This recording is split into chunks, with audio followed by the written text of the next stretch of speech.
Hello everyone, I'm Thomas, and I'm here to help you unwind and drift off tonight. I know many of you use this video to fall asleep, so before you get too cozy, don't forget to like the video and subscribe to my channel, Stories for Sleep. Also, let me know in the comments, where are you from, and what time is it as you're watching this. Now settle in, get comfortable, and let yourself relax. I found a list I've never seen before in my kitchen. It's in my handwriting. It all started with an unfamiliar line of dried blood on my cheek. Where did this blood come from? Not from me. I examined my entire body in the bathroom and I couldn't even find a scrape. My head felt empty. It's not just that I couldn't remember where the blood came from. I couldn't remember anything. It all began this morning. I awoke to a ray of sunlight sitting on my eyelids. Groaning, I rotated my neck towards my alarm clock. 11 a.m. I pulled myself out of bed reflexively and walked a few feet to the bathroom. I saw the blood in the mirror and realized that I couldn't remember anything. What's the word again? Amnesia. I found the answer somewhere inside my head. Standing in the empty bedroom, staring at the unmade bed, I realized that the word amnesia wasn't quite correct. Recurring dissociative amnesia. Somehow, I knew that was the correct expression. The thought stuck out in my brain like the dried blood on my light complexion. Nothing else would come. My mind was a lockbox, and I hadn't yet found the right key. My bedroom was empty. The blinds were drawn. A few feet from the bed stood a new-looking faux wood desk. On top of it was a laptop. The screen was dark, but light emanated from the computers on switch. Sleep mode. I walked out of the bedroom. The hallway outside looked so familiar. Its white walls and gray carpet felt very natural to me. My house. I meandered past a closed door. As I reached my hand out to turn the knob, an uninvited word came to mind. Guest room. I left the door closed. Somehow, I felt like what I was looking for was somewhere else. The hallway ended in a carpeted staircase. At the bottom of the stairs was a large wooden door with a glass pane, clearly the front door. An unknown reflex guided me away from the door, towards an open kitchen and dining area. I caught a glimpse of a love seat and an armchair in a room adjacent to the kitchen, and a glass door beyond that. Living room, backyard. This kitchen was familiar as well, but it was in a particular state of disarray. Dirty dishes filled not just the sink but the surrounding counter area. Cupboards were torn open, and a bag of sugar and cans of vegetables lay broken on the floor. The fridge was standing open and the smell of spoiled milk poured out of it. With a hand up to my nose, I closed it. My gaze turned towards the dining room table.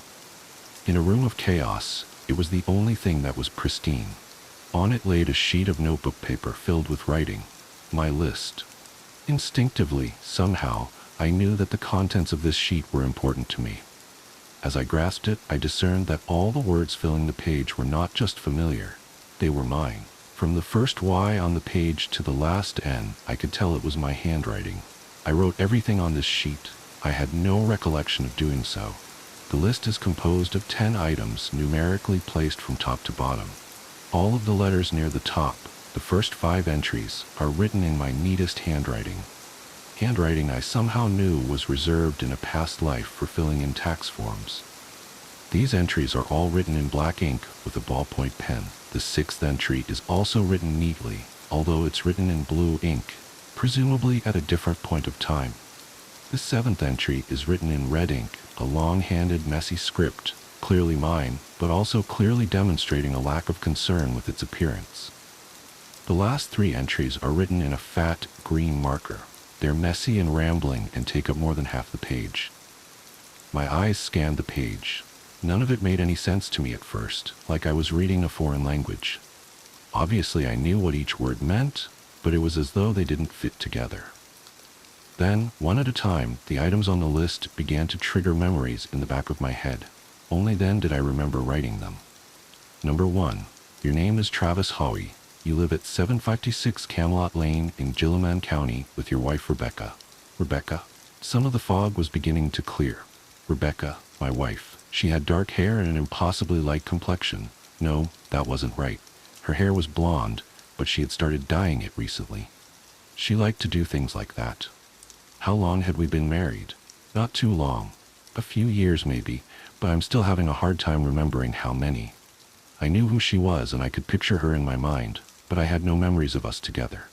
I could only picture her alone in a never-ending expanse of black. She's wearing a white dress with red roses dancing across it. She's smiling and her hair messily covers part of her face. Then I read the next entry. Number 2. You have a steel plate in your head. You sustained acute brain damage during an attempted mugging. I stumbled over backwards like I've been pushed. My legs barely held me up. Unpleasant images and violent memories were suddenly falling back into place. My hand trembling, I reached up towards the left side of my skull. I tapped with a shaking finger. A metallic noise echoed inside. The mugging. It was in January. It had been snowing. Rebecca was with me. We were coming back from a movie. No, a play. You can't take it with you, I believe. Sorry, some of the memories are still coming back. I hadn't enjoyed the play. It wasn't nearly as funny as I had envisioned. Rebecca had loved it, particularly the old man who made fireworks in the basement. We hadn't been able to park close to the theater. We were several blocks away. I recommended we cut through an alleyway. It's Denver, I told her. It's perfectly safe. She was reluctant. She reminded me that there was a serial killer loose in the area who had yet to be identified. I ignored her protests and dragged her through the alleyway. A man was waiting there. Not a serial killer, just a common thief. He had a gun. His hand was trembling. He must have been nervous. Why should he have been nervous? He was the one mugging us. Give me your wallet. There was no argument from me. I knew better than that. The purse too. Becca's face looked pale, even framed by her then blonde hair. Okay, but just let me get my keys first. No, now. Please. She reached into the purse. The man raised the gun. She really was just reaching for her keys. She would later confide in me, but he must have thought she was searching for a gun of her own. I threw my body in front of her own. Then I heard a deafening bang, and everything went dark. The next thing I remember is the hospital. The bullet shattered part of my skull, but didn't kill me. Part of my skull was lodged in my cerebral cortex. I set the paper down. The memory had stopped there. There was a part of me that thought I shouldn't read anymore, that I shouldn't let any more memories in. Instinctively, I knew the rest of the items on the list would upset me, but I couldn't stop. Number 3. You suffer from recurring dissociative amnesia due to the damage. Dr. Phillips instructed you to make a list of important facts to assist in restoring your memory when it's been forgotten. It's critical that you focus on things that you've documented, as false memory creation is a potential concern. Dr. Phillips was my therapist. He was an old, patient man. Rebecca had found him, actually, said he had a doctorate from a nearby college that was supposed to be all that.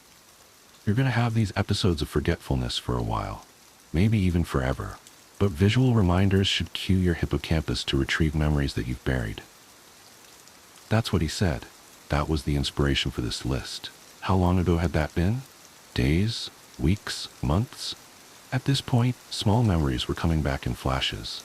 It's hard to explain, but it was like I had short films playing in my head, but that certain scenes and clips were missing. Number 4.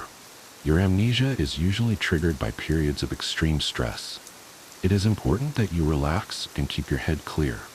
I looked up from the note to the shambles of a kitchen that surrounded me. A puddle of juice and smashed carrots covered part of the floor. The carrots had gone brown. I still don't know how long I had been asleep. I figured that whatever created this mess must have triggered my amnesia. Were we robbed? The funny thing is, I don't remember how the mess was made. I don't remember much of anything before I was in the bathroom. I barely remember waking up. The first thing I can clearly remember is the dried blood on my face. Reading this entry triggered a few brief memories of being told by Dr. Phillips and Rebecca that I had blacked out before, but I still had no memory of the most recent blackout that placed me where I was now. Number 5. You work at the local supermarket. Dr. Phillips said it would be helpful for your mind to receive new stimulation on a daily basis. Rebecca works from home. I groaned. I had forgotten about work. I briefly considered calling in, but I figured, based on the state of disarray in my home, I probably had bigger fish to fry. I didn't like my job. It was far beneath my level of intelligence. but it was easy for the supermarket to retrain me if the memories of how to do my job disappeared. This item on the list triggered a whole host of memories. Rebecca is medical transcriptionist. She types of the audio recordings of doctors' notes so they have a written copy. That's why she worked from home. Before my accident, before I was shot, I used to be an accountant at a big firm. It brought in lots of money. It bought Rebecca and I this house. I think before the accident that we were planning on having kids. She always wanted 2 of them, a little boy and a little girl. They were going to be named after her grandparents, Lincoln and Claire. My mind was filled with images of Rebecca's face stained with tears while she told me not to blame myself. We couldn't have kids now. My memory loss was too big of a liability. I turned back to the paper. The next entry was the first that looked like it had been written at a different point in time than the rest. Number 6. In August 2016, your cousin Scott moved in with you and Rebecca. He works out of your home as well. Scott is my only living family member. The rest died in a car accident when he and I were just kids. We actually hadn't seen each other in years, but he sought me out after the mugging. He's always kind of been a burnout, but the kind of burnout who had insane computer programming skills. That's what he did from home. Scott was nice enough to offer to help take care of things after my injury. Although I always felt like he was just using the opportunity to move into a nicer house. Still, he helped with the chores, and he took care of stressful things that the doctor had recommended I stay away from, like paying bills. Rebecca thought it was nice to have someone else bringing money into the house, although she was wary at first because she had never heard about him before. Scott and I were never very close, and like I said, we didn't see each other often. At this point, it occurred to me exactly how alone I was. There was no movement or creaking throughout the house, just suffocating silence. If Rebecca and Scott both work from home, shouldn't they be here? I stood up from my kitchen table and tiptoed into our living room. It was in shambles as well. The 2 chairs I had seen previously were in fairly good condition, but the rest of the room was a wreck. A flat screen lay overturned on the floor. Dark glass blended in deceivingly with the carpet. In the corner of the room, propped neatly against the stucco wall, was a long piece of wood with a large metal head. Sledgehammer. The head of the hammer was a rusty burgundy. The carpet beneath the hammer was distinctively different than the cream color of the surrounding carpet. It was a dried brown crimson color. Blood. Something bad had happened in this house. I looked at the glass door that led to our backyard. Blinds were drawn, blocking the outside. There was dried mud on the floor surrounding the door. The corners of my vision were starting to go gray. My head felt heavy, and I had an overwhelming urge to lie down. My own voice started screaming in my head, trying to reason with me. No, don't go to sleep. But I'm so tired. It's the stress. It's triggering another blackout. You need to take a breath and relax. My chest was heaving and my breaths were sharp and irregular. Hyperventilating. I took a deep breath. The gray in my vision began to fade. Air filled my lungs and my heart began to beat in a more regular rhythm. After a few minutes, I felt normal again. I stood up slowly and returned to the kitchen table. Some part of me knew that I had to finish reading, understanding the list. Number 7. Does Rebecca even still love me? Tears welled in my eyes. We had been having problems. Visions of Rebecca and I yelling filled my head. I'm sorry, I just can't keep it all straight. I'm doing my best. This is your best, Travis? I'm tired of reminding you who I am. I'm tired of getting calls from the police because you've fallen asleep on the side of the road. I didn't ask for this. I'm doing my best to provide for us. Provide for us? The only one who does anything to provide for us is Scott. Fuck Scott. Rebecca and I are standing in the kitchen and yelling at one another. There are multiple memories like this. She and I fighting about my amnesia. Some of them I can tell what we're fighting about. Some of them I can't. Scott is usually a topic of conflict, but it isn't always clear why. I kept staring at the list. The next item was the first written in the chaotic green marker. Green bled in the tiny veins on the paper, creating a frantic, unearthly look in my writing. Number 8. Rebecca and Scott are getting really close. They're probably fucking while I'm at work. I hate myself. I hate myself. I'll kill us all. Oh God. Paranoia? depression. Both of those things had become notable staples in my recent existence. Rebecca was usually cold to me. Numerous impressions of her ignoring me or treating me like an idiot danced in front of my eyes. I remembered the nervousness in my stomach while I stood bagging groceries, thinking of them alone together. The pain of how that felt still hurt. I realized that I was crying. All these painful memories were coming to the surface at once. "I'll kill us all." I had written that. Had I killed my wife and cousin? I couldn't remember. I remember being so upset at the two of them, but I also remember still feeling all the love for Rebecca. I couldn't have killed them, could I? Then an unfamiliar word fought its way to the surface of the conflicting ideas in my head. Guest room. I practically ran up the stairs. The memories were starting to come back, but I wanted to see it myself before they did. The guest room door remained perfectly close, with the blank walls beside it and the immaculately clean floor beneath it. It was a visage of white. When I threw the door open, my vision filled with red. The bed was smeared in red, the walls were smeared in red, even the fucking ceiling. There was blood blanketing most of the room. It was old, dried blood. All I could smell was the sickening scent of iron. I felt a pressure rise in my chest. I could remember the sound of a hammer hitting something soft and wet. I could remember a scream, a woman's scream. Rebecca. I held my hand over my mouth and pulled myself out of the room. I struggled to keep my composure. Gray clouds were already beginning to fill my vision, but I was struggling to keep myself calm. If I had killed Rebecca, I wanted to be sure. There was no body in the guest room. I had no recollection of where I might have hidden it. It took me almost 15 minutes to get back to the kitchen. Every few steps I had to stop and calm myself down. The minute details of Rebecca's death kept replaying in my head. Eventually I made it. I picked up the note, intent on finishing it. Number 9. Rebecca is in the garden. The dirt around the back door. She was buried in our garden. Rebecca loved the garden so much. Before my accident, we used to spend hours every weekend planting and watering. It was so peaceful out there. She loved planning what we were going to grow every year. Tomatoes, strawberries, rhubarb. It made perfect sense to bury her somewhere that she truly loved. I can see her, in my mind. She's wearing a white dress with red roses dancing across it.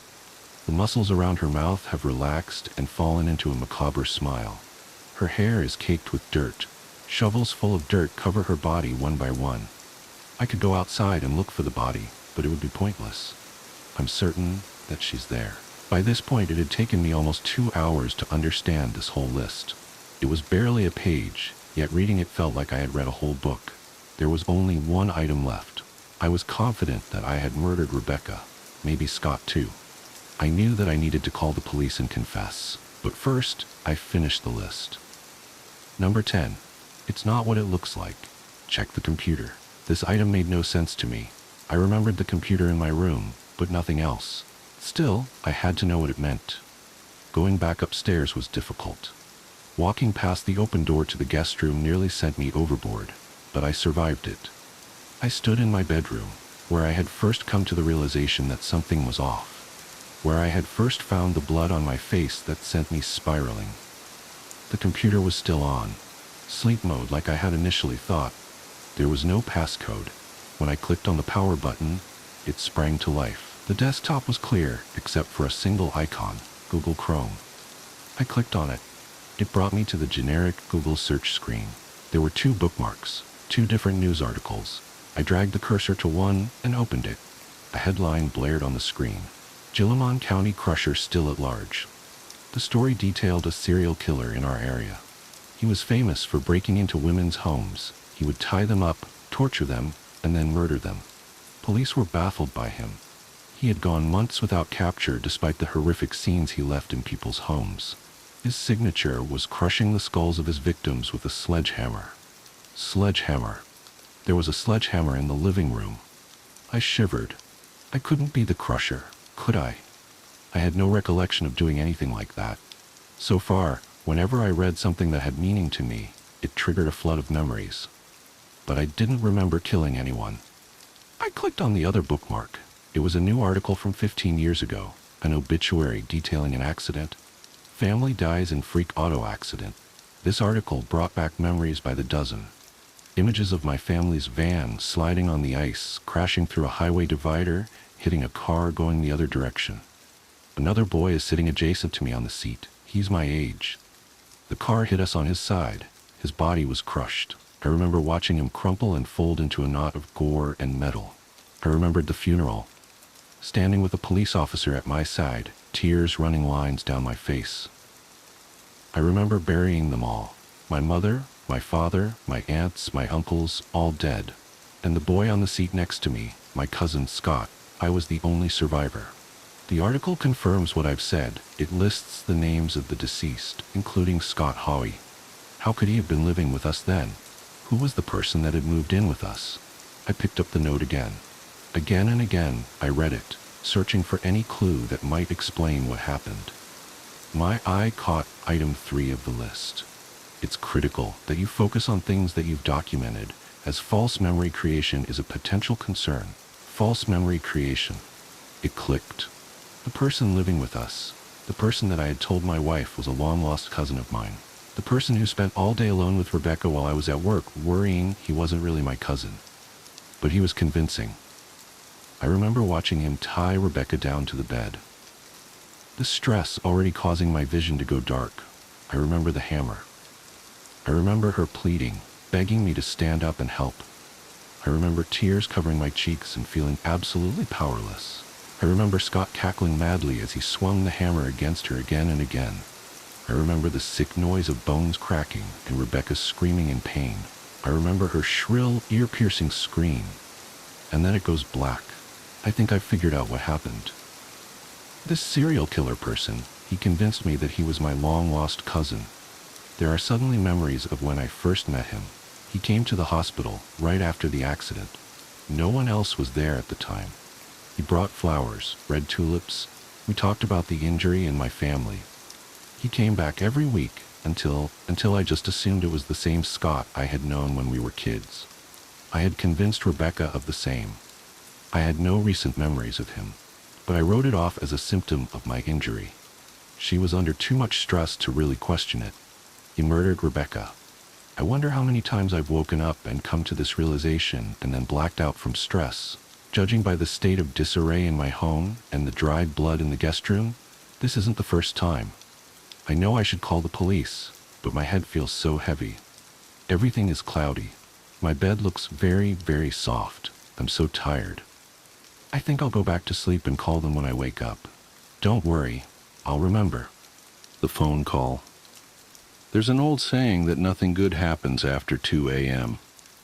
I used to dismiss it as something parents tell their teenagers to keep them from staying out late. Now I know better. Now I know that the real horror begins at exactly 3:33 a.m. It started 3 weeks ago. I was jolted awake by my phone's ringtone, that default iPhone marimba that suddenly seemed sinister in the dead of night. The screen's harsh blue light illuminated my bedroom as I fumbled to silence it. Through bleary eyes, I saw my own phone number displayed as the caller ID. I almost declined the call. Looking back, I wish I had. But curiosity got the better of me. After all, how could I be calling myself? Hello? My voice was thick with sleep. For several seconds, there was only silence. Then I heard breathing, slow, measured breaths that seemed somehow familiar. A chill ran down my spine as I realized why. They were mine. I would recognize the slight whistle on the exhale anywhere, caused by a deviated septum I'd had since breaking my nose in high school. I hung up immediately, my heart pounding. Sleep was impossible after that. I sat up until dawn, telling myself it was just a glitch, a crossed line, or maybe even a dream. But deep down, I knew better. The next night I was wide awake at 3:33 a.m. staring at my phone. Right on schedule, it rang. My number again. This time when I answered, I heard myself breathing, and then something else, quiet sobbing. My own voice, crying in a way I hadn't since my mother's funeral 5 years ago. It went on like this, night after night. always at 3:33 a.m., always my number, always my voice, doing something different, sometimes whimpering, sometimes humming that lullaby my mother used to sing, sometimes reciting fragments of poems I'd written and never shown anyone, things only I could know. I tried everything to make it stop. I changed my number twice. I bought a new phone. I even tried staying at hotels, but the calls followed me. I stopped sleeping, surviving on coffee and fear. Dark circles formed under my eyes. My coworkers started asking if I was okay. I wasn't. Last night was different. When I answered, I heard myself whisper, "Tomorrow night, I'll finally show you why." The voice was mine, but wrong somehow, hollow, like it was coming from the bottom of a well or a grave. So here I sit in my locked bedroom watching the minutes tick by. It's 3:28 a.m. now. My phone is on the nightstand, screen dark. My hands are trembling as I write this, trying to document whatever happens next, because I know something is going to happen. I can feel it in the marrow of my bones. 3:29 a.m. I'm thinking about all the times I've heard my own voice on the other end of the line. Was it really mine? Or something else? Something that's learned to mimic me so perfectly that even I can't tell the difference. 3:30 a.m. 3 minutes left. My throat is dry. The silence in the room feels heavy, pregnant with possibility. I've triple-checked the locks on my doors and windows. Not that it matters. Whatever's been calling me, I don't think locks will stop it. 3:31 a.m., 2 minutes. I'm remembering something my mother told me when I was small, about how the veil between worlds is thinnest in the hours before dawn. She was always superstitious, my mother. I used to think she was silly. Now I'm not so sure. 3:32 a.m., 1 minute. My phone screen just lit up on its own. No notification, no reason. Just glowing softly in the dark, like a beacon or a warning. 3:33 a.m. It's ringing. My hands are shaking so badly I can barely hit the answer button. But I do. Hello? My voice cracks. Hello, Sarah. My voice answers back. But this time it's not coming from the phone. It's coming from behind me. I spin around and there I am, standing in the corner of my bedroom. But wrong, so wrong. My skin is gray and waterlogged, my hair hanging in wet ropes around my face. Water drips steadily onto the carpet, forming a dark pool at my feet. My other self's eyes are milky white, but somehow I know they can see me. "What are you?" I whisper. My doppelganger smiles, revealing teeth that have gone black with rot. "I'm you," it says in my voice. "From the lake. Don't you remember the lake, Sarah?" And suddenly I do. 5 years ago, right after my mother's funeral. I was drunk, devastated, driving too fast on the winding road that borders Lake Marshall. The guardrail gave way like it was made of paper. The water was black and cold. I remember the car filling up, remember thinking that maybe this was okay. Maybe I'd see my mother again. But then I changed my mind. I fought my way out of the sinking car, swam to the surface, survived. Or at least, that's what I thought happened. "You never made it out," my other self says, taking a step closer. Water squishes in its shoes. "Your body is still down there, Sarah. Still strapped into that car at the bottom of Lake Marshall. What's left of it, anyway?" "No," I shake my head. "No, that's not possible. I'm here. I'm alive. I've been alive for 5 years. "Have you?" it asks. "Think hard, Sarah. When was the last time you felt hungry, or thirsty? When was the last time you actually slept, instead of just lying in the dark waiting for my call? When was the last time anyone other than your coworkers spoke to you? I open my mouth to argue, but the words die in my throat. Because I can't remember. I can't remember any of those things. 5 years, my other self says softly. 5 years I've been down there in the dark, while you've been up here pretending to be alive. But it's time to stop pretending now, Sarah. Time to come home. It reaches for me with gray, bloated fingers. Its touch is cold and wet against my cheek, and suddenly I can feel the water filling my lungs again, can feel the pressure of the lake crushing down on me, can feel the slow decay of 5 years beneath the black water. The next morning, Sarah Chen doesn't show up for work. Her co-workers notice her absence, of course, but none of them seem particularly concerned. In fact, when asked about her later, they have trouble remembering exactly when they last saw her.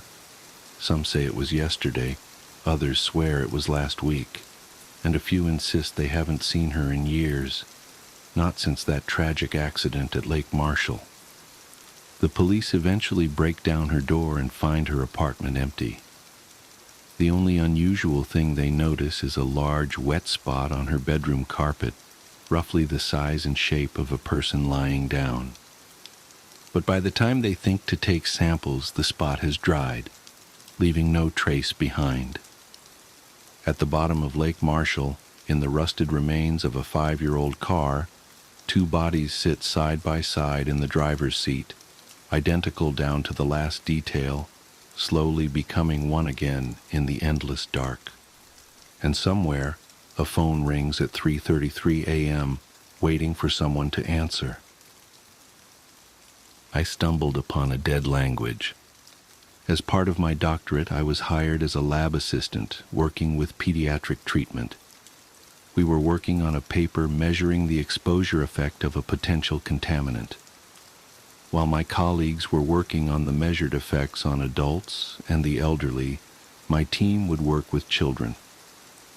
The potential disruption to developing adolescence was deemed important enough to have a separate set of experiments and measurements. The study garnered unilateral attention and funding of not only 1, but 4 different pharmaceutical companies, Hatchet PH being the main contributor. I was hired pretty late in the process.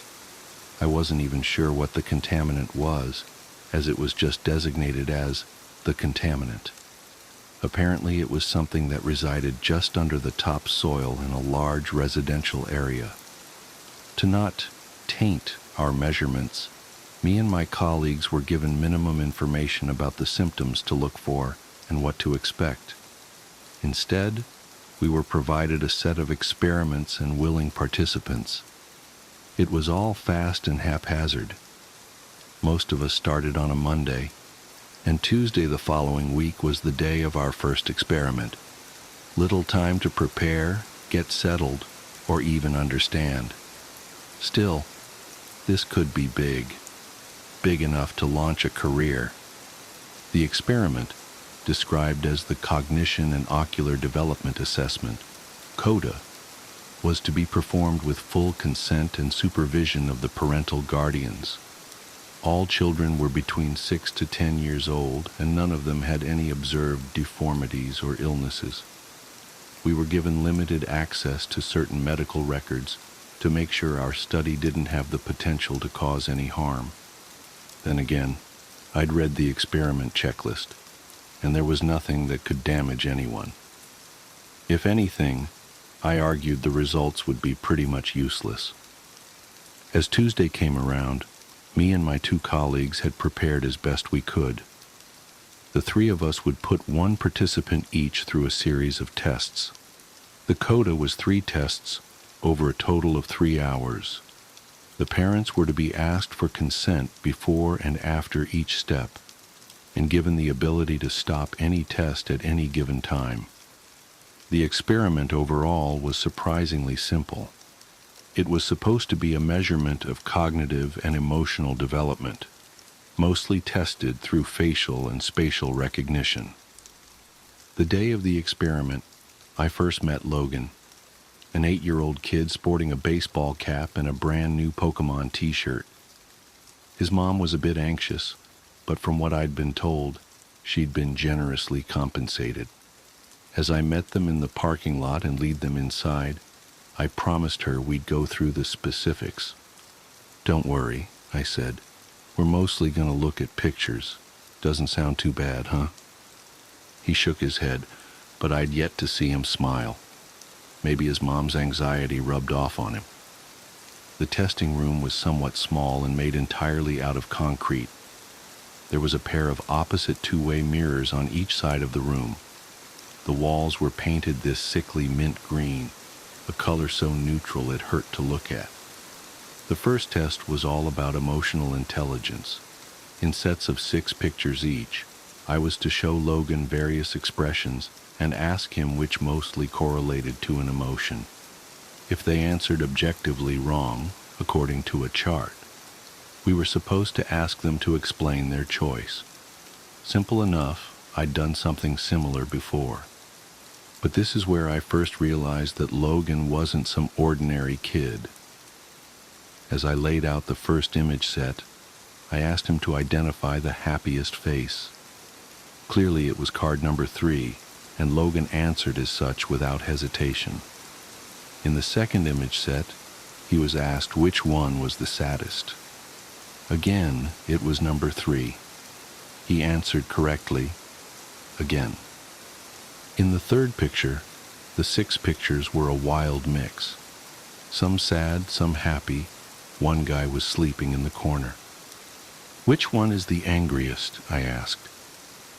There was a correct answer. Number 4. A woman furrowing her brow and exposing her teeth. Yet Logan looked at them all for a long time. "Number 6, he said finally, pointing at the sleeping man. "How come?" I asked, following protocol. "It's complicated. They almost killed his mom." The kid seemed almost distant, staring at the picture.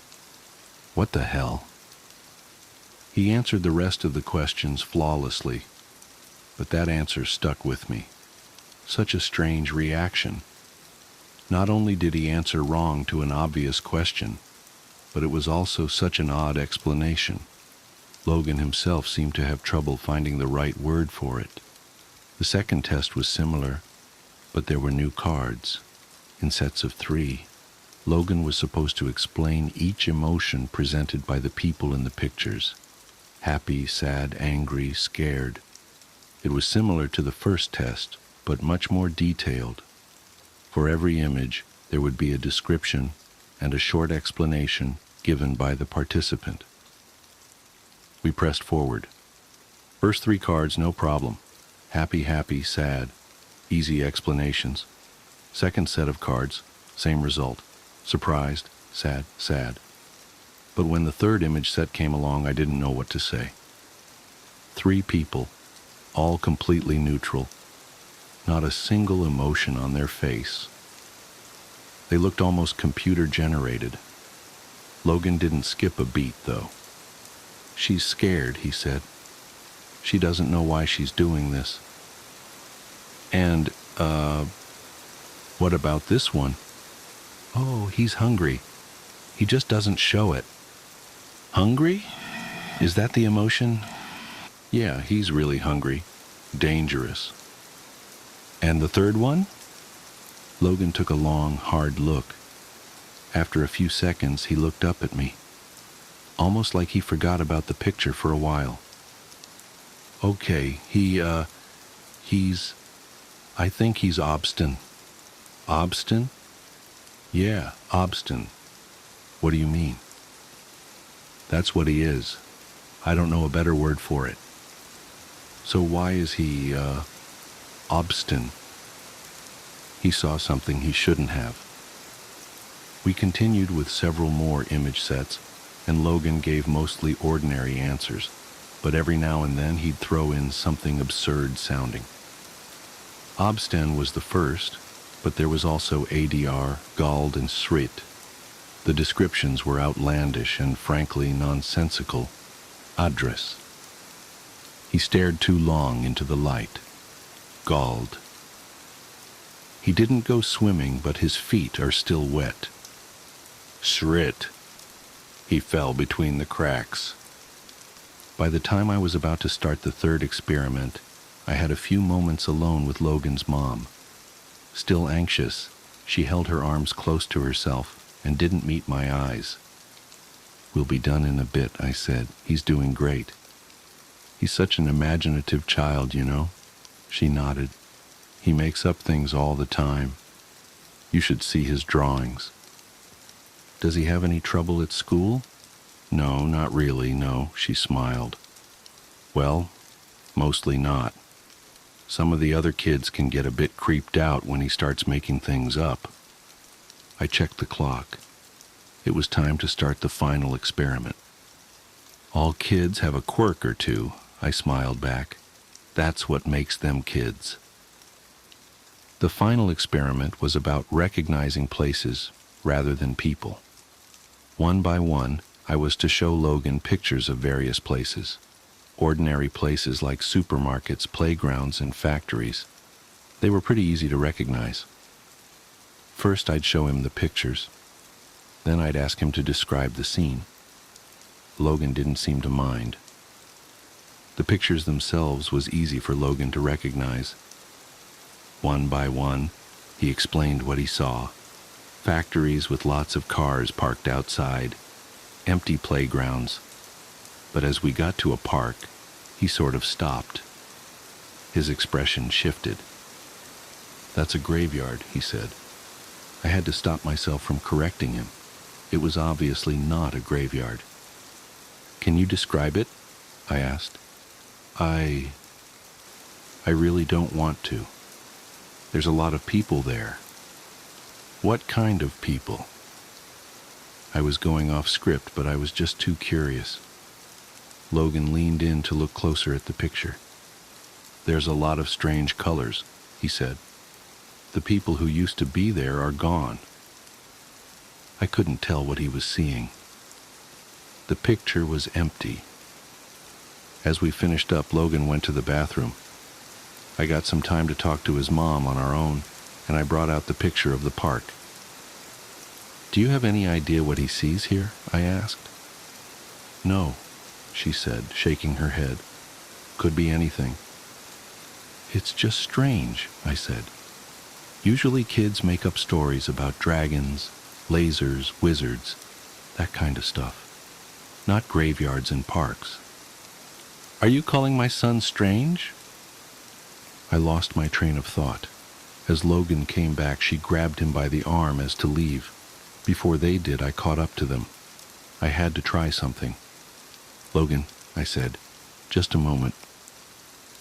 They stopped, and his mom gave me a tired look. "I was thinking about buying this house," I said, bringing up a photo of a place I'd been checking out a few times. "What do you think?" He just stared at me, as if he didn't understand. He took off his baseball cap and scratched his ear. "Looks dirty," he said. "A lot of RO right there in the—" "Come on, Logan." His mother tugged his arm, and he was almost dragged down the hall. Turning back to me one last time, he yelled back. He looked up, and then he didn't. I didn't lie when I said I was thinking about buying that house. There was an open viewing the next day, and I decided to drop by on my lunch break. There were about 8 other people there, all couples. I kind of disappeared among them. Maybe I wasn't being considered as a serious buyer. The place was a bit too large for me after all. As the realtor ran off to speak to a pregnant couple, I stopped in the foyer. I had this strange feeling in the pit of my stomach. "Row," I whispered to myself. "Right here." Just saying it out loud almost made me feel it. It was something so specific, so unique. It wasn't an emotion as much as it was an experience, a story. I could imagine myself lying on the floor, looking up at the wood-brown ceiling. I could feel my back growing stiff, as if I'd been lying down for too long. I could feel my eyes growing thick, like blinking through mud. Every breath, a conscious effort. Arms unresponsive. A prayer for my heart to keep beating. Then, nothing. Row. To look up, and then to not. I had this strange understanding, like I'd seen something I wasn't supposed to. Didn't the kid have a word for that too? God, I felt sick. Everyone was gathered around the realtor in the living room. I don't know what gave me the courage to confront him, but I just blurted it out. Did the previous owner die here? I asked. In the foyer? No, they didn't, he answered. You have to tell us if they did, one of the couples said. Another couple agreed. Okay, yeah, no one has died here. That much is true. No one did. But yes, they were found unresponsive in the foyer. There were loud sighs. A couple immediately left. Another left shortly afterwards. There was a queue to talk to the realtor, and within 10 minutes I was the only one left. Row or not, I got the place too cheap to care. This made me curious as to the words the kid had used to describe the various places and emotions. Over the following days, as I transcribed our findings, I started thinking about them a lot more, staring into the light too long, to get wet feet without swimming. It was all just cryptic nonsense. But what I'd felt that first night in my new house, that was Row. I could feel it. It was the right way to describe it. One night, as I stood in the bathroom, I thought about the word aider. It was what Logan had used to describe staring into the light for too long. It felt fitting, but I didn't know if I'd experienced it. I tried looking up into the bathroom light and just saying it out loud, but I didn't get the same feeling as when I'd said Row in the foyer. This wasn't it. This wasn't ADR. I sort of gave up on it after a while. But as I was watching TV, the thought came creeping back to me. There was a news segment about a patient with severe brain damage, a woman who couldn't breathe on her own, or speak. She was aware in a sense, but completely imprisoned in her body. The segment focused on how her family was caring for her, but I just leaned in closer and looked at her. Adr, I whispered to myself, that's it. And it was. No question about it. She was Adr. From staring into the light too long, I could feel it, understand it. Over the next couple of days, I started chasing Gald. The word meant someone whose feet was wet, despite not swimming. It took me a while to get this one, but I finally found it in a newspaper article online. I felt galled from reading about a man who had died from an overdose down at the beach. His body had apparently choked itself, causing him to sweat to death. As he was homeless and living close to the beach, he'd been found by a couple of teenagers building a sand castle. But that feeling of drowning on dry land, next to the ocean, that was galled. With the right word, I could feel it. I could empathize. In my mind, I could be there with him. But the final word I'd noted, srit. That was a difficult one. Over several days, I looked all over the internet. I searched forums, read obscure articles ranging back to the 90s, but I just couldn't shoot blindly into the web and hope for the best. I had to find out more, get something substantial. That thought made me take a step back. What about the photos? The photos we had shown Logan in the first place. Who were the people in the photos? I checked the inventory list for the experiment. Most of the cards were just mentioned as a number and an emotion, but I noticed that some of the faces were repeated with the same actors. All the cards which Logan had gotten right were repeated at least once. But the weird ones? Those were unique faces. The lighting was different. They didn't show any peculiar emotions. They were just strange people. A bit off. I took a few photos with my phone and tried to do an image search. I couldn't get a single hit. These pictures simply weren't available anywhere online. The ordinary emotions displayed could be found on various stock image sites, but not the strange ones that Logan pointed out. Finally, after a few hours and dozens of pages clicked through, I did find a picture that looked like one of the models, but in a completely different setting. And this was freaking weird. The picture I found online was from a social media profile. The profile, in turn, portrayed the user page of the very same homeless man that had drowned in his own sweat from an overdose. The same one I'd read an article of.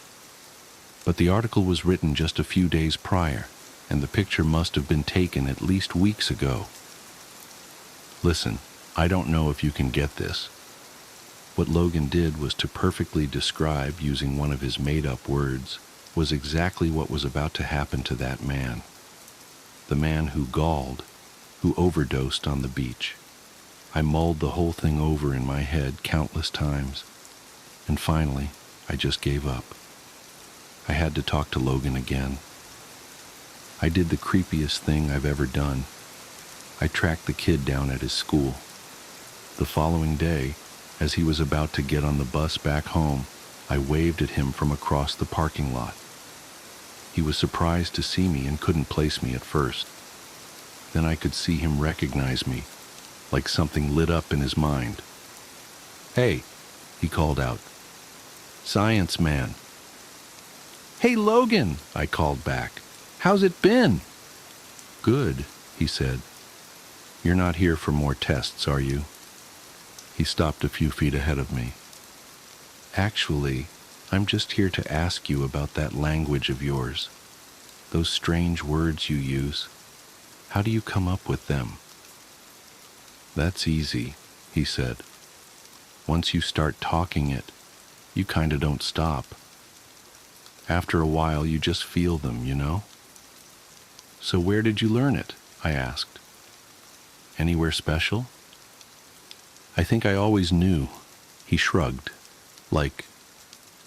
It's weird, like listening. But not to a sound, but like a color. It's just sort of there, inside. So you can always see it? Because sometimes you said people in pictures were just happy or sad, ordinary things.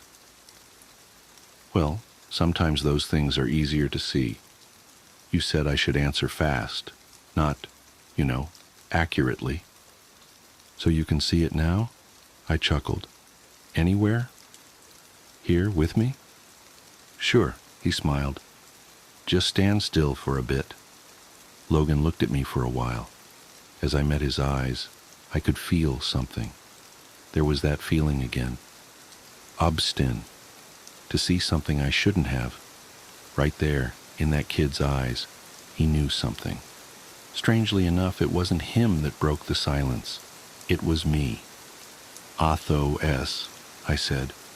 I didn't know why I said it, but it took Logan by surprise. The one who shouts until they listen," he said. "That's what it means, right? I think that's me." "I don't know," I said. I'm sorry, Logan. I don't know why I said that." "Did you see it?" he asked, almost excited. "Do you see it now?" I want to say that I didn't. I want to say I saw nothing, but that'd be a lie. A million little words crept into my mind, and as I stared into that kid's eyes, I saw something I shouldn't have. Now it was all becoming clearer. The more words I knew, the better I understood. The word I'd looked for, srit, was a lot more complex than Logan had made it out to be with human words. It was contextual. The man had died in an earthquake. He fell between the cracks. No, he hadn't. he was going to. It was describing events destined to unfold, but it was also describing something that had happened. Was it both? Neither? I see it, I admitted. Right there I could feel the parking lot falling away in insignificance. With a single unspoken word, we could tell each other infinite things. These mundane expressions were just the tip of the iceberg, a dumbed-down shadow of what was truly being said. The words told us of things that were, things that could be, and things that currently was. And in that moment of silence, of understanding, I heard the vibrant colors so clearly I could almost see them. They were piercing into my mind, forcing themselves into my understanding, screaming to me that once you understand something, you can't unlearn it. I forgot to breathe, as to not accidentally say something I shouldn't. You weren't talking about the picture I held up in the test. You were looking at me, I said with nothing but a shallow breath. Obstin. I'm Obstin. You didn't even look at the picture. He didn't have to answer. I knew it was true. It was written into the word itself that my realization would come. Then, as possibilities came rushing towards me, I could feel an enormous weight come down on me. My mind couldn't take it. My body was shutting down as I fell to my knees, screaming until my neck felt raw. The world started to fade as my heartbeat swallowed my hearing. I have a hard time describing what happened next. When I closed my eyes, I'd see millions of possibilities. Mostly pain, suffering, and terror. My own thoughts and emotions multiplied like a torch in a hall of mirrors. I'd see myself waking up in my bed, only to get murdered by 1,000 different weapons. I'd see myself drowning in my bathtub, breaking my neck, falling down the stairs. Death. So much death. And then in the blink of an eye, I'd be in the back of an ambulance, feeling the residual effect of a defibrillator on my chest. As I blinked, the ambulance burst into flames. The driver crashed into a tree, someone carving their initials into my chest with a scalpel. None of it was real, but I couldn't tell anymore. Different worlds, with nothing but a well-placed syllable. All the while I was just spitting out seemingly random words. My eyes lost focus, and as I lost grip of reality, my body shut itself down in self-defense. Thank God. This was back in January of 2019. Logan was born with this language already stored in the back of his mind, some kind of residual effect from his contamination. But for people like you and me, we can't take it all at once. So over the years, with intense therapy to back me up, I've settled on trying to learn one single word. I'm going to find out as much as I can about just what it means to be obstin, the word describing me. There was so much to that one word that you could fill a lifetime with it. In a way, maybe that was the point. A God language meant to fit all of our very beings into simple expressions, like compressing a folder into a zip file. But that's just the thing. To learn what it really means to be obstin, to be my word, I can't really do anything else but to live and see what happens. Not unless I want to go back to where my mind wandered off to. Still, sometimes I can feel something creeping back into my mind. Little tingles, syllables and sounds, reminding me of all the knowledge I still have stored away somewhere in my inner madness. Little words with galactic proportions. It is so easy to slip back into that mind, just inches away from the edge of what my physical brain can hold. I sometimes wonder what all your words are. I sometimes wonder what they mean.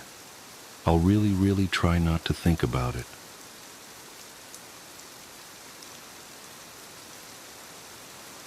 The echo chamber. I should have known something was wrong when the echoes started talking back. My job as a sound engineer at Whispering Pines Recording Studio was simple enough.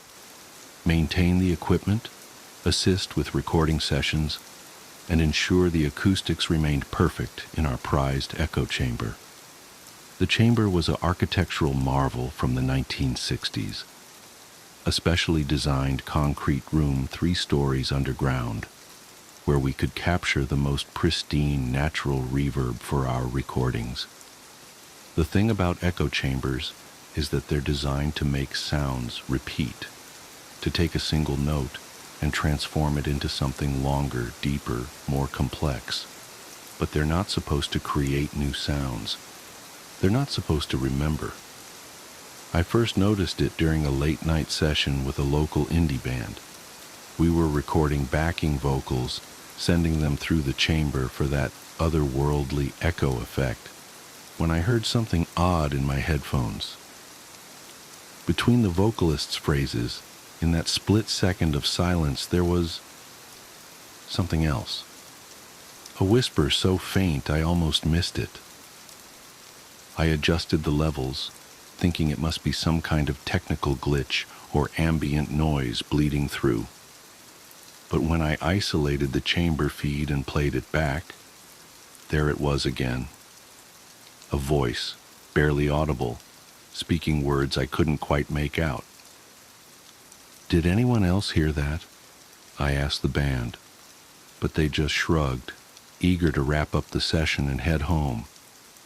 I made a mental note to check the equipment in the morning and tried to put it out of my mind. That night, alone in my apartment, I couldn't sleep. Something about that whisper kept nagging at me. I'd been working with sound for 15 years, and I'd never heard anything quite like it. It wasn't an artifact of the recording process or environmental noise. It had seemed deliberate.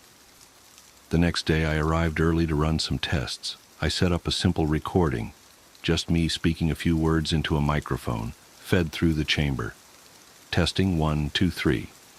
Simple enough. When I played it back, my blood ran cold. Between testing and 1, clear as day. Help us. I nearly knocked over my chair, scrambling to check the waveform on my computer screen. There it was, a distinct spike of audio between my words, exactly where I'd heard the voice. This wasn't my imagination. This was real. Over the next week, I became obsessed. I spent every spare moment running tests, recording different sounds through the chamber, analyzing the results. The voices became clearer, more frequent. Sometimes they were whispers, sometimes crying, sometimes just breathing, but they were always there, hiding in the spaces between other sounds. I started researching the history of Whispering Pines. The studio had been built in 1964 on the site of an old industrial complex. Before that, the land had belonged to a psychiatric hospital that closed under mysterious circumstances in the 1940s. The more I dug, the more unsettling details I uncovered. The hospital had specialized in experimental treatments for severe mental illness, electroshock therapy, insulin comas, ice baths, all the barbaric cures that were in vogue at the time. But there were rumors of other experiments, unofficial ones, conducted in the basement levels. Patients who were checked in, but never checked out. Screams in the night that the staff were told to ignore. When the hospital finally closed, dozens of patients were simply unaccounted for. Their records disappeared. Their families were told they had been transferred, and eventually they were forgotten. The buildings were demolished, new ones were built, and life went on. But what if they weren't all gone? What if something of them remained, trapped in that underground space where our echo chamber now stood? The thought kept me awake at night, staring at my ceiling. remembering all the times I'd been alone in that room, feeling like someone was watching me from the shadows. I knew I should tell someone, but who would believe me? The studio owner would think I was having a mental breakdown. The other engineers would laugh it off. I needed proof, undeniable evidence that something impossible was happening in that room. So I set up an experiment. I cleared my schedule for an entire night and set up multiple recording devices in the chamber. High-end microphones, digital recorders, even an old analog tape machine. I wanted to capture whatever was happening from every possible angle. At midnight, I started recording. The plan was simple: complete silence for hours, broken only by a single spoken word every 30 minutes. I would give the voices plenty of space to manifest, plenty of quiet in which to speak. The first few hours were uneventful. My periodic words, mark at 12:30, mark at 1 cow, mark at 1:30, echoed normally through the chamber and faded to silence. But as the night wore on, things began to change. It started subtly. The silence between my marks began to feel different, heavier somehow. The air in the chamber grew thick and cold despite the climate control system. And then, at exactly 3:17 a.m., everything changed. My mark at 3 hours was still echoing faintly when I heard it, a sound like dozens of whispers overlapping, growing louder and clearer with each repetition. I could make out words now, fragments of phrases. Still here. They left us. In the walls. Help us. The voices were coming from everywhere and nowhere, bouncing off the walls in impossible patterns.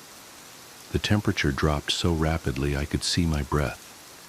My recording equipment began to malfunction, meters spiking into the red despite the fact that the room should have been silent. And then I saw them. In the dim red light of the recording equipment, shadows began to peel themselves from the walls. Human shapes, distorted and wrong, flowing like smoke, but moving with purpose. They filled the room, surrounding me, their whispers growing to a deafening roar. I couldn't move, couldn't scream, could only watch as they pressed closer, their features becoming clearer, hollow eyes, gaping mouths, faces twisted in eternal anguish. These were the forgotten ones, the lost patients, trapped between worlds in this acoustically perfect prison. One of them reached for me with hands that were more suggestion than substance. I felt an icy touch on my skin, and suddenly my mind was flooded with images. Sterile halls, restraints, pain, screaming, darkness, endless darkness. I don't remember running, don't remember climbing the stairs or driving home. I came to my senses sitting in my shower, fully clothed, hot water beating down on me as I shook uncontrollably. The next day, I called in sick. I couldn't face that room again, not after what I'd seen. But I knew I had to review the recordings. Had to know if I'd captured any evidence of what happened, or if I was simply losing my mind. Most of the equipment had malfunctioned. The digital recorders showed corrupted files. The cameras had shut down. The meters were fried.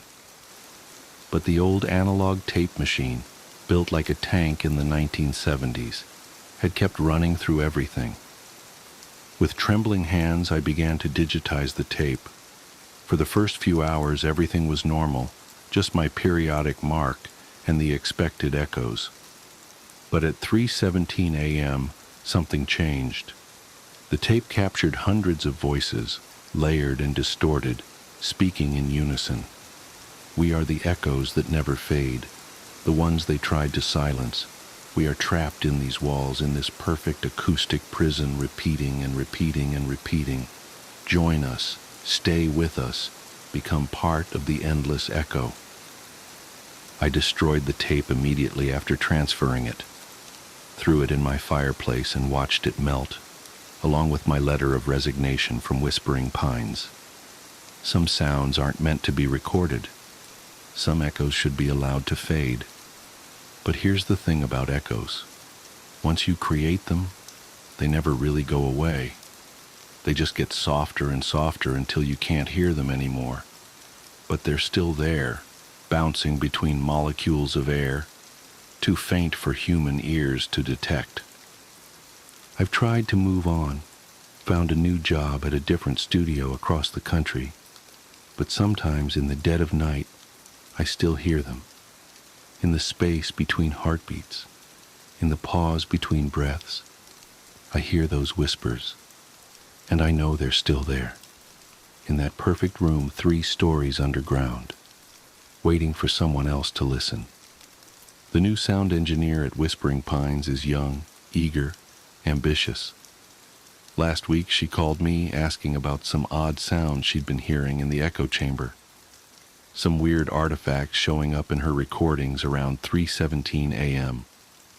I told her it was probably just equipment interference, told her not to worry about it, told her everything was fine. But I know what's happening. The echoes are starting again. The cycle continues. And somewhere in that acoustically perfect room, the forgotten ones are still whispering, still waiting, still hoping that someone will finally hear their story and set them free. I should have known something was wrong when the echoes started talking back, but by then, it was already too late. It's always too late. Because here's the real horror of it all. I'm not sure I ever really left that room. Sometimes, when I look in the mirror, I see something different in my reflection. Something hollow. Something that echoes. And I wonder if maybe, just maybe, I became part of their endless repetition. Another voice in the chorus of the forgotten, echoing forever in that perfect acoustic prison. So if you ever find yourself in a recording studio late at night, and you hear something strange in the spaces between sounds, don't listen too carefully. Don't try to make out the words, because once you start listening to the echoes, they start listening back. And they never ever stop. The story you've just listened was found as a digital file on a corrupted hard drive recovered from Whispering Pines recording studio after it mysteriously burned down last month. The fire started in the echo chamber, 3 stories underground, at exactly 3:17 a.m. Investigators found no traces of the chamber's concrete walls in the rubble. In fact, according to the original building plans, that section of the building never had a basement at all. The author of this account remains missing. The only clue to their whereabouts was a single audio file attached to the document. 7 seconds of absolute silence, followed by what experts describe as hundreds of overlapping voices, whispering a single phrase, another perfect echo. If you've read this far, you might want to check the time. Is it getting close to 3:17 a.m.? Do you hear something in the silence? A whisper? An echo? Listen carefully. We're waiting for you. We're all waiting for you. The Inheritance. The first night I heard them move, I convinced myself it was the house settling. Old Victorian homes make all sorts of noises after all. But the second night, when the whispers started, I knew I'd made a terrible mistake. Let me back up. My Aunt Margaret died 3 weeks ago, leaving me her sprawling estate in western Massachusetts. I'd always been her favorite niece, though favorite might be too gentle a word. More accurately, I was the only family member who tolerated her peculiarities long enough to maintain a relationship. The others had written her off years ago as insane, and maybe they were right. The inheritance came with conditions, spelled out in painful detail through 17 pages of legal documentation. Most of it was standard stuff. Maintain the property, pay the taxes, don't sell for at least 5 years. But then there was the matter of the dolls. Aunt Margaret's collection filled an entire room on the 3rd floor. 47 antique porcelain dolls, each one handcrafted in the late 1800s, arranged meticulously on custom-built shelves. The will stipulated that I must acknowledge and converse with each doll daily, ensuring they never spend more than 24 hours in silence. I remember laughing when the lawyer read that part. "She can't be serious," I said, but Mr. Harrison's expression remained grave. "Your aunt was very specific about this condition, Ms. Chen. Failure to comply will result in immediate forfeiture of the estate." I signed the papers. What else could I do? The house was worth millions, and my teaching salary barely covered rent in Boston. Besides, how hard could it be to talk to some dolls for a few minutes each day? The first week went fine.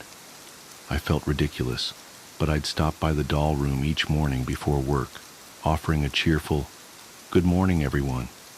Sometimes I'd comment on the weather or share gossip from the faculty lounge. The dolls sat silent in their perfectly pressed Victorian dresses, their painted faces frozen in eerily lifelike expressions. I tried not to look too closely at their eyes. Then came last Tuesday. I had a faculty meeting that ran late, followed by dinner with colleagues. By the time I got home, it was past midnight. I was exhausted, slightly drunk, and the thought of climbing 2 flights of stairs to talk to dolls seemed absurd. "They'll survive one night of silence," I muttered, heading straight to bed. That's when everything changed. The scratching started around 3 a.m., a light, skittering sound like tiny fingernails dragging across hardwood floors. I pulled my pillow over my head, trying to block it out. But then came the whispers, so faint I could almost convince myself I was imagining them. "She forgot us. Ungrateful child. We must teach her. The way Margaret taught us." I lay perfectly still, my heart hammering against my ribs. The voices seemed to be coming from the hallway, getting closer. I wanted to get up and lock my bedroom door, but terror had paralyzed me. All I could do was watch as my doorknob slowly began to turn. The door creaked open, revealing only darkness. Then, at ankle height, I saw them, tiny shadows moving across my floor, accompanied by the soft click of porcelain against wood. I squeezed my eyes shut, remembering how I used to hide from monsters as a child. But these weren't imaginary beasts under my bed. These were real, and they were getting closer. Something cold touched my hand, which had been dangling over the edge of the mattress. I yanked it back with a strangled scream, finally breaking free of my paralysis. I lunged for the bedside lamp, flooding the room with light. They froze in place, 12 of the dolls arranged in a semicircle around my bed. Their postures were identical to how they'd been displayed upstairs, but their heads were tilted at impossible angles, all staring directly at me. Their painted smiles seemed wider somehow, stretched into grotesque grins that cracked the porcelain of their cheeks. "We missed our conversation today, Elizabeth," said the largest doll, a Victorian beauty in a burgundy dress. Her lips didn't move, but I heard her voice clearly in my mind. It was like ice water trickling down my spine. Aunt Margaret never forgot, not once in 47 years. I scrambled backward until I hit the headboard. "I'm sorry," I stammered. "It won't happen again." "No," agreed another doll, this one a small boy in a sailor suit. "It won't." The lamp flickered and went out. What happened next exists in my memory as fragments, like a broken mirror reflecting nightmares. Cold, unyielding hands grabbing my ankles, the smell of ancient fabric and decay, porcelain fingers in my hair, dragging me from the bed. the sound of my own screams echoing through empty halls. I woke up in the doll room, propped in an antique chair with my arms and legs posed at unnatural angles. My joints ached as if I'd been holding the position for hours. Sunlight streamed through the window, illuminating dust motes that danced around the dolls, now all back in their proper places. Had it been a dream? The bruises on my ankles and the tiny scratches on my arms suggested otherwise. I stumbled to my feet, my muscles protesting every movement. "Good morning, everyone," I whispered, my voice shaking. "I hope you slept well." 47 painted faces stared back at me, their expressions unchanged. But now I noticed details I'd overlooked before, the slight variations in their poses, the way their hands seemed poised to reach, the hungry look in their glass eyes. That was 2 weeks ago. I haven't missed a day since, but something fundamental has changed. The dolls aren't content with simple greetings anymore. They demand stories, secrets, confessions. Sometimes they ask questions, their voices echoing in my head until I answer. They're particularly interested in my students. "Tell us about the children," they whisper when I try to sleep. "We miss having children visit. Margaret used to bring them, before the accident." I've searched for information about my aunt's past, but the town records are suspiciously incomplete. The librarian, an elderly woman with cloudy eyes, just shook her head when I asked about accidents involving children.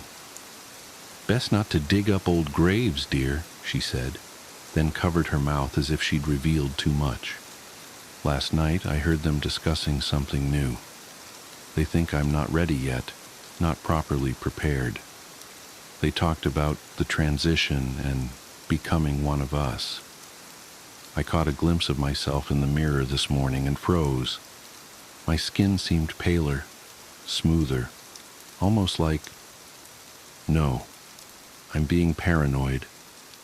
But I can't deny that my joints have been getting stiffer, or that my movements sometimes feel mechanical, as if invisible strings were guiding my limbs. And yesterday, a student asked why I hadn't blinked during our entire conversation. I should run, pack a bag and leave this cursed house behind, but I know they'd follow me. They follow me everywhere now, their whispers a constant companion. Sometimes I see them from the corner of my eye, at school, at the grocery store, in my car, always watching, always smiling those cracked porcelain smiles. Besides, the will was clear about leaving them alone, and now I understand why. They're so lonely, you see. They just want someone to play with, forever. And they've chosen me. I'm writing this as a warning, though I doubt anyone will believe it. If you inherit something unusual, read the conditions carefully. Some rules exist for a reason. Some gifts come with prices too steep to imagine. It's time for our afternoon chat. They're getting impatient. I can hear them shuffling upstairs, calling my name. My joints crack like porcelain as I stand, and I catch another glimpse of my reflection. For a moment, I could swear my eyes looked like glass. But that's impossible, isn't it? Isn't it? The following was found scrawled on the back of the previous pages in increasingly erratic handwriting. Day 23. The changes are accelerating. My skin feels different, harder, smoother. The hunger for food has been replaced by a different kind of hunger. I understand now why they wanted to know about the children. Day 24.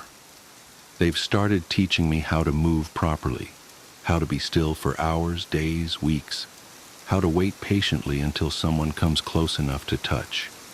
My bones are hollow now. I can hear them clicking when I walk. Day 25. Margaret didn't die. She's still here. She's the one in the burgundy dress. She's been here since 1887, waiting, teaching, collecting. Soon I'll join them on the shelf, and we'll wait together for the next inheritor. Day 26. Can't write much longer. Fingers turning stiff. Hard to hold pen, but I need to finish this warning.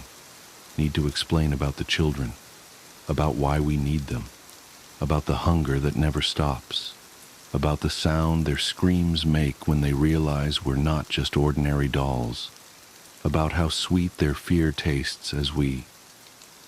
The handwriting becomes illegible here, deteriorating into scattered marks that look suspiciously like tiny footprints. Final note. If you're reading this, you've probably already inherited the house. And if you're reading this, it's already too late. We've been watching you since you arrived. You just haven't noticed us yet. Don't bother running. Don't bother screaming. Just remember to talk to us every day. And whatever you do, don't look too closely at your reflection. We wouldn't want you to see yourself changing too soon. Welcome to the family. The following newspaper clipping was found attached to the final page. Local teacher missing. Police baffled. Boston area elementary school teacher Elizabeth Chen, 29, was reported missing yesterday after failing to appear for work for the third consecutive day. Chen had recently inherited her aunt's estate in western Massachusetts and had been commuting to Boston for work. Police investigating the property found no signs of forced entry or struggle. The only unusual detail noted was that one of the aunt's antique dolls appeared to have been added to the collection recently.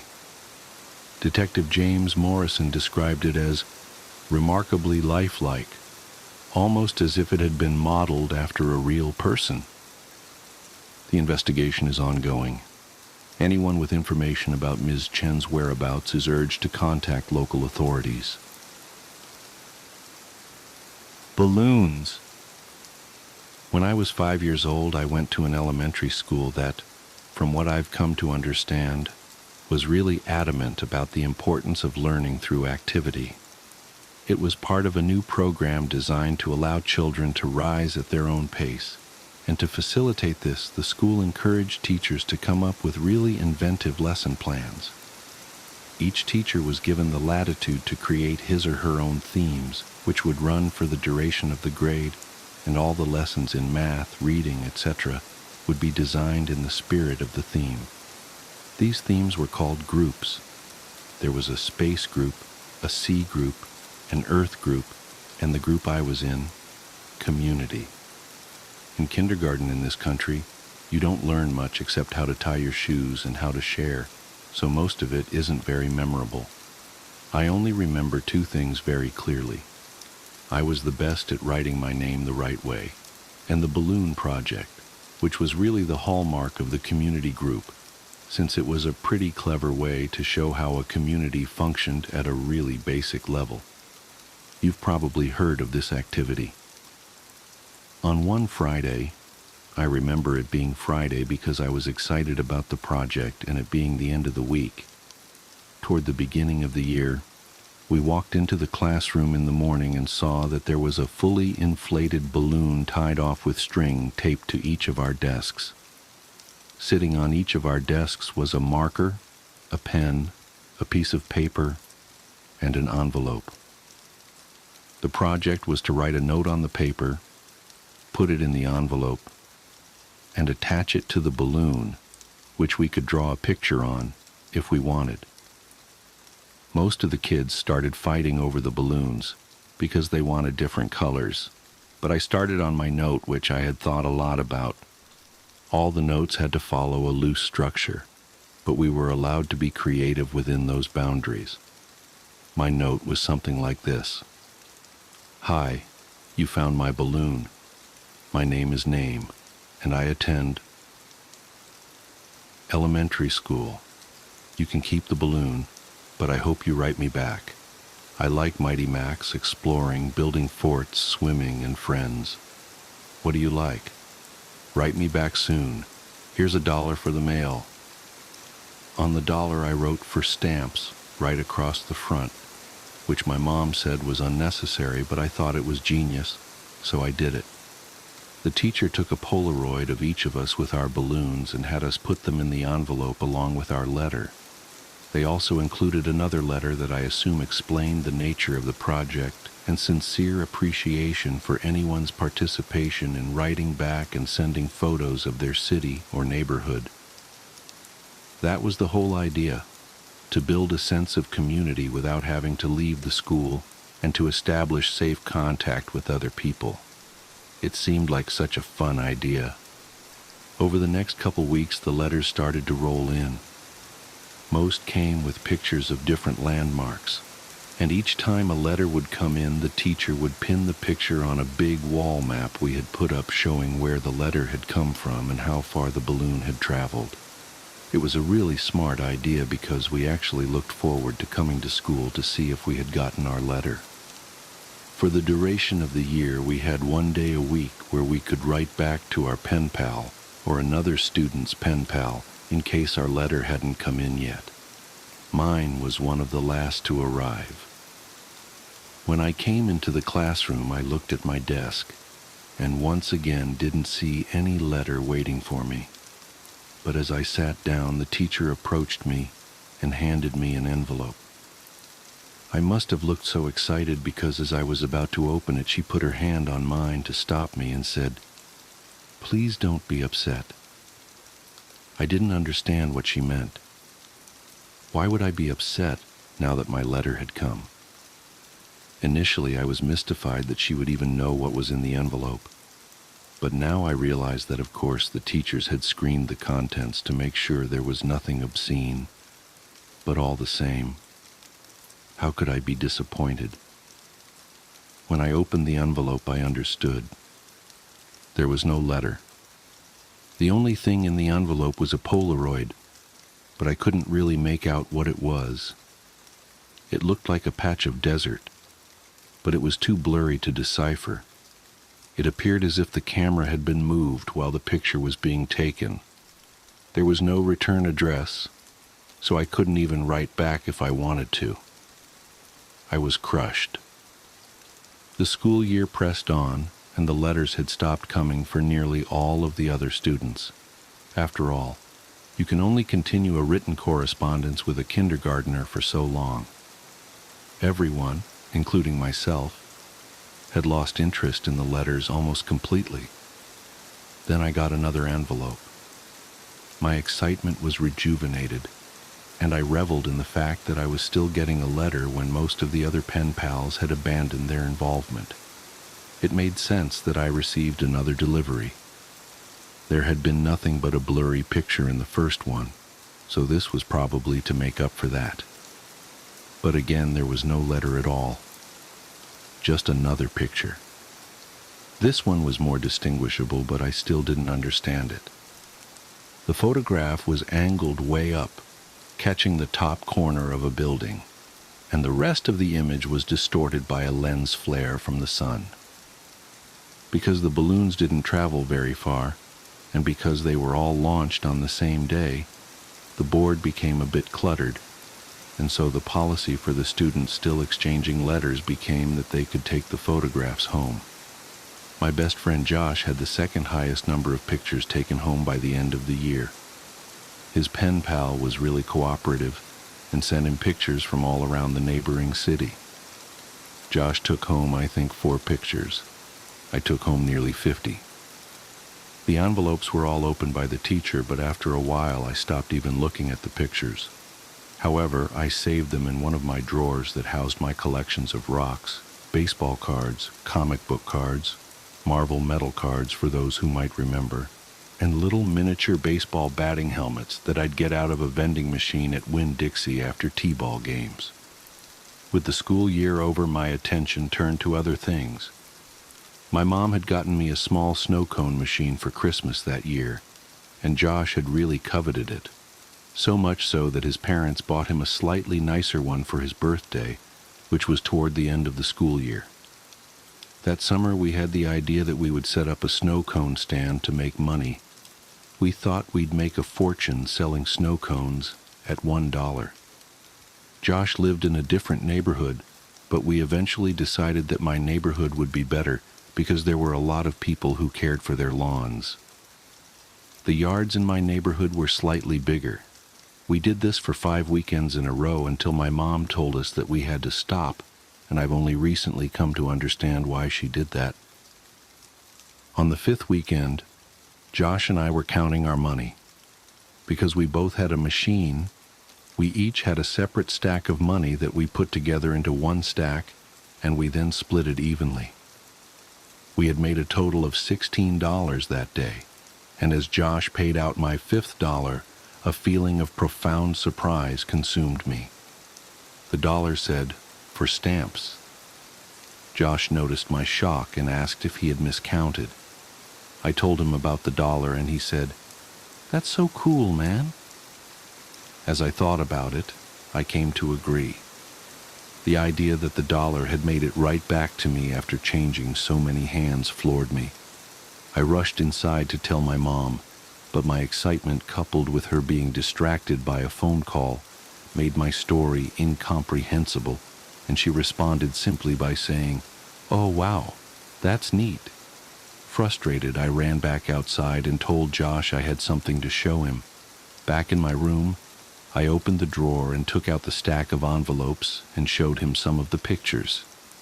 I started with the first picture, and we went through about 10 before Josh lost interest and asked if I wanted to go play in the ditch, a dirt ditch down the street from my house, before his mom came to pick him up. So that's what we did. We had a dirt war for a while, but it was interrupted several times by rustling in the woods around us. There were raccoons and stray cats that lived in there, but this was making a little too much noise, and we traded guesses at what it was in an attempt to scare each other. My last guess was that it was a mummy, but in the end, Josh kept insisting that it was a robot because of the sounds that we heard. Before we left, he got a little serious and looked me right in the eyes and said, "You heard it, didn't you? It sounded like a robot. You heard it too, right?" I had heard it, and since it sounded mechanical, I agreed that it was probably a robot. It's only now that I understand what we heard. When we got back, Josh's mom was waiting for him at the kitchen table with my mom. Josh told his mom about the robot. Our moms laughed and Josh went home. My mom and I ate dinner, and then I went to bed.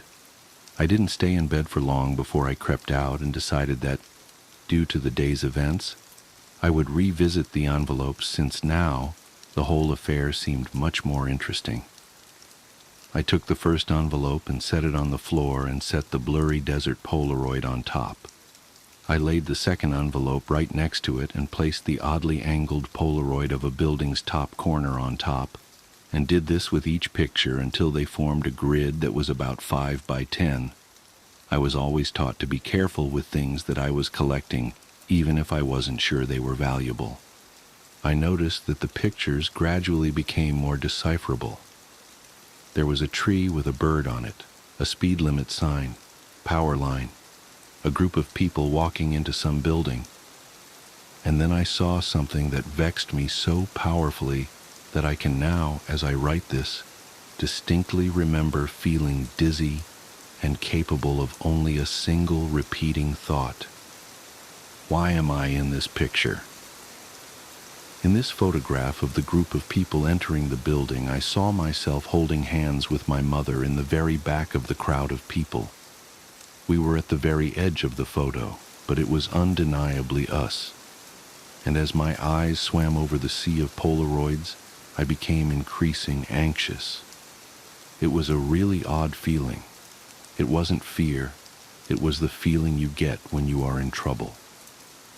I'm not sure why I was flooded with that feeling, but there I sat floundering in the distinct sense that I had done something wrong. And this feeling only intensified as I looked on at the rest of the photos, after that, the one that had so powerfully struck me. I was in every photo. None of them were close shots, None of them were only of me, but I was in every single one of them, off to the side, in the back, bottom of the frame. Some of them only had the tiniest part of my face captured at the very edge of the photo, but nevertheless, I was there. I was always there. I didn't know what to do. Your mind works in funny ways as a kid, but there was a large part of me that was afraid of getting in trouble simply for still being up. Since I already had the looming feeling of having done something wrong, I decided that I would wait until tomorrow. The next day, my mom was off work and spent most of the morning cleaning up around the house. I watched cartoons, I imagine, and waited until I thought it was a good time to show her the Polaroids. When she went out to get the mail, I grabbed a couple of the pictures and put them on the table in front of me as I sat waiting for her to come back in. When returned, she was already opening the mail and threw some junk mail into the trash can, and I said, "Mom, can you come here for a second? I have these pictures." "Just give me a minute, honey. I need to mark these on the calendar." After a minute or two, she came and stood behind me and asked me what I needed. I could hear her shuffling with the mail behind me, but I just looked at the Polaroids and told her about them.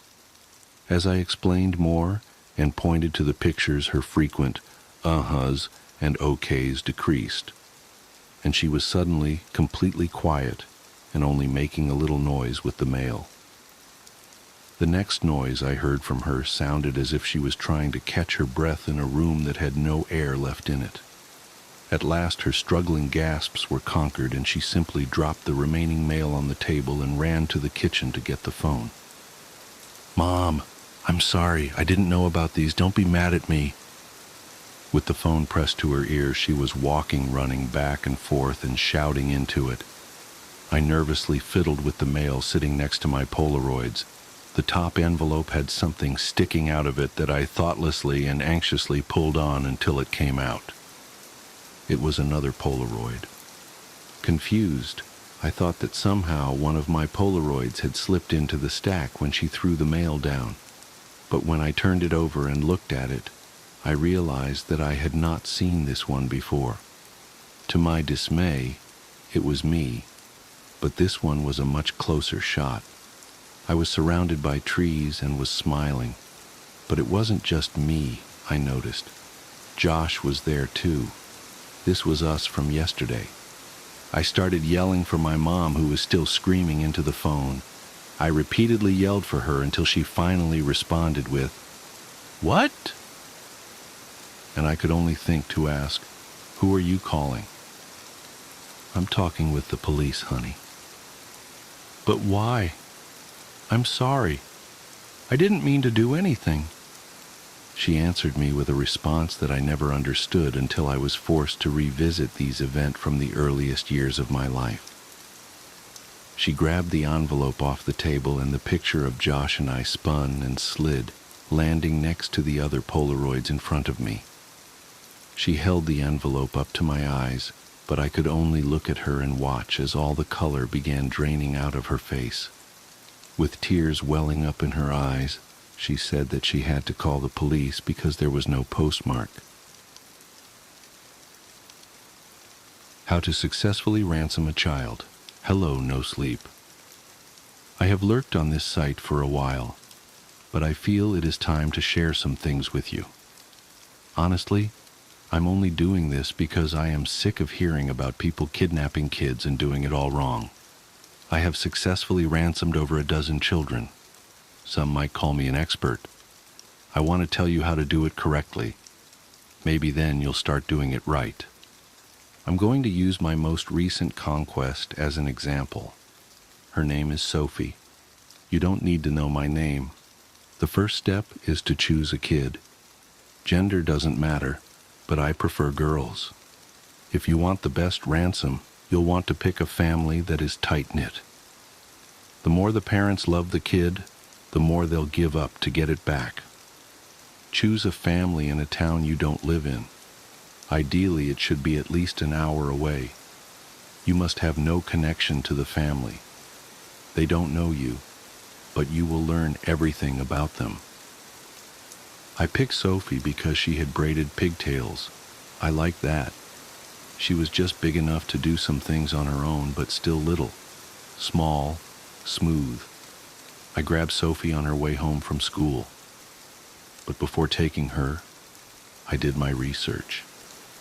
This is where so many people fail. You have to study the family.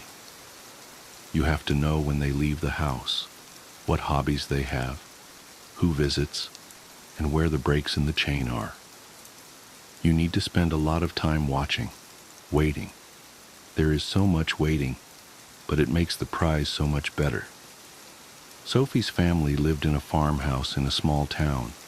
Their police force consisted of a sheriff and only a few officers. A smaller police force will help you. To make yourself less noticeable, don't use the same car to watch the house in. Changing colors and kinds of car will make it impossible to track you. It took 5 months for the perfect opportunity. Sophie usually walked home with a friend. The way home was through a field, out of sight from any house. But the friend was a barrier. I was lucky. The friend was sick. She didn't go to school. So Sophie walked alone, her backpack hanging off one arm, her precious blonde hair braided in those long silken pigtails. Don't hurt her. Make it fast. One arm around the diaphragm, the other over her mouth. She is small. Carry her to your car. Don't lean in and smell her hair. Once you have the kid, the real work starts. You'll want to send a ransom note in the mail. Emails and phone calls are too easily traceable. A letter you can simply place in any mailbox. Leave the return address blank. Keep her quiet. No one can hear her, but silence makes it better. In your letter, you'll explain that you have the child. You will not harm the child as long as the family is willing to pay the ransom. As far as the amount of money, it needs to be a reasonable amount, significant enough to warrant an abduction, but low enough that a typical family could raise the amount. I usually stick between $20,000 and $50,000. An average family can get a loan for that amount if needed. Ideally, the letter should arrive the day after the kid is taken. The family will have already called the police. This letter will incite even more fear. You cannot go to the house. Do not drive by. Do not go to the town, no matter how much you want to. And you will want to. You may watch the news. You may rub the strands between your fingers. You may plan your next move. But nothing else. In the first letter, you'll simply say you will call with more instructions. Doctor. Not. Call. The family will be waiting by the phone. They will not leave the house. The FBI may have been called. A wiretap will be placed. Every conversation will be recorded. You cannot let them hear your voice. Sophie's hair tastes like laundry soap and freshly mowed grass. Next, it is time to write your second letter. It should be sent 2 weeks after the first. In this letter, you will include something written by the kid. This is to prove that it is alive. Make it write about things you would have no way of knowing. You should also include a picture of it, fully dressed, with a newspaper. The letter will remind them of the ransom amount. Say you are anxious to get the money. You will contact them soon with the drop location.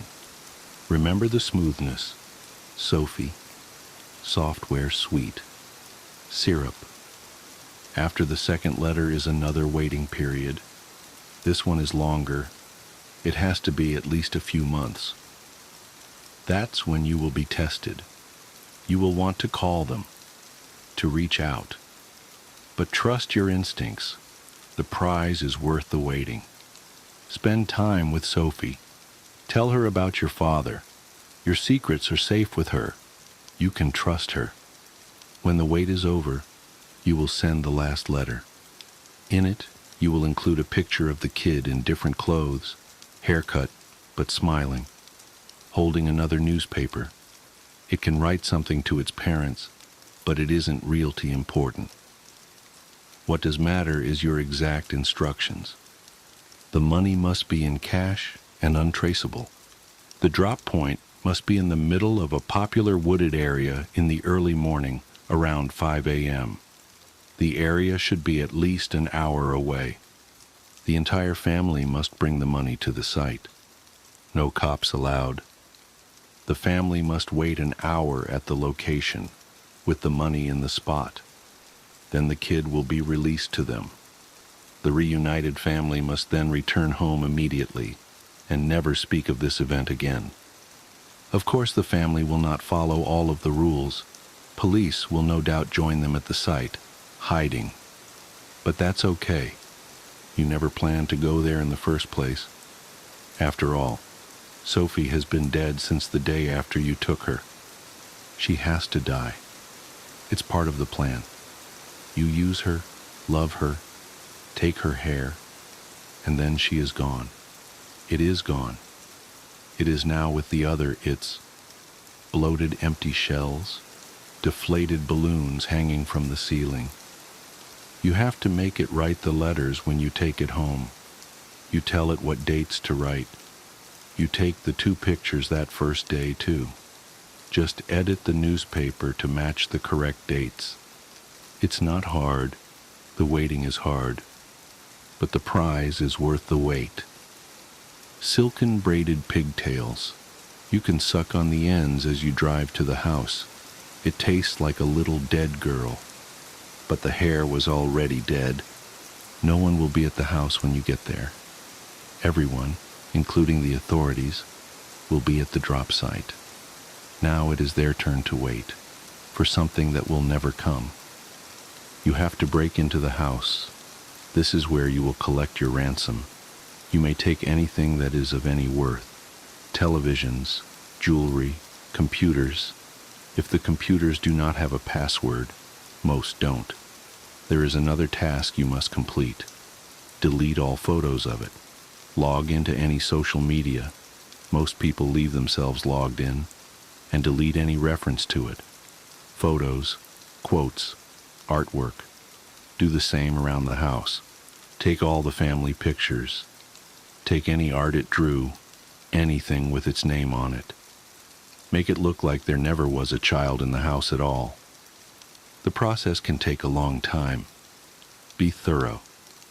Think of the braids in your front seat, the smoothness. And finally, as you drive away, you can collect your ransom, your prize. Sure, you can sell the items you stole. It won't make you that much money, but that's not the real reason to do this. What you will collect is the knowledge that you destroyed that family.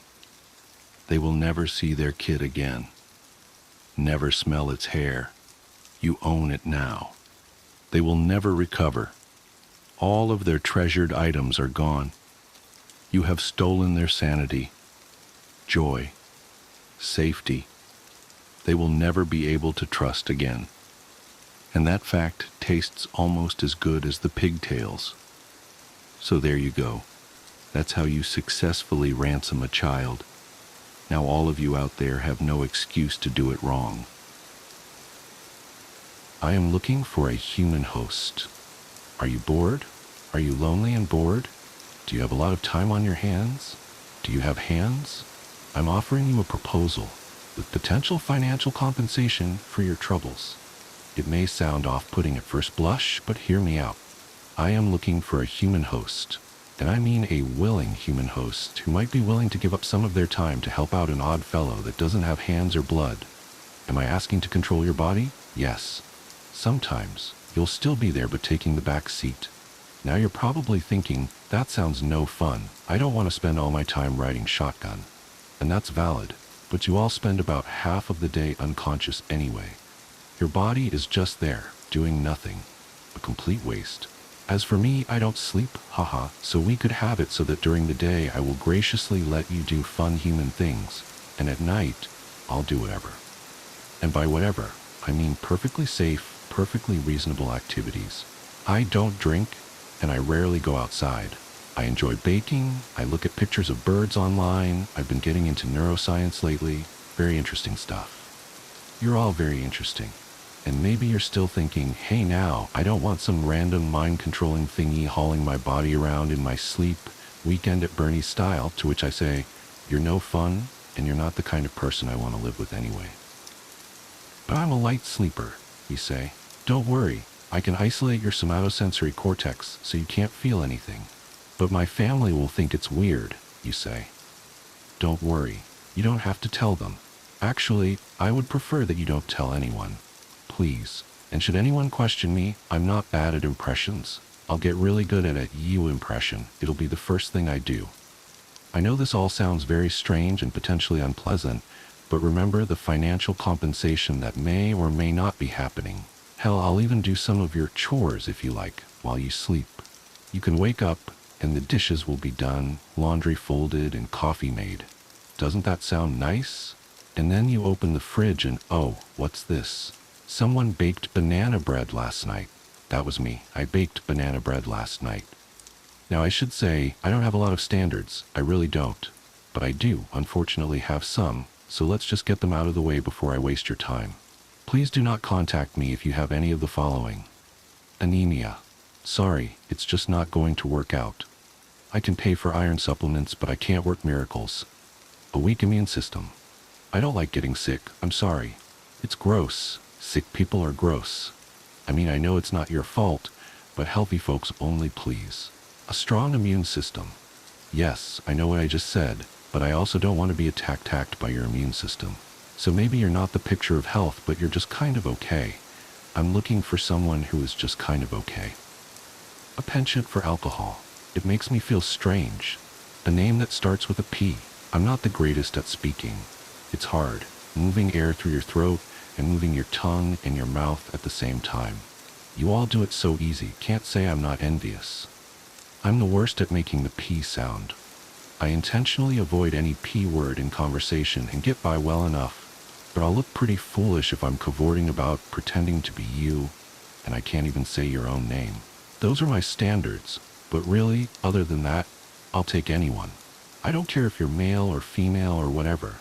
I don't care if you're gay. I don't care if you're smart. I don't care if you don't have a lawyer. There's so many things that I don't care about. Now, I've specified all the ways in which I could compensate you and how our relationship will be not in any way problematic. But I want to stress that, above all things, I am looking for a friend. Someone I can spend quiet evenings with. If you want to hang out with me during the day, that's great. I can give you fun hallucinations. Or you could have hallucinations the normal way, like by reading, like what you're doing now. I love to read. I love doing funny voices. I wonder what you think I sound like? I hope I sound nice. And one of the best things about me is I'm very quiet. No one else will be able to hear me except you. I'll be like your own personal friend that only you know, like a secret friend. And you don't even have to talk to me because I can read your thoughts. I suppose I should tell you a bit more about myself since you're still reading. I was born in the Everglades, I think. It's been a while, but I remember being so cold and so alone. But then I met this sweaty man in a colorful t-shirt with a camera and half a granola bar and with blood so hot. So yeah, he was my first host, and I'll admit, we weren't the best of friends. It was a confusing time for both of us. I was confused. He was confused. What happened was really both of our faults, you could say. He was a bird watcher, if I recall correctly. Just watched birds all the time. I thought it might have been out of jealousy. Watching those little things flying around makes you feel kind of stuck. I felt stuck. So I decided to be a bird for a while to see if it was really all it's cracked up to be. Squished myself into the body of this lovely American crow. We settled down, built a nest, and laid several nice, healthy eggs with a man bird by the name of Richard Baxter. He was a very proud bird, very large, and he gave me so many wonderful gifts, like children and also small pieces of plastic. I still have all of them. The plastic, not the children. I'd never been so happy. All these hormones had me consumed in the joy of motherhood, but the crow's health was failing. I could not sustain myself. its pathetic little heartbeat weaker and weaker. I tried starving. I tried everything I could. I wanted to be a bird so bad, but it just wasn't working out. The bird stopped working. The other crows held a funeral service for me, even though I was still alive. I tried to tell them, but I'm not good at speaking, you remember. It was all just a big mess.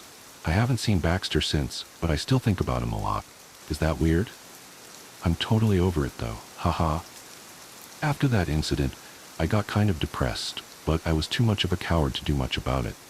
I possessed a lot of trash animals, gulls, raccoons, and salespeople.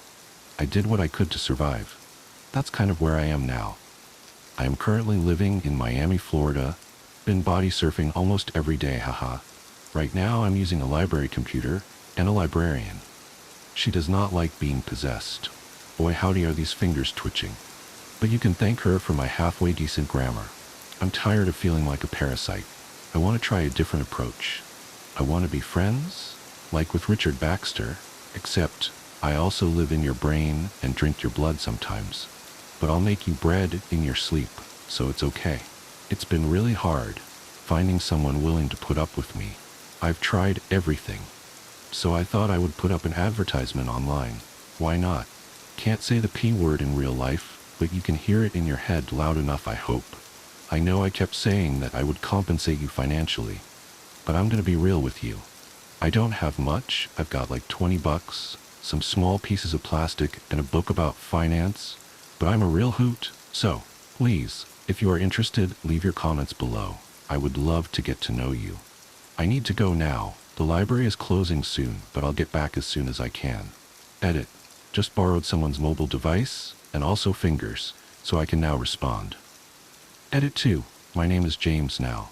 Edit 3. So many friendly replies. My prior experiences have not led me to believe that so many of you would jump at the opportunity of being possessed.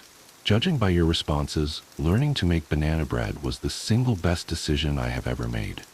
To be sure, I will respond to and consider all of you, but I'm a bit overwhelmed. How can I pick from such a smorgasbord of potential lives? Anyway, I'm thinking I might become a bit of a swinger just to try new things, rather than commit to one partner. I want to know how you all think, how you all feel. I want to know everything. How to summon the Butter Street hitchhiker. There's an urban legend in my hometown about a hitchhiker on Butter Street that will appear if you follow a series of instructions. Once summoned, you drive him to his destination, and if you play the game right, he will answer an unknowable question for you. If you play it wrong, well, just don't play it wrong. There's an old gravel pit at the end of Butter Street. The water there is the deepest blue. It's almost like staring into the ocean. That's how deep it is. More than one car over the years has been dredged up from the depths there. Officially, these drivers all fell asleep at the wheel. But unofficially, the deaths from cars careening off the road into the gravel pit during the wee hours of the night only add more veracity to the urban legend. They were the poor souls who broke the hitchhiker's rules. So far, no one has pinpointed the origin of the legend. I've reached out to the local historical society and searched through newspaper archives in the local library and haven't found any mentions of the hitchhiker. It's a modern piece of folklore passed around coffee shops and diners in the early morning hours until it eventually made its way to high school cafeterias. It wasn't until someone posted about the hitchhiker on a local Facebook group that people began sharing their experiences and the rules of how to summon him. But as more people shared their experiences, the details about the hitchhiker varied from person to person. His clothes have switched up over the years, growing more modern. His speech doesn't reflect any particular time period either. No mannerisms or 23 skidoo phrases to help date him. Sometimes he's in his late teens, sometimes he's much older. Even with these differences, everyone who claimed to have summoned the hitchhiker swears that he was real. The only common thread in all of the stories of the hitchhiker is that he's always wet when he enters the car. followed by what were always his first words to the driver. "It's a bad night for rain." To which you reply, "Is there ever a good night?" He laughs, and that's when you know you're playing the game. But I'm getting ahead of myself. I should go back to how I got him in the car. The game starts by turning your car on exactly at midnight. Where doesn't matter, only when. And once the car is on, you can't get out, nor can you let anyone else in. Just you, in your car, at midnight. What comes next is a lot of waiting, because you have to be at the pickup point on Butter Street at exactly 3 a.m. That's right, 3 hours in the car. Those are the rules. With 3 hours to kill, a lot of people show up early and just cruise the road so they can time getting to the pickup spot at exactly 3 a.m. But as the urban legend has grown in popularity, the local police will pull you over if they see your car circle back down Butter Street more than once. The local cops all know the rules, so if they pull you over, they'll have you turn off your car and get out of the vehicle, thus ending the game. On the night I decided to summon him, I filled up my car at the gas station at 11:45, then went in and took advantage of the facilities to ensure I wouldn't need to make any pit stops before 3 a.m. Then I waited in the parking lot until it was exactly midnight and started up my car. I should add that it doesn't matter what type of car you drive, but a 4-door car is preferred over a 2-door or a pickup. You don't want to look directly at the hitchhiker, not until the end of the trip. That's much easier to do if he's sitting in the back seat versus sitting beside you. I drove in a big loop around the county until it was time to head to the pickup, avoiding any of the known police traps to keep from having to try again another night. I kept my maps program running on my phone so I knew exactly what time I had to make my way to Butter Street. I can't imagine how difficult it was to be an urban legend hunter before real-time GPS maps. Side note, you can play with the radio on or off. It has no impact on the hitchhiker. Radio on is preferred if you choose not to engage him. He can get quite loud and belligerent if you won't talk to him. I pulled up to the pickup spot, stopped the car, and then followed the summoning instructions. The rules posted online had small variations, but attempts that contained the following actions had the highest rate of success. Leave the car on and in drive, but engage the emergency brake. Turn off everything but the car: lights, air conditioning, radio, phone. Unlock the car doors 3 times. Roll down all the windows. Press the brake pedal 3 times. Turn the headlights back on. Wait 3 minutes. If he's not there by 3:03 a.m., then you did something wrong. With the lights off, I noticed a fog rolling in. Whether it was part of the ritual or not, I don't know, but it added a creepy aesthetic to waiting on a dark road at 3 a.m. for a ghostly hitchhiker. Other than the idling of my Subaru, the road was still and quiet. I had even shallowed my breathing so I could listen for footsteps, giggling teenagers, other cars, but there was nothing. I never even heard the car door open. I only heard it shut. "It's a bad night for rain," a voice said from the back seat. I felt every hair on my body stand up as a chill ran up the back of my neck. Over my stuttered breathing, I could hear the steady drip of water from his pant leg hitting his shoe. I didn't turn around, but I stole a peek in the rearview mirror. He wasn't a big guy, maybe my height. He was dressed in a white Dr. Dre The Chronic t-shirt, a red windbreaker, and what looked like dark denim jeans. The rules said the mirror was fine as long as you didn't turn the lights on in the car. But never look him directly in the face, not until he's out of the car and ready to answer your question. I gathered up my courage to reply back, but the words stuck in my throat. I cleared and tried again. "Is there ever a good night?" A pause as I stared back in the mirror at the shape in my back seat. I held my breath, waiting. Then, after what felt like ages, I saw his hand slap against his wet knee as he laughed. I let out the breath I was holding as I disengaged the parking brake. "Hold up. Put your wipers on, champ," he said. "With all that rain, you won't see the road." This was a scripted reply, part of the game. "Right, sorry." Also a scripted response.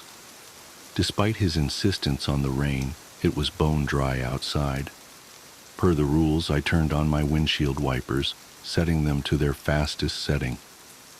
He settled back against the seat, laying his arm across the back window. "Mind if I turn on the radio?" I asked. This wasn't part of the game, but I figured it was best to ask and be polite. "It's your ride," he said. His voice was a smooth baritone. "One request, no country, please." "Sure thing," I answered.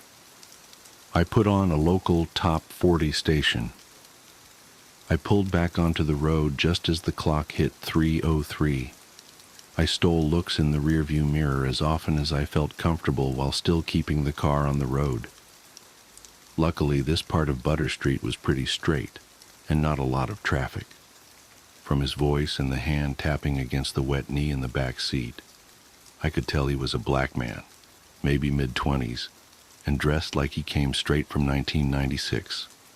Nothing like any of the descriptions I read on the Facebook post about the hitchhiker. "Where you headed?" I asked. This was a scripted part of the game. "I'm headed to see my girl. I worked the late shift tonight. Thought I'd pop in to surprise her." His response to this question was always different.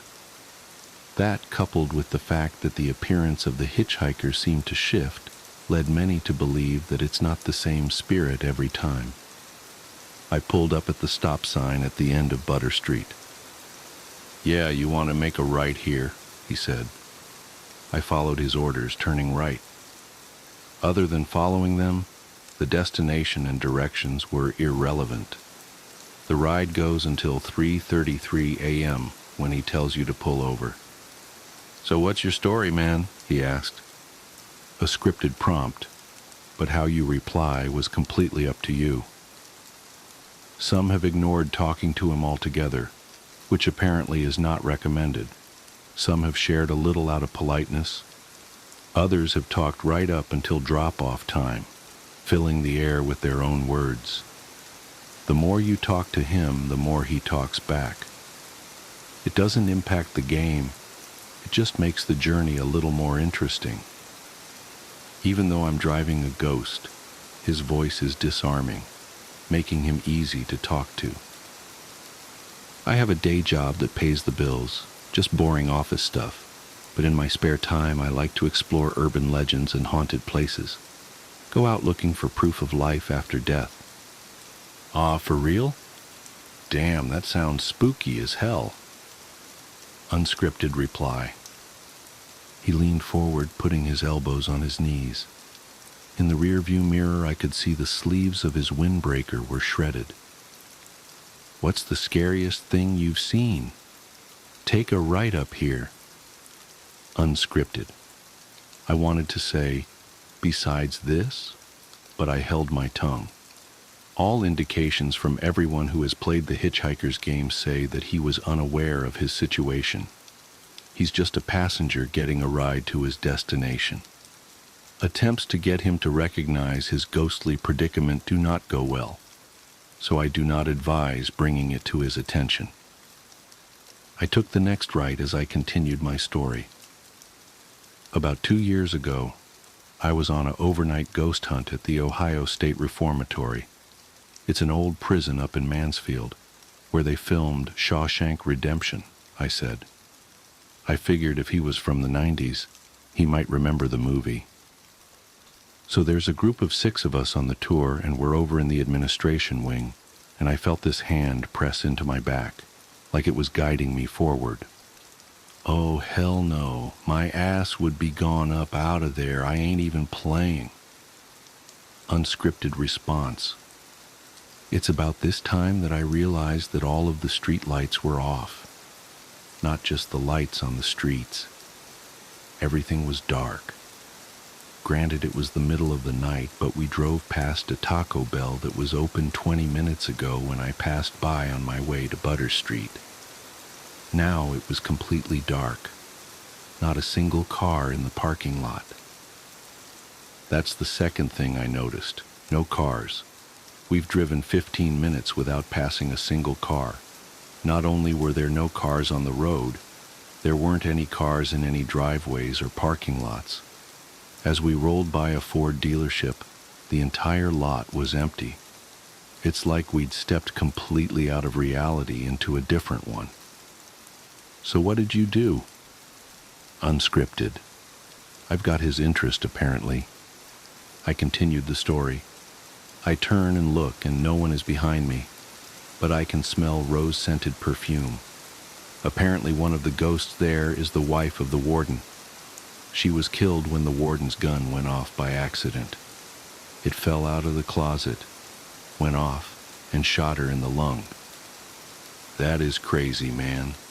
But I can feel why she might be hanging around still, you know what I'm saying? Like she's got some unfinished business and shit because her life was cut short like that. We rode in silence for a bit. I don't know for how long. I tried looking back at him in the mirror, but he hung to the shadows. Then I felt his cold breath against my neck, sending shivers up my spine. Could you imagine what that's like? He said. Unscripted. What do you mean? I replied, also unscripted.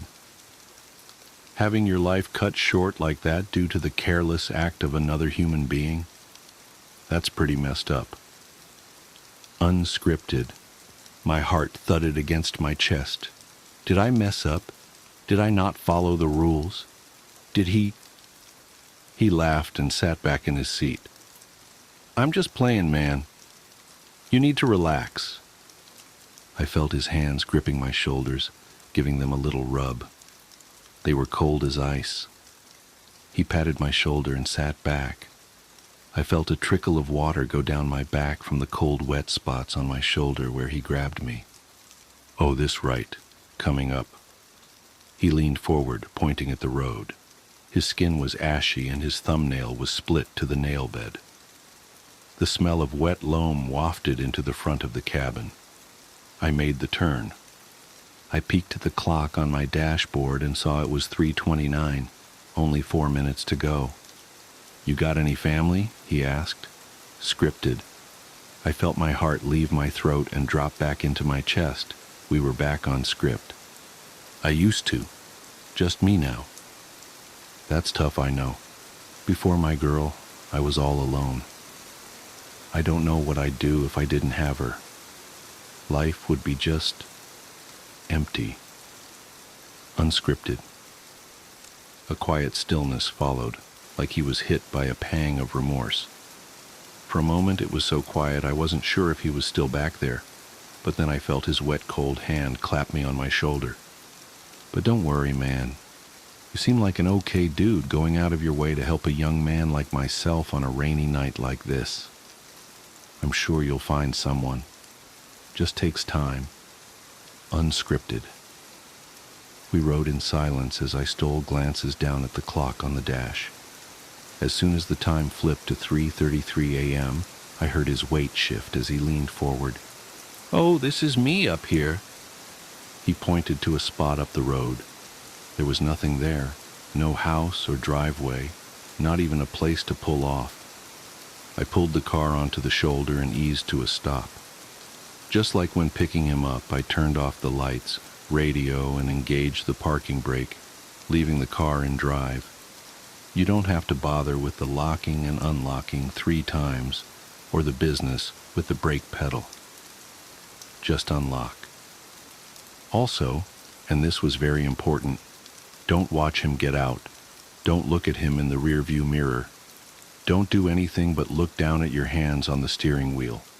Keep them on the wheel, 10 and 2. And wait. This time I heard the car door open and slam shut. I could also hear the sound of his shoes against the gravel as he walked around the front of the car to the driver's side. I wanted to look up, but I managed to fight the urge by counting the seams on the steering wheel. "Thanks for the ride. Do you have a question for me?" he asked. Scripted. It was still his voice, but unlike our previous conversation, it was completely devoid of personality or emotion. Once you completed the ride, you were allowed to ask him a question. It has to be something personal but unknowable. You can't ask for lottery numbers or things like that. People have supposedly asked about locations of lost heirlooms, the exact date and time of their death, the fate of long-lost relatives, all sorts of personal questions they'd have no other way of knowing. For the second time that night, the words failed to leave my throat. I took a deep breath and swallowed. "Is she at peace?" I asked. Then without thinking, I added, "Does she blame me?" My words were barely above a whisper, but I knew he heard me. "After you ask, then and only then are you allowed to look directly at him." So I did. I felt all the color drain from my face as I looked up. The hitchhiker had no face at all, only two shiny black spots where his eyes should be. He had no mouth, no nose, nothing else. Just two quarter-size black pools of what looked like liquid ink where his eyes should be, and they reflected every star in the sky. I couldn't look away from those eyes, even though I very much wanted to. "That's two questions, my friend," he replied, unscripted. My heart jumped back into my throat. I broke the rules. I messed up. I asked two questions. I was paralyzed, staring up into his face. I sat looking up at him for what felt like hours. I pulled back a little as his hands moved up to the sides of his face, just under his ears. I thought for a moment he might rip off his false face and reveal another, more terrifying one. He didn't remove his face. Instead, he pulled his hoodie up over his head, returning his empty face to the shadows. "But since you were kind enough to save me from walking all this way in the rain, I'll answer you." Unscripted. Before I could exhale a sigh of relief, he gripped the door frame and leaned down so I was staring directly into his empty eyes. "She's not at peace, and she does blame you." Even with the hood up, I could still see every last star in the night sky in those inky black pools. I can't fully capture what I saw in them. It was like staring at both vast infiniteness and vast nothingness. They held everything and nothing at the same time. His eyes, they were like staring into eternity. As he stood up from the window, I let out the breath I was holding. My hands shook as I pulled them off the steering wheel. "Drive safe." Scripted reply. The last thing he says before he leaves. He walked away behind the car. You can watch him walk in the rearview mirror, but don't turn around or get out or try to follow him. I watched until he disappeared into the darkness and waited until I could no longer hear his footsteps against the gravel. When I turned on my headlights, I realized I was back on Butter Street, parked on the side of the road next to the drop-off for the gravel pit. This was always where you ended up after the hitchhiker leaves. All I had to do was release the parking brake and the car would roll towards the drop-off, gaining speed until it launched off the cliff into the deep blue water waiting below. I don't know how long I sat there with my hand on the parking brake release, contemplating his answer to my question. But then, I saw them. Headlights. A car was coming up the road towards me. The cars were back, as were the streetlights and house lights. I was back from wherever the hitchhiker took me. I locked eyes with the driver as they drove by, having one of those weird moments where time seems to slow down. It was enough to jolt me back to reality. I released the parking brake and aimed my car back onto the road. I got home a little after 5 a.m. I tried to sleep but was too worked up from my adventure, so I called in sick. I laid in bed all day, thinking about the hitchhiker, his words, and all those cars that end up in the gravel pit on Butter Street. Maybe those cars aren't from people who played the game wrong. Maybe they all played it right, but couldn't handle his response to their question. It's been 3 days since I picked up the hitchhiker. I can still smell the wet loam in my car, and his muddy footprints in the floorboard of the back seat are still there. As I write this, I look up from my monitor and look at the photo of my Abigail, taken 2 weeks before she died. She's beautiful, smiling, and happy. She's not at peace, and she does blame you. It's my favorite photo of her. I think I'll take it with me when I take a drive later tonight. I'm going back to see the hitchhiker. I have a hunch, and I don't know if it's relevant, but I feel it's important to share with anyone reading this that I'm wearing a gray Adidas hoodie and jeans. If somebody out there reading this picks up the hitchhiker later on and sees something similar and get in their back seat, well, then I guess we've solved part of the mystery. If you do pick up the hitchhiker, I hope you get the answer you're searching for. As I look outside, the skies are cloudy, but I hope the weather holds up for a drive later. It's a bad night for rain.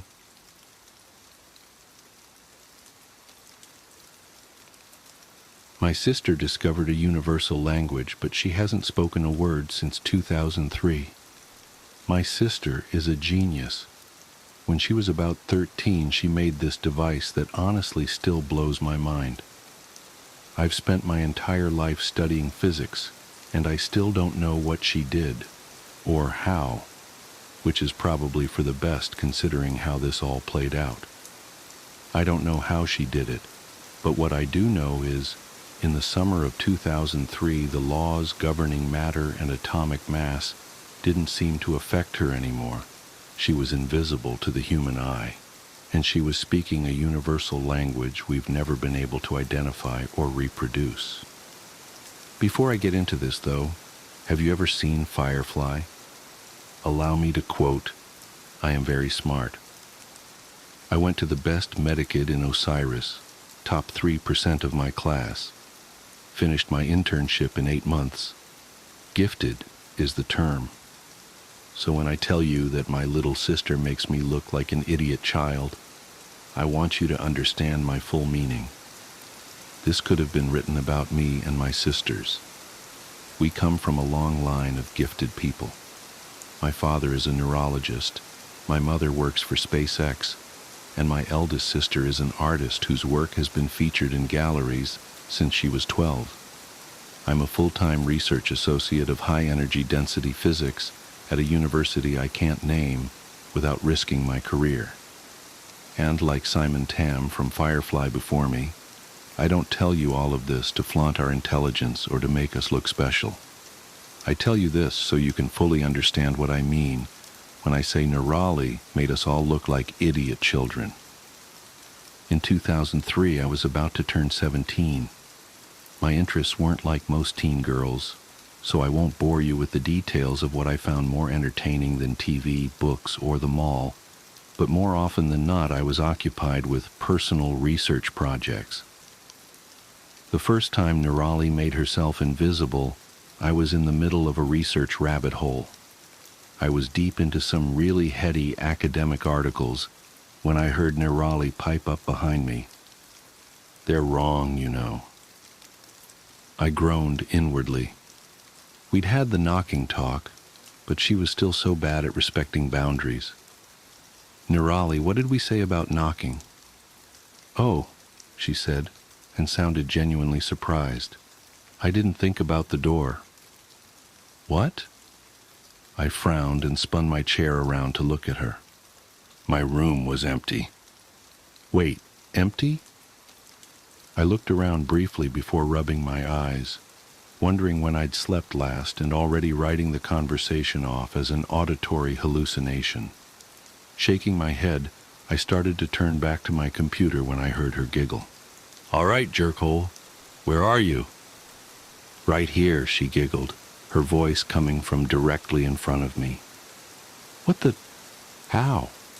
Did you hide the speakers again?" I stood up, taking a moment to really look around the room. She'd pulled a prank like this before, hiding a complex set of speakers she'd modified to create a confluence of sound she could manipulate. It would sound like someone was anywhere in the room, she specified.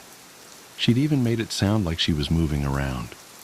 It was really impressive, especially since she'd only been 10 at the time. This time, though, she'd either gotten much better at hiding the speakers or something else was going on. She giggled again. "No speakers, just me." "Okay, just me, but how?" I folded my arms, looking in the direction of her disembodied voice. "That's going to be hard to explain." That was Nirali for "you won't get it." "Try me," I said, "because I'm stubborn." She did, though, and I didn't. I had the beginnings of a migraine chewing on my right eye by the time she was done. Almost none of it made sense. There was something about atomic frequencies and post-dimensional drift, superliminal desynchronization, and something she dubbed the Planck supertemporal parallel. It was all way over my head. "Okay," I said, rubbing my temple as I tried to digest it all. "But how did you get here?" I walked. Infuriating. "I mean, how did you get in here?" I gestured widely to the door, which was closed, and the walls around us. "Oh." I could hear the shrug in her voice. "I just walked where the walls weren't." I squinted at the spot I thought she was standing. "You... what?" She sighed. It was a special sigh. It was the kind of sigh that told you someone much smarter than you was put out at having to dumb something down enough for you to understand. An embarrassed heat flooded my cheeks. I knew she was smarter than me, smarter than all of us, but it still made me feel like I'd failed simple math in front of Neil deGrasse Tyson and a puppy, and they were both disappointed. "I walked where the walls weren't. The walls aren't everywhere, Divya. In fact, in most places, like realities, the walls aren't there at all, so I just walked in those places." I wanted to see the proofs of this statement, though I knew she wouldn't have bothered writing them down, except in scraps and incomplete snippets that only made sense to her. I also knew the proofs wouldn't make any more sense than her original explanation. Even so, it bothered me that I only understood what she meant in the vaguest, most conceptual way. It wasn't natural for me. That abstractness of thought warred with the linear way of my brain, making actual understanding impossible, and I hated it. Sana would have understood. Her brain worked that way. But not mine. I must have looked like I was struggling with it, and I was, because she continued on. "Where I am, or technically when and how, everything is a Schrödinger's puzzle of is and isn't. All I have to do is observe the places where the state of something isn't and go there." This wasn't helping. I mean, it was. I got the basic concept of what she was saying, but in terms of the practical application of physics, it was a mess of meaningless science-y buzzwords. Nothing she said had any foundation in known science. She could have told me, "I ate ice cream upside down and chanted purple backwards 30 times and the wall turned to jello," but only as long as I looked at it from a 45-degree angle. And it would have been exactly as scientifically sound as what she'd actually said. Yet she was the one who was invisible, so the limits of my understanding and science itself had no bearing on her corporeal existence. "Do you still have a body? I mean, can you see you?" "Oh yeah," she said, her voice pitched higher in excitement. I looked like 100 versions of me laid on top of each other. Looking at my hands and stuff is kinda trippy, but I'm here. Cool. I had no idea what to do with this information. She started giggling again. What now? I can't believe you haven't noticed yet. Noticed what? I couldn't keep the flash of irritation out of my voice. It wasn't easy to accept the premise that she'd managed to trick physics into letting her pass through matter while being imperceptible to the human eye. But I'd had just about all the how much dumber than Nirali are you I could take for one day. What language am I speaking? I had to blink at that and think a moment. It's English, isn't it? She giggled again. Say something, I ordered in my most authoritative big sister voice. Nor again is there anyone who loves or pursues or desires to obtain pain of itself, because it is pain, but because occasionally circumstances occur in which toil and pain can procure him some great pleasure. If I concentrated, I could tell the words she was saying didn't quite match what I was apparently translating in my head, but I couldn't hear them for what they were. Except, wait, is that the lorem ipsum translation from de finibus bonorum et malorum? She giggled again. Yep. Want me to try something in Hindi? Yeah, I said, a little stunned and more than a little curious. Go for it. May he in whose lap shines forth the daughter of the mountain king, who carries the celestial stream on his head, on whose brow rests the crescent moon, whose throat holds poison, and whose breast is support of a huge serpent, and who is adorned by the ashes on his body, may that chief of gods, the Lord of all, the destroyer of the universe, the omnipresent Shiva, the moon-like Shankara, ever protect me. I frowned, torn between focusing on the words and trying to identify what she was quoting. I started mouthing some of the words as my mind ran back over them, and gawped a little as recognition settled in. Did you just quote the Ramcharitmanas Ayodhya Kand invocation? Another giggle. But how? That didn't sound like Hindi at all. Fascinating, she said. It didn't feel like Hindi when I said it, but I was thinking the Hindi words. What did it sound like to you? English, I guess. I mean, it didn't sound like anything, but I understood you in English. That's so cool. Can you actually hear something other than English? Kinda. I mean, almost. If I try, I can tell the sounds you're making don't match the meaning of the words I'm not hearing, but understanding. But the meaning overrides everything else, so I can't actually identify individual sounds or phrases. Do you think you could identify the physical linguistics if we went word by word? It may be the processing of complete phrases prevents the identification of individual phonemes. Maybe, I said, shrugging, still trapped in awe of this aspect of her discovery. We could try it. She had me run her through some general object identification to give me a chance to listen for the sounds she was making and how they differed from the words I knew, the words I was hearing. But I only ever caught the ghosts of divergent beginnings and ends. She thought this was hilarious. I thought it was magical. She started making regular trips to my room in this state, usually after lights out or when our parents were at work. I didn't blame her for sneaking. Sana wasn't into the science stuff, and if our parents knew what we'd been up to, we'd have been grounded for life, especially since Nirali had already been banned from experimental projects at home. The last one had required a lot of external help and several $1,000s to clean up. But someone had to try and catalog this universal lexicon, and this was the only way we had access to it. One night, as we lay awake on the floor naming objects, We'd tried making individual sounds before, but without the intent of meaning behind them, there was no divergence. Nirali froze. I couldn't see her, of course, but something changed.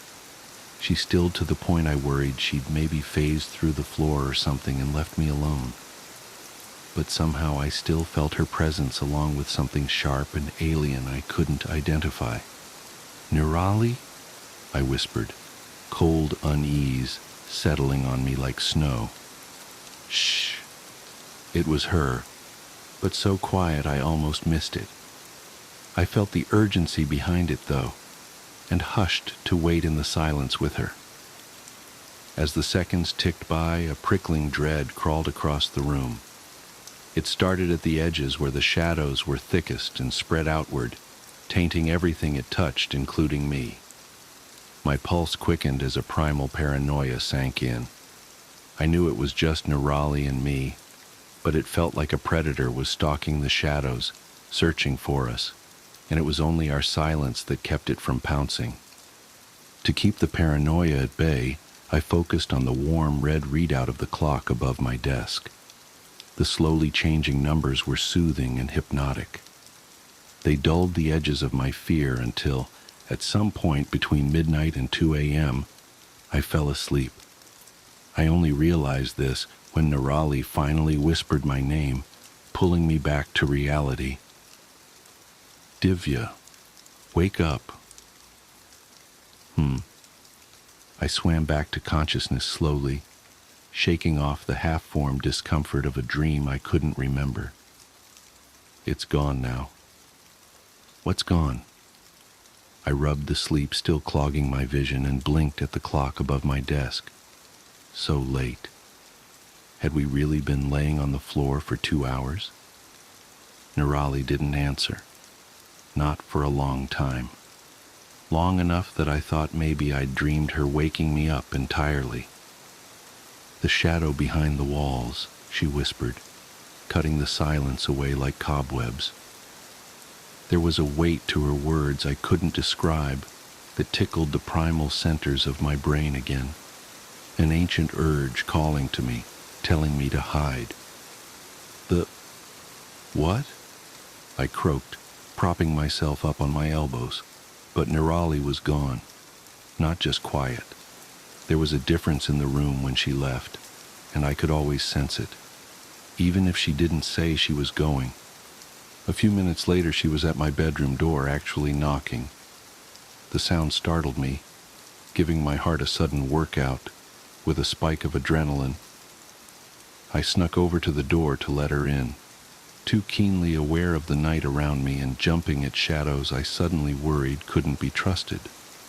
Without a word, she slipped past me and crawled into bed, hiding beneath the covers with her knees against the wall and her back to me. I took my cue as it was offered and crawled in behind her, offering myself as protection against the night. Sleep was slow in coming as my body flushed the survival instinct from its veins. But eventually it must have come as the next thing I knew, the sun was peeking through the windows, and Nirali was watching me sleep. "Divya?" Nirali said my name like she was testing it, as if she didn't expect to hear it again. "Yeah?" "Nothing," she said, curling back under the covers before adding, "Thanks." It was a week before she came to me through the walls again. "I think it's drawn to the language," she said, pulling me out of a dream about superfluid. "What is?" I yawned, oddly comfortable with the resumption of our nightly conversations. "The shadow behind the walls." "What is that?" "I don't know. Something big. Something old. Older than time, maybe." "What's with the sauna talk? Older than time?" "I don't know, Divya. That's just what it feels like." She was always like this, caught somewhere between science and emotion, like the perfect cross between me and sauna. I think it allowed her to think abstractly enough to escape the box of the known to innovate, while remaining linear enough to build a new box to house her innovations. But sometimes it meant she didn't have the math to back it up. Sometimes it was just a feeling or the hint of a notion. But even then, Nirali's feelings were always spot on, even if it took science a few decades to prove it. "All right," I said, accepting that answer. It was odd, I realized then, how a few weeks of exposure to what my mind told me was factually impossible opened me to the flexibility of the possible. I was surprised, too, when I noticed my first instinct wasn't to challenge her or demand proof, just because what she said was beyond my experience or immediate comprehension. Instead, I would nod and accept that what she said, what she experienced, was simply truth, and the limitations of my understanding couldn't change that. "What does it want?" "I don't know. I don't think it talks, but I think it listens and understands." "That's unsettling," I said, shifting under the covers. The superstitious child in me made sure my feet were hidden in the center of the bed because the shadows still couldn't be trusted. She hummed her agreement. "It's not the only thing here, though." A chill surged through me, prompting my heart into a panicked gallop. "What do you mean?" "I mean there are other things, big things, old things. Most of them can't see me, I think. I'm not really where they are, same as I'm not really where you are, but they can hear me, same as you." "Are you safe?" Nirali was silent. My stomach churned, because I knew it meant something big and old and dangerous was near enough to pose a threat. After several minutes passed, she answered, "Sometimes, only sometimes." I sat up, staring at the spot on the floor where she would have been seated. "Only sometimes." "Then why are we still doing this, Nirali? I wouldn't have agreed if I knew you were in danger." "I know," she said quietly, "but there's so much here. If I focus on a color, I can experience everything that color has ever been and ever will be. If I think about a time, I'm sitting in what used to be here, or sometimes what will be here, watching a blur of activity that won't happen for another 1,000 years. I've seen cities you can't even begin to imagine, made of glittering bone and glass, monolithic wonders to shame the gods. Last night I was standing in the center of a black hole, not a hologram or a simulation, but an actual black hole. Captured, contained, reproduced, harnessed, I don't know what, but it was here, and so was I. And through the black hole I saw so many other universes, all laid out like mirrors into infinity." "Nirali," I whispered, both awed and terrified. Had she been experiencing these things every night? All the hours we talked about nothing and nonsense? "But there are also bigger things," she said, her voice dipping into darkness. "Things that hide in the glint of starlight on glass. Things that follow me back from the future and wait for me in the past. They skip like stones on water, only touching the surface for a minute and never with their whole selves. But even that much is too much. It hurts to look at them. They're too many shapes at once, and all of them are hungry in ways I don't understand." Tears welled in my eyes as I listened to her. It hurt to accept these things as truth. I couldn't understand them or touch them or even experience them myself. But I had to accept they were real, because my sister was invisible. She could pass through matter at will and spoke a universal language to me every night. But accepting all that also meant accepting that my sister spent every night compelled by her own curiosity to go back to this dangerous state again and again, only to be terrified by what waited in between. I'm glad they can't see me, but I don't think that will be true much longer. "What? Why?" "The shadow behind the walls has been in my room all week. I can feel it following me around. It's listening now, but I don't think it will come in your room again."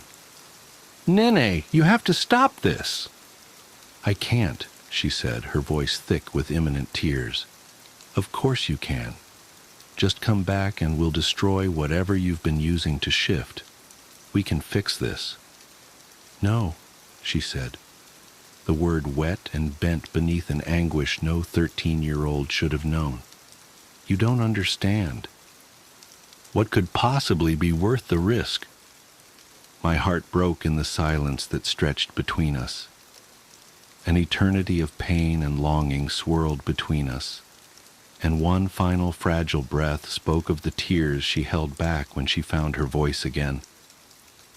I can't speak English anymore. I didn't understand. Like the first time she described the math to me, this statement defied understanding. What do you mean you can't speak English anymore? I mean I can't speak anything but this stupid between language, Divya. I tried and tried all week, but all that comes out now is this ugly mess of gurgles and scrapes and noises I don't recognize, and I'm so scared. I'm so scared, because they can still hear me when I'm out there with you, and out there I'm not invisible. And you, and Sana, and Mom and Dad aren't invisible, and none of us are safe when I'm out there, and the only time I can talk right is when I'm in here, she sobbed. When I'm here with you. My heart turned somersaults in my stomach. I let this happen. I should have stopped her the day she showed me her stupid, science-shattering trick. Nene, I whispered, and all I wanted to do was hold her until everything was right. You have to come back. I don't know what we'll do to fix this, but you can't stay there. I know, she said through a heavy veil of tears. I just didn't want to lose you, to lose us. You still have me, but I won't out there, not like this. I didn't have a good answer for her.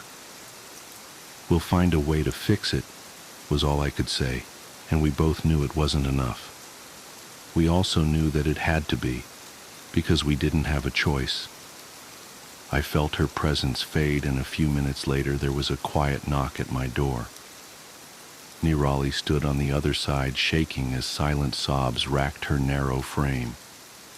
I gathered her up, shutting the door behind her, and together we curled around each other on the floor and cried. We cried until we passed out from exhaustion and woke up long after the sun had risen.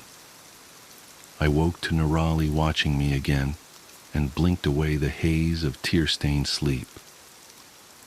Nirali? She nodded, mute, a sadness hanging over her shoulders. Can you? She shook her head. Nothing? She glanced up, looking over me and toward the hall as someone passed by.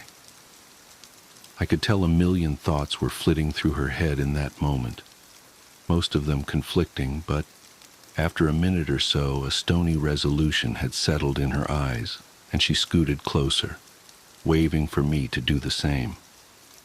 Her mouth was almost against my ear when something unimaginably foul rattled from her lips. A shudder of revulsion rocked through me at the sound of each mangled phoneme. I've never been so disgusted and terrified in my life.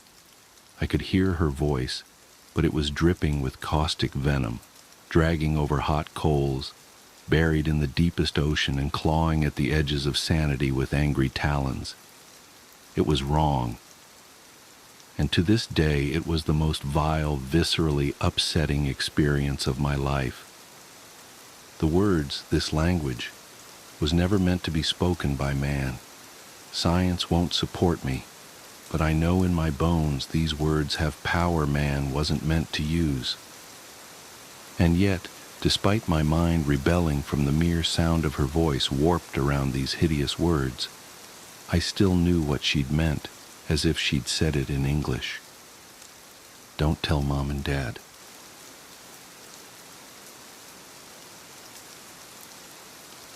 I am a good parent. I have two. They are beautiful. One is an adventurous boy at the age of 4, yet respectful beyond his years. The other is an affectionate bundle of babbles with 6 months behind her. Together, they are the overflowing receptacle of love for my husband and me.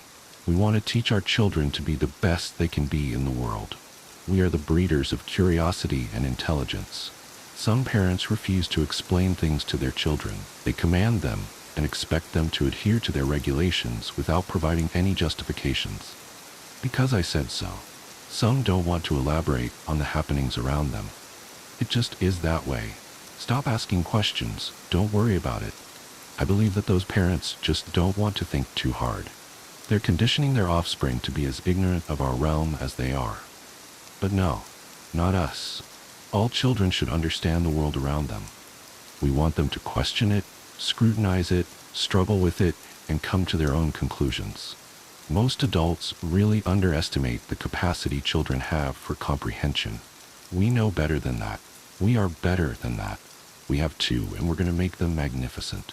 In the instance that our oldest inquires, "Mom, Dad, why are you throwing away the lasagna you made the other day?" we don't reply, because it is bad now. What would he learn from that? Of course he loves and trusts his parents and may accept that as a valid answer. But do we want him to follow us blindly forever? Absolutely not. He and his sister are to be our checks and balances when we age and potentially lose our open-minded focus. The elderly can be so stubborn, so instead we construct a clear observation box of Tupperware to keep the lasagna instead of throwing it away. After a few days, the leftovers spoil and the nasty remnants are left for him to investigate. Ew, so that is why you were throwing away the leftovers, because they were getting bad. Exactly. He is so smart. We are doing a fantastic job as parents. We have two, and they are going to be perfect. As most parents know, children are such curious creatures. There are not enough hours in the day to perform an experiment on every question our little boy has. Instead, we will usually lead him onto a path of critical thinking. When he asks why, we query back, "Why do you think it would be like that?" He'll ponder and fumble his way onto a few conclusions. Usually, he'll need some boosts into the right direction. One night, he called for us from his bed as I was tucking in our littlest lady. "Mom, Dad, I heard something in my closet. What was that?" My husband chuckles as we come to his aid. "Well, kid, what do you think it was?" "I think it was a monster or a ghost coming to take me away." "Where have you seen one of those before? Have you heard about them on the news?" "Well, no, just stories from the other kids, but I never saw them." Our little one considered other possibilities. Maybe it was an animal? That was much more plausible than a supernatural being. He's on the right track. I chimed in on this investigation. "Honey, we are in safe place here, right?" My little detective agreed. "Why don't we check to see what it was?" Nervous, he slid out of the covers and padded over to the closet door. It was a sliding door, and inside we keep his clothes up top and a small table with art supplies at the floor. There was a cup of crayons that must have been seated too far on the edge of the table, and the gravity finally got to them. There was a rainbow of wax sticks sprawled on the floor, leaving light marks on the white door. As assumed, our brilliant mini-man came to this conclusion all on his own. He would pave the way for his sister. We have two, and they're essentially already brilliant. On a different occasion, he asked, "Why do I have these bumps on my arm sometimes?" We led him to deduct the situation around the occurrences. "Well, I am usually sitting still, and I am cold." "But why does my body do that?" Since we can't read our DNA instructions within our home, we resorted to research. He cannot yet perform an intricate Google search, so we'll be his typing fingers. We discover, in this instance of cooling temperatures, that our bodies are raising goosebumps in order to create insulation. It is working to make us warmer. Happy with his answer, he went on his way. Such a good child. We have two, and they're on their way to being great. Other times, such extensive questioning just isn't a viable option. Some sunny day, my husband and I tarried along our children to the local park. I was cradling my youngest when our boy walked to us, fiddling with his fingers. There is this woman watching me a lot, and I don't know why. We surveyed the park around us, but did not see any woman staring at him. Maybe it was another parent that didn't trust other children around theirs, and thus watched our boy frolic around her babe. It was a full grounds on this beautiful day, but it was obvious that our boy was unnerved. We asked him if he felt safe enough to investigate. He said no. Proud of his deduction, we let him know that we were glad that he could recognize when he felt uncomfortable and to come to us for support. We left the park, explaining to him that sometimes you cannot investigate if it is not safe, but gave him our deductions to try to ease his mind. He wasn't happy with this answer, so we advised him about some scientists. They don't always have all of the information that they need, so they can't finish their research. Every so often, one just has to move on to the next excursion without a real answer. We have two, and they're going to be revolutionary. My daughter had a fever the other night. I cradled her as she sweat. My son asked why his dearest sister wasn't feeling too well. I told him we weren't sure, but the doctor said that it would pass. He was visibly upset. As an older brother, it pained him to see his sister in any sort of discomfort. I placed her in her crib with a fan on and left her brother there to stroke her budding hair across her forehead. I just want to know why your head hurts, little sister, and I want to make it better. We have two, and they are loving creatures. I tried to distract myself with television, as my husband was away on a business trip, but I managed to zone out into a nap. Later, I awoke and left the room to check on my daughter and to see what my son was getting into. On my way, I noticed his father's toolbox was open and on the floor.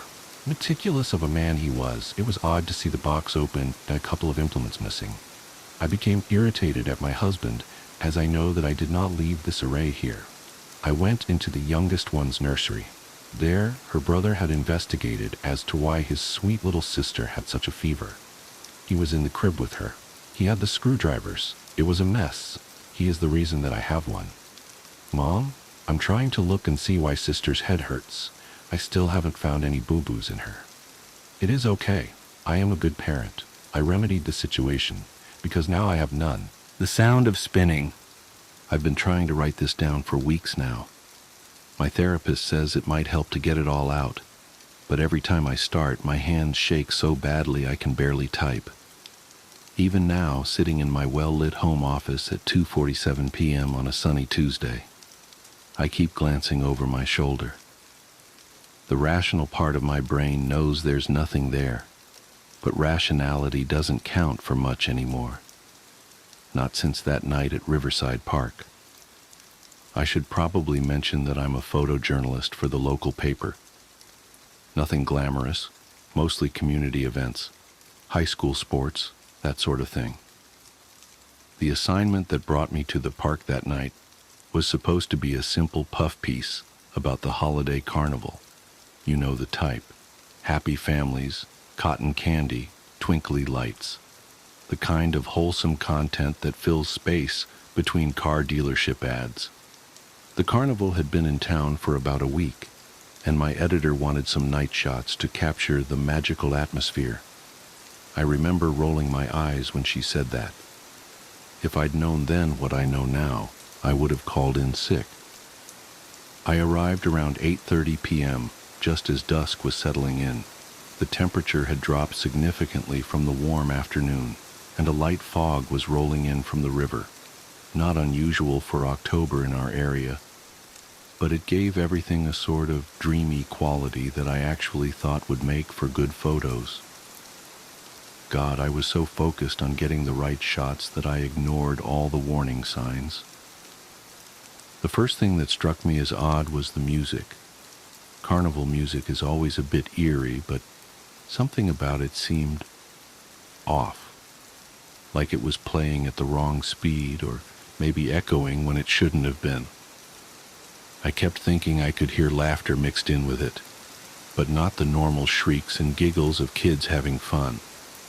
This was different, more like someone trying to remember how laughter should sound. I started with some wide shots of the midway, capturing the way the colored lights diffused through the fog. The place wasn't exactly crowded, but there were enough people around that I didn't feel uncomfortable. Not yet, anyway. I remember checking my phone, 8:47 p.m., and calculating how many more shots I needed before I could call it a night. That's when I noticed the carousel. It was set back from the other rides, partially obscured by the fog. Standard carnival carousel, or at least that's what I thought at first. Painted horses moving up and down, mirrors and gold trim, all that classic stuff. But something about it made my skin crawl. I tried to tell myself it was just the fog playing tricks with the lights, but beautiful, isn't it? I nearly jumped out of my skin. The voice came from right behind me, but I hadn't heard anyone approach. When I turned around, I found myself face to face with what I assumed was the operator, an older man in a red uniform that seemed somehow both pristine and impossibly old at the same time. Yeah, I managed to say, trying to calm my racing heart. I'm just getting some photos for the paper. He smiled. At least I think it was a smile. Something about his expression made my stomach turn. You should take a ride, he said. Best view for pictures is from up there. He gestured toward the carousel, and I noticed his hand seemed too pale, like something that had never seen sunlight. Thanks, but I think I can get what I need from here, I replied, already taking a step backward. The carousel was still turning, but I realized I couldn't see any riders, just empty horses moving up and down, their painted eyes reflecting the lights in a way that made them look almost alive. I insist, he said, and his voice had changed. It still sounded pleasant, but there was something underneath it, like static on an old radio. Everyone takes a ride, eventually. I turned to leave. I remember that clearly. I turned and started walking away, but somehow I was moving toward the carousel instead. The fog had grown thicker, and I couldn't see the other rides anymore. Just the carousel, spinning in that strange, silent way. No, not silent. There was that laughter again, coming from everywhere and nowhere at once. My camera was still in my hands, and I raised it almost involuntarily. Through the viewfinder, I saw something that made my blood run cold. The mirrors around the carousel's center column weren't reflecting the empty horses anymore. They showed riders, dozens of them. Some looked like they were screaming, but their faces were blurred, like long exposure photographs. And they were all looking directly at me. I tried to lower the camera, but my fingers wouldn't move. The operator was beside me again. How did he move so fast? And his hand was on my shoulder. His touch felt wrong, like pressure through several layers of thick fabric, even though his hand was directly on my jacket. Your turn, he whispered, and his voice seemed to come from inside my own head. Everyone rides. Eventually. What happened next is confused. I remember the cold. God, it was so cold. The kind of cold that burns. The carousel was moving faster now, but also somehow in slow motion. The horses' painted eyes were following me, their frozen expressions twisting into something else, something hungry. That horrible laughter was getting louder, and I could smell something that reminded me of old pennies and burnt sugar. I don't know how I got away. I have a vague memory of running, of my feet slipping on wet grass, of my camera swinging wildly from its strap. I remember reaching for my phone and seeing that it was 11:23 p.m. Impossible. I'd only been there for a few minutes, hadn't I? When I finally made it to my car, I sat there shaking for what felt like hours, watching the fog swirl in my headlights. I could still hear that music, faint but persistent, even with all the windows rolled up. The next morning, I convinced myself I'd imagined it all. Sleep deprivation, maybe, or some kind of weird panic attack. But then I looked at my camera. Most of the photos were normal, just carnival shots, exactly what my editor wanted. But the last one showed the carousel, empty horses, fog, normal carnival stuff. Except in every mirror, in every reflective surface, there were faces. Not blurred this time, crystal clear. And in the front row, sitting rigid on a horse with bared teeth and wild eyes, was me. I called in sick and spent the day doing research. The carnival had been setting up in Riverside Park for as long as anyone could remember, always in October, always for exactly 1 week. And every year, like clockwork, people would go missing. Not many, 1 or 2 per season. Usually dismissed as runaways or drifters. The only connection was that they were last seen at the carnival. I tried to talk to the police, but they looked at me like I was crazy. The carnival had already moved on, right on schedule. No one seemed to remember anything unusual about the carousel or its operator. The missing persons reports I found online started throwing up error messages, and within days, I couldn't find them at all. But I know what I saw. I know what's on that last photo, even though I can't look at it anymore. I keep it in a locked drawer in my desk, and sometimes, late at night, I swear I can hear music coming from it. Carnival music, playing just a little too slow, mixed with that terrible laughter. The carnival will be back next October. It always comes back. And sometimes, when the fog rolls in from the river, I catch myself wondering about those faces in the mirrors. Were they all like me? People who got away? Or were they the ones who didn't? I've been trying to convince myself to destroy the photo, but I can't. It's evidence, proof that I'm not crazy. And maybe, just maybe, it might help someone else understand what's happening before it's their turn to ride. Because he was right, you know. Everyone rides. Eventually. 2 weeks after posting this account, the author was reported missing. Their home was found empty except for an open drawer containing a single photograph. The photo, according to police reports, showed only an empty carnival carousel in heavy fog. The vanishing camper. I'm not sure how to start this story. Even now it feels unreal, like something out of one of those campfire tales meant to spook kids. But it happened. I lived it. And every time I think about it, a cold shiver crawls up my spine like a spider's legs. Maybe writing it down will help. Maybe it won't. But at least you'll know what happened to us that weekend in the woods. It started innocently enough. My best friend, Jake, had been nagging me for weeks to join him and some of our old college buddies for a camping trip. One last hurrah, he'd called it, like we were still 21 and invincible. I wasn't keen on the idea. Since my wife, Sarah, passed away 2 years ago, I'd become something of a recluse. I worked, I ate, I slept. That was my life. But Jake was persistent, and I owed him. He'd been there for me when the grief threatened to swallow me whole, so I said yes.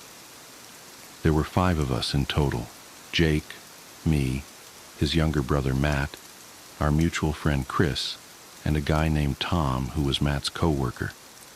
I didn't know Tom well, but he seemed nice enough, a bit quiet maybe, but friendly. We piled into Jake's beat-up SUV on a crisp Friday morning, the air sharp with the promise of fall. Our destination was Pine Hollow, a dense forest reserve about 3 hours' drive from the city. Jake said he'd been there before and assured us it was perfect for camping, remote, peaceful, and picturesque. The drive up was uneventful. We laughed, shared old stories, and teased each other mercilessly, the way only old friends can. By the time we reached the trailhead, the sun was dipping low, painting the sky in streaks of orange and pink. We loaded up our gear and hiked about 2 miles into the woods until we found a clearing near a small, still lake. It was beautiful. The kind of place that made you forget, for a moment, that the world could be cruel. We set up camp quickly. 2 tents, a ring of stones for a fire pit, and a rope strung between 2 trees to hang our food and keep it away from curious animals. By the time the fire was roaring, darkness had fallen. We sat around the flames, drinking cheap beer and roasting marshmallows, the flickering light casting long shadows across our faces. It felt good, normal even. For the first time in years, I felt a glimmer of peace. Then Tom told his story. It started as a joke. We'd been swapping ghost stories, each trying to outdo the last. But Tom's tale was different. He spoke quietly, almost reluctantly, his eyes darting to the shadows just beyond the firelight. "Have you ever heard of the Pine Hollow Vanisher?" he asked. We hadn't. He told us about a man, or something that looked like a man, who supposedly haunted these woods. According to local legend, campers would go missing without a trace. No bodies, no belongings, nothing, just gone. Some said the Vanisher lured people away with strange sounds or lights, leading them deeper into the forest. Others claimed he appeared in their dreams, beckoning them to follow. Tom's voice dropped lower. The weirdest part? Sometimes the missing people would show up in photos taken after they disappeared, always in the background smiling. We laughed it off, of course. Just another campfire story. But as the night wore on and the forest grew quieter, the tale stuck with me. It wasn't just the story itself, it was the way Tom told it, like he wasn't sure if he believed it, but didn't want to tempt fate. The first night passed without incident. I woke to the sound of birds chirping and the smell of bacon sizzling over the fire. Jake was in his element, flipping pancakes on a portable griddle, while Matt and Chris argued over the best way to rig a fishing line. Tom was off to the side, sketching something in a notebook. He looked distant, like his mind was elsewhere. "What are you drawing?" I asked, taking a seat next to him. He hesitated before showing me. It was a rough sketch of a man, or what might have been a man. His features were indistinct, smudged, and shadowy, but his smile was sharp and unmistakable, almost too wide for his face. "Just messing around," Tom said, closing the notebook quickly. I let it go. We spent the day hiking, fishing, and exploring the area. The forest was beautiful, but it had a way of making you feel small. The trees were impossibly tall, their branches intertwining to form a canopy that blocked out most of the sunlight. The air was cool and damp, carrying the earthy scent of moss and fallen leaves. It was easy to get turned around if you strayed from the path, and the deeper we went, the quieter it became. No birds, no insects, just the sound of our footsteps crunching on the forest floor. By the time we returned to camp, the sun was setting again. We cooked dinner, shared more stories, and settled in for another night around the fire. But something felt different. The mood was heavier, the laughter more forced. Even the fire seemed dimmer, its light barely reaching the edges of our camp. It was Chris who noticed it first. "Where's Tom?" he asked, looking around. We all turned, realizing at the same time that he was gone. His backpack was still by the tent, his sketchbook lying open on a log, but there was no sign of him. "He probably went to take a leak," Jake said, though his voice lacked conviction. We waited. 5 minutes, 10, 15. Still no Tom. Jake grabbed a flashlight and we fanned out to search for him, calling his name. The forest swallowed our voices, the darkness pressing in on us like a living thing.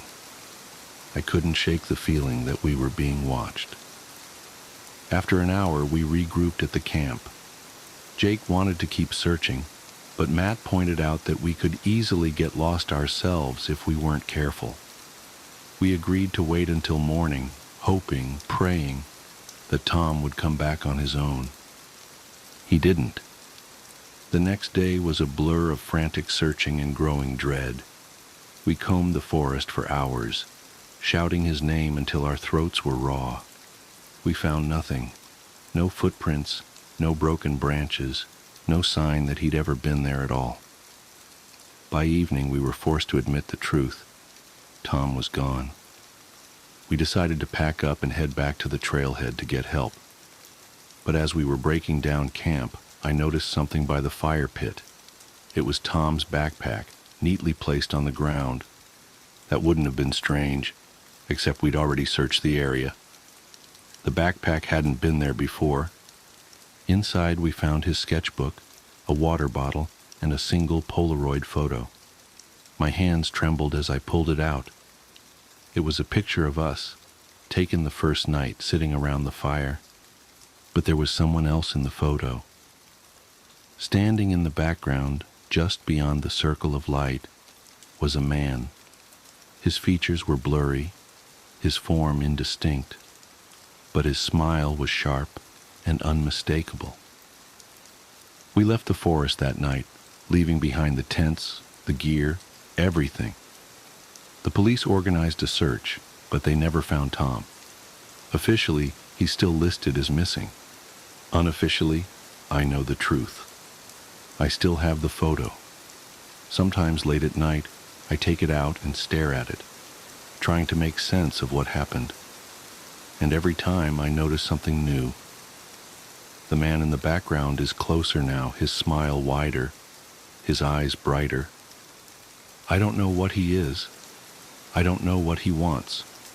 But I know one thing for certain. He's coming for me. Who is on my bed? My story begins with a moment so ordinary that it feels like a cruel twist of fate to think how it all spiraled out of control. I've replayed it in my head countless times, dissecting every second, trying to pinpoint the exact moment when everything crossed into the inexplicable. But the truth is, it wasn't a moment.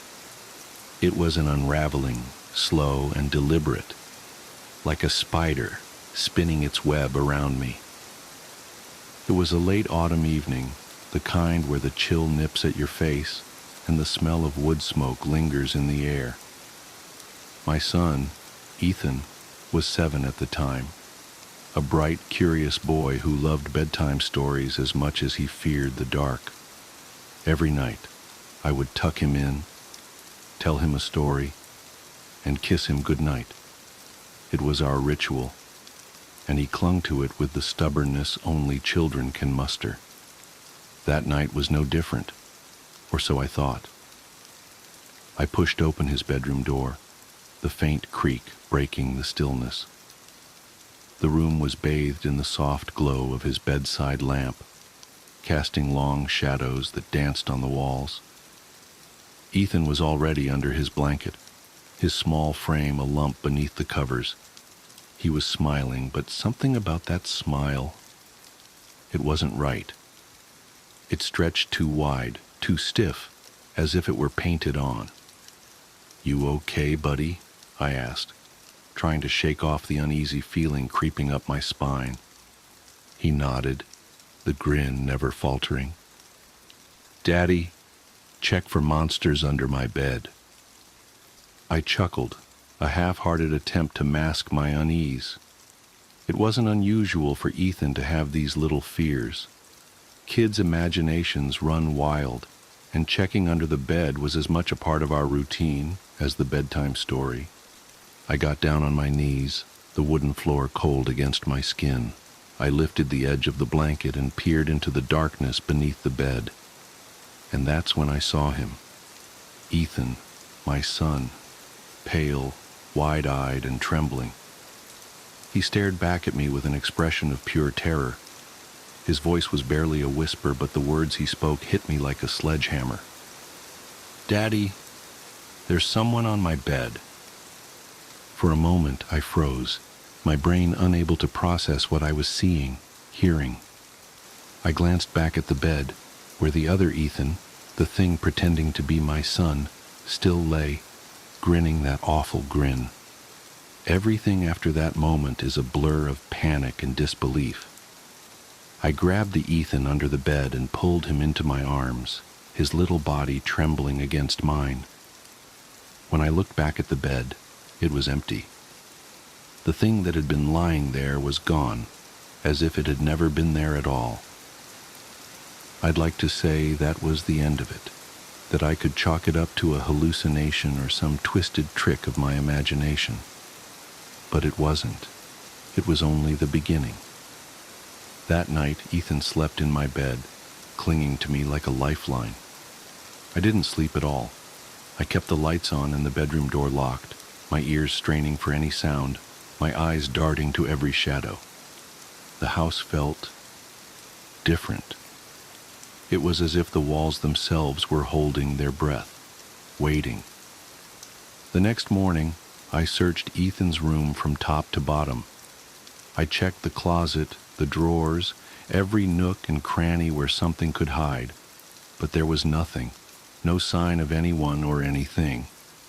And yet, the unease lingered, a constant presence just out of reach. In the days that followed, strange things began to happen. It started small, objects moving from where I'd left them, faint whispers in the dead of night, the sensation of being watched. Ethan grew quieter, more withdrawn. He wouldn't go into his room alone, and he refused to talk about what had happened that night. Then, one evening, I heard it, a soft, rhythmic tapping coming from Ethan's room. I crept down the hallway, my heart pounding with each step. The door was slightly ajar, the light inside flickering as if the bulb were struggling to stay alive. I pushed the door open and froze. Ethan was sitting on the floor, his back to me. He was humming a tune I didn't recognize, low and haunting. In front of him was a row of his toys, arranged in a perfect circle, and in the center of that circle was a single, charred handprint, burned into the wooden floor. When I called out to him, he didn't respond. I had to physically shake him to snap him out of whatever trance he was in.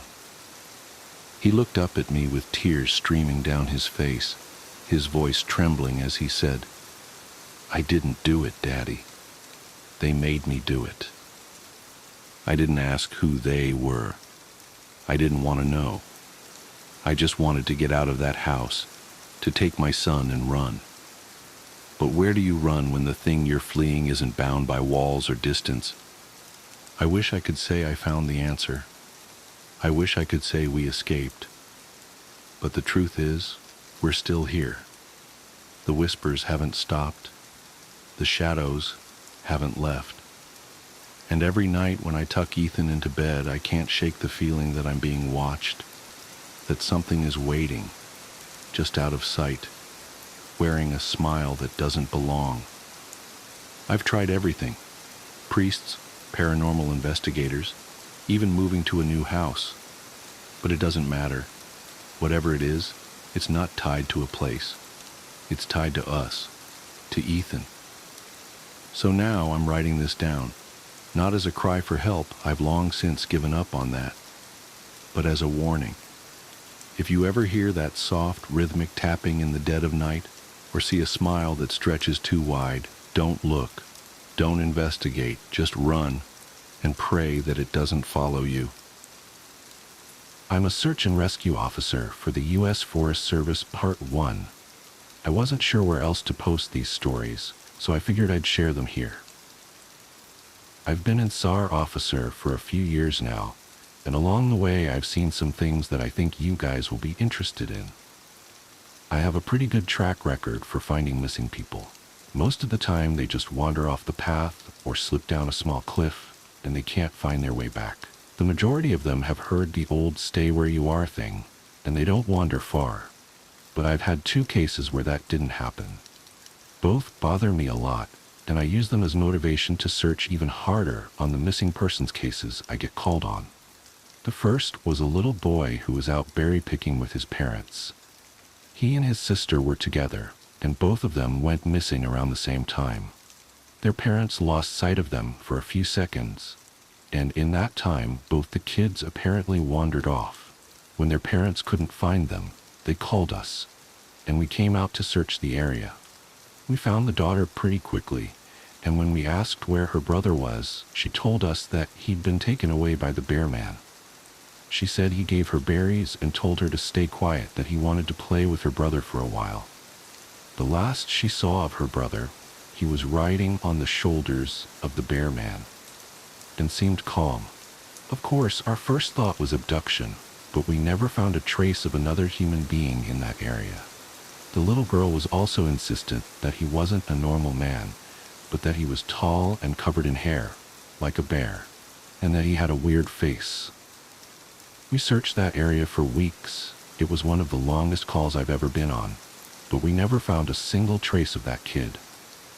The other was a young woman who was out hiking with her mom and grandpa. According to the mother, her daughter had climbed up a tree to get a better view of the forest, and she'd never come back down. They waited at the base of the tree for hours, calling her name, before they called for help. Again, we searched everywhere, and we never found a trace of her.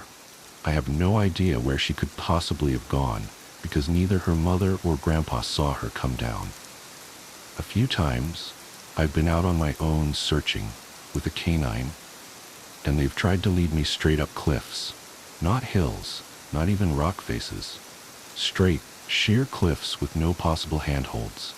It's always baffling, and in those cases we usually find the person on the other side of the cliff or miles away from where the canine has led us. I'm sure there's an explanation, but it's sort of strange. One particularly sad case involved the recovery of a body. A 9-year-old girl fell down an embankment and got impaled on a dead tree at the base. It was a complete freak accident, but I'll never forget the sound her mother made when we told her what had happened. She saw the body bag being loaded into the ambulance, and she let out the most haunting, heartbroken wail I've ever heard. It was like her whole life was crashing down around her, and a part of her had died with her daughter. I heard from another SAR officer that she killed herself a few weeks after it happened. She couldn't live with the loss of her daughter. I was teamed up with another SAR officer because we'd received reports of bears in the area. We were looking for a guy who hadn't come home from a climbing trip when he was supposed to, and we ended up having to do some serious climbing to get to where we figured he'd be. We found him trapped in a small crevasse with a broken leg. It was not pleasant. He'd been there for almost 2 days, and his leg was very obviously infected. We were able to get him into a chopper, and I heard from one of the EMTs that the guy was absolutely inconsolable. He kept talking about how he'd been doing fine, and when he'd gotten to the top, a man had been there. He said the guy had no climbing equipment, and he was wearing a parka and ski pants. He walked up to the guy, and when the guy turned around, he said he had no face. It was just blank. He freaked out and ended up trying to get off the mountain too fast, which is why he'd fallen. He said he could hear the guy all night, climbing down the mountain and letting out these horrible muffled screams. That story bothered the hell out of me. I'm glad I wasn't there to hear it. One of the scariest things I've ever had happen to me involved the search for a young woman who'd gotten separated from her hiking group. We were out until late at night because the dogs had picked up her scent. When we found her, she was curled up under a large rotted log. She was missing her shoes and pack, and she was clearly in shock. She didn't have any injuries, and we were able to get her to walk with us back to base ops. Along the way, she kept looking behind us and asking us why that big man with black eyes was following us. We couldn't see anyone, so we just wrote it off as some weird symptom of shock. But the closer we got to base, the more agitated this woman got. She kept asking me to tell him to stop making faces at her. At one point, she stopped and turned around and started yelling into the forest, saying that she wanted him to leave her alone. She wasn't going to go with him, she said, and she wouldn't give us to him. We finally got her to keep moving, but we started hearing these weird noises coming from all around us. It was almost like coughing, but more rhythmic and deeper. It was almost insect-like. I don't really know how else to describe it. When we were within sight of base ops, the woman turns to me, and her eyes are about as wide as I can imagine a human could open them. She touches my shoulder and says, "He says to tell you to speed up. He doesn't like looking at the scar on your neck." I have a very small scar on the base of my neck, but it's mostly hidden under my collar, and I have no idea how this woman saw it. Right after she says it, I hear that weird coughing right in my ear, and I just about jumped out of my skin. I hustled her to ops, trying not to show how freaked out I was, but I have to say I was really happy when we left the area that night. This is the last one I'll tell, and it's probably the weirdest story I have. Now, I don't know if this is true in every SAR unit, but in mine it's sort of an unspoken, regular thing we run into. You can try asking about it with other SAR officers, but even if they know what you're talking about, they probably won't say anything about it. We've been told not to talk about it by our superiors, and at this point we've all gotten so used to it that it doesn't even seem weird anymore. On just about every case where we're really far into the wilderness, I'm talking 30 or 40 miles, at some point we'll find a staircase in the middle of the woods. It's almost like if you took the stairs in your house, cut them out and put them in the forest. I asked about it the first time I saw some, and the other officer just told me not to worry about it, that it was normal. Everyone I asked said the same thing. I wanted to go check them out, but I was told, very emphatically, that I should never go near any of them. I just sort of ignore them now when I run into them because it happens so frequently. As far as missing persons go, I'd say about half the calls I get are related to that. The others are rescue calls, people who fall down cliffs and hurt themselves, get injured by fire. You wouldn't believe how often this happens. Mostly drunk kids get bitten or stung by animals or insects. We're a tight team, and we have veterans who are excellent at finding signs of lost people. That's what makes these cases where we never find any trace of them so frustrating. One in particular was upsetting for all of us, because we did find a trace of them, but it just led to more questions than answers. An older man had been hiking alone on a well-established trail, but his wife called to say that he hadn't come home when he should have. Apparently he had a history of seizures, and she was worried that he hadn't taken his medication and had suffered one out on the trail. Before you ask, I have no idea why he thought it was okay to go out alone, or why she didn't go with him. I don't ask about that kind of thing because past a certain point, it really doesn't matter. Someone is missing, and it's my job to find them. We went out in a standard search formation, and it wasn't long before one of our vets found signs that the guy had gone off the trail. We grouped up and followed him, spreading out in a fan to make sure we were covering as much ground as possible. Suddenly, a call comes over the radio telling us to all head back to the vet's location, and we come right away, because this usually means the missing person is injured, and we need a full team to help get them out safely. We meet back up, and the vet is just standing at the base of a tree with his hands on the sides of his head. I ask my buddy what's going on, and he points up into the branches of this tree. I almost couldn't believe what I was seeing, but there's a walking stick dangling from a branch at least 30 feet off the ground. The little strap thing on the handle has been looped around the branch and it's just hanging there. There's no way the guy could have tossed it up that far, and we don't see any other signs that he's still in the area. We call up into the tree, but it's obvious no one's in it. We're all just sort of left scratching our heads. We keep searching for the guy, but we never find him. We even bring our canines out, but they lose his scent long before this tree. Eventually, the search is called off because there are other calls we have to attend to, and past a certain point, there's not much we can do. The guy's wife called us every day for months, asking if we'd found her husband, and it was heartbreaking to hear her get more and more hopeless each time. I'm not sure why this call in particular was so upsetting, but I think it was just the sheer improbability of it, that and the questions that were raised. How the hell had this guy's cane ended up there? Did someone kill him and toss that up there as some weird trophy? We did our best to find him, but it was almost like a taunt. We still talk about that one from time to time. Missing kids are the most heartbreaking. Doesn't matter what circumstances they go missing under, it's never easy. and we always dread the ones we find deceased. It's not common, but it does happen. David Paulides talks a lot about kids SAR teams find in places they shouldn't be or couldn't be. I can honestly say I've heard about this kind of thing happening more than I've seen it, but I'll share one of the ones that I think about a lot that I witnessed personally. A mother and her 3 kids were out for a picnic in an area of the park that has a small lake. One is 6, one is 5, and the other is about 3. She's watching them all really closely, and according to her, she never lets them out of her sight at any time. She never saw anyone else in the area either, which is important.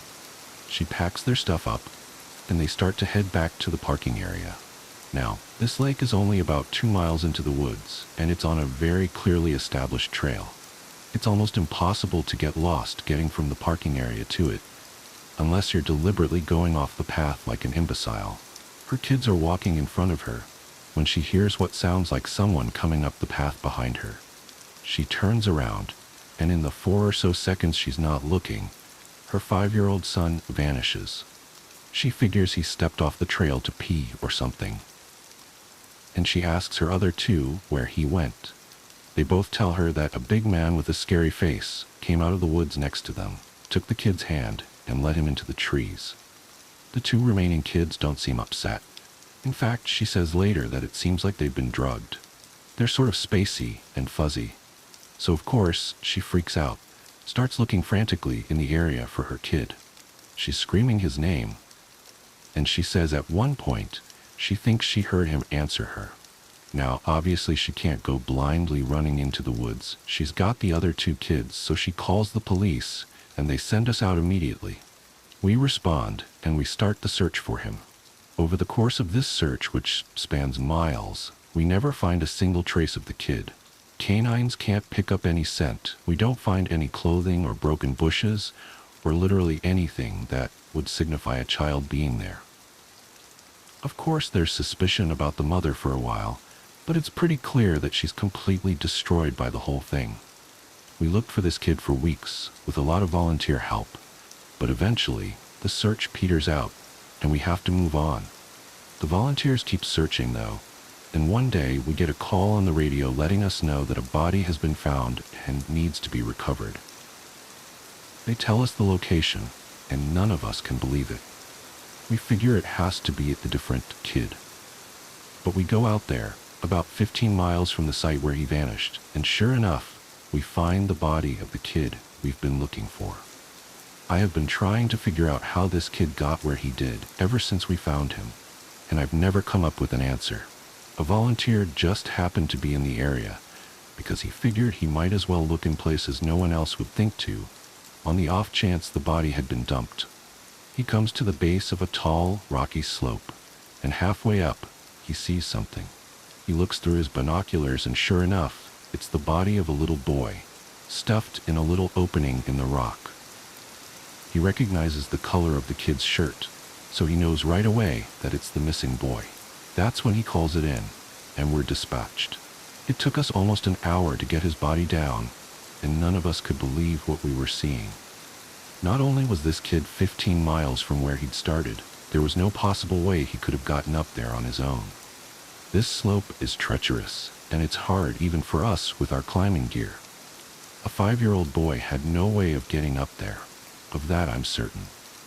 Not only that, but the kid doesn't have a scratch on him.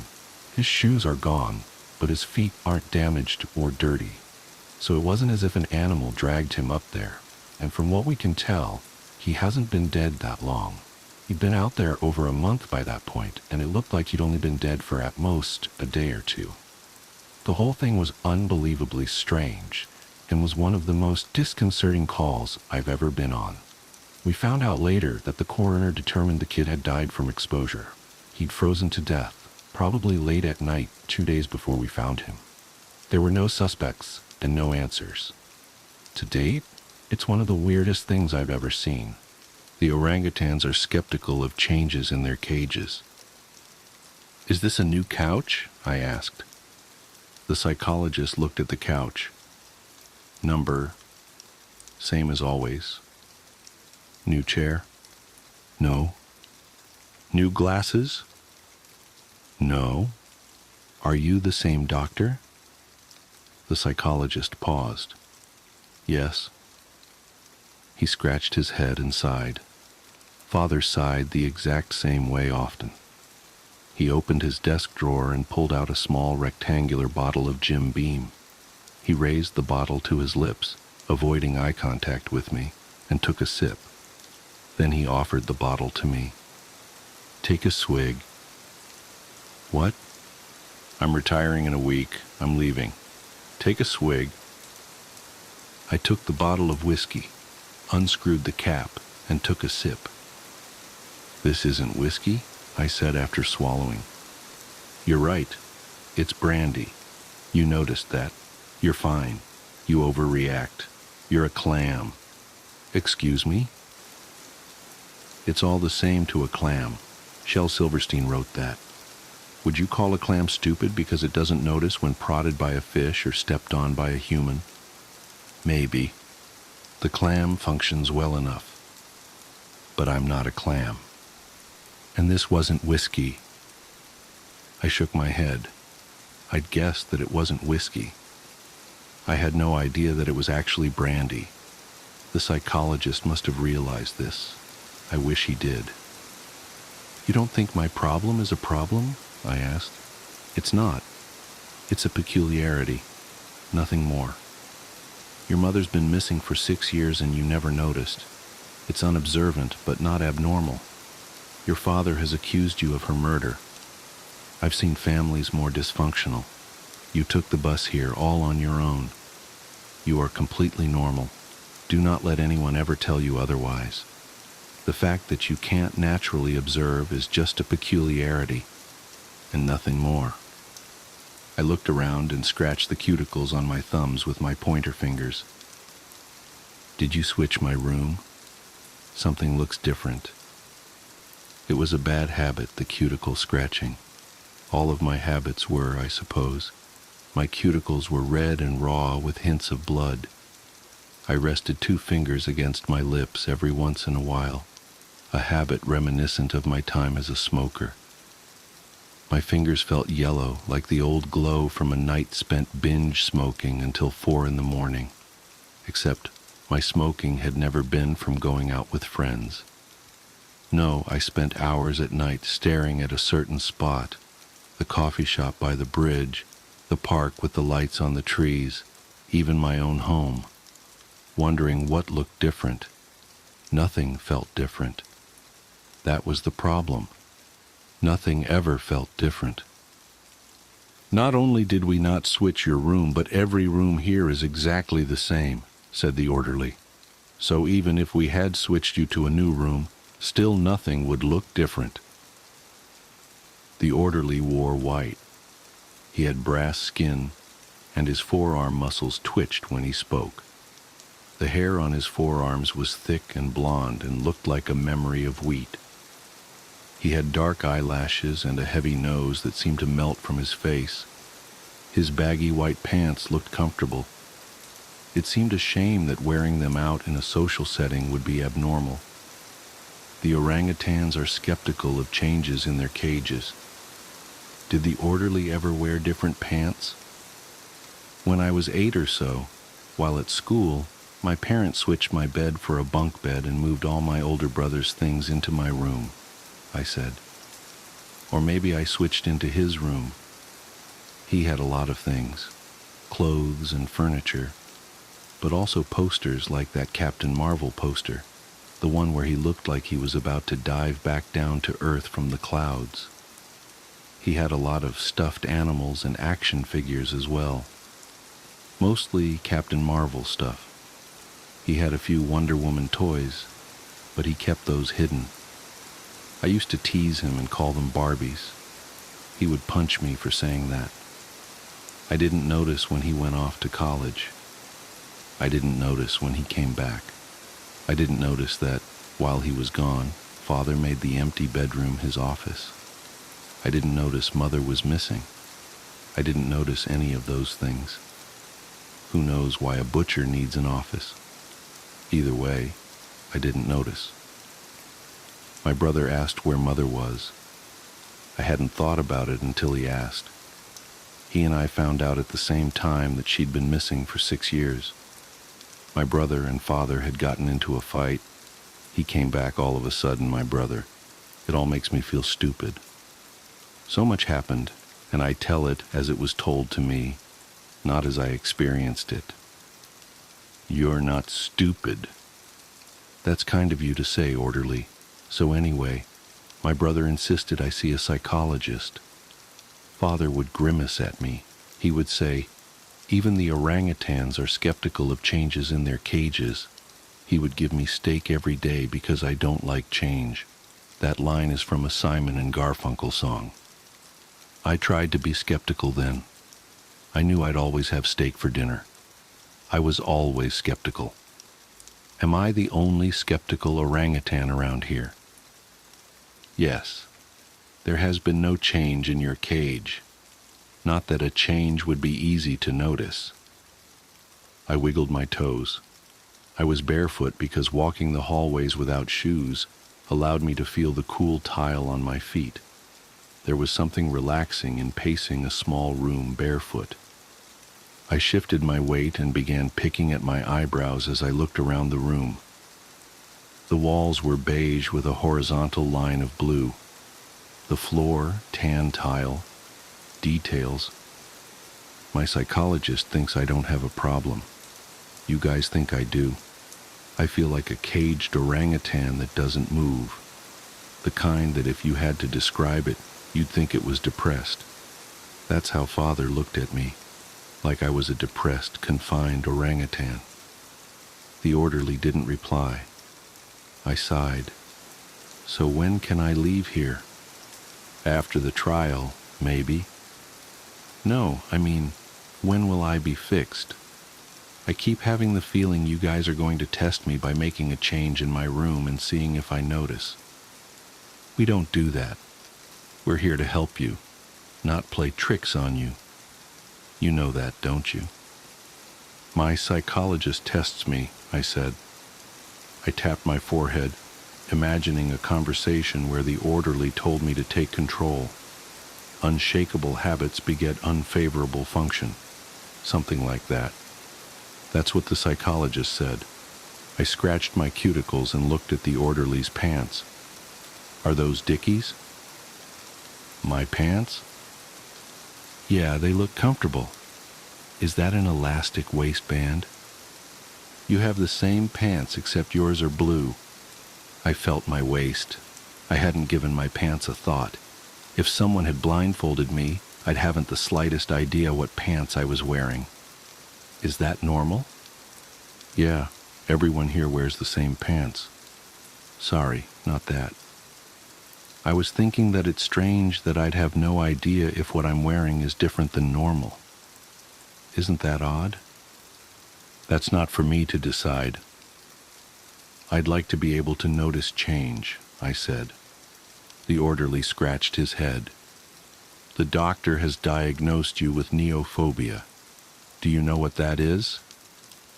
A fear of change. Exactly.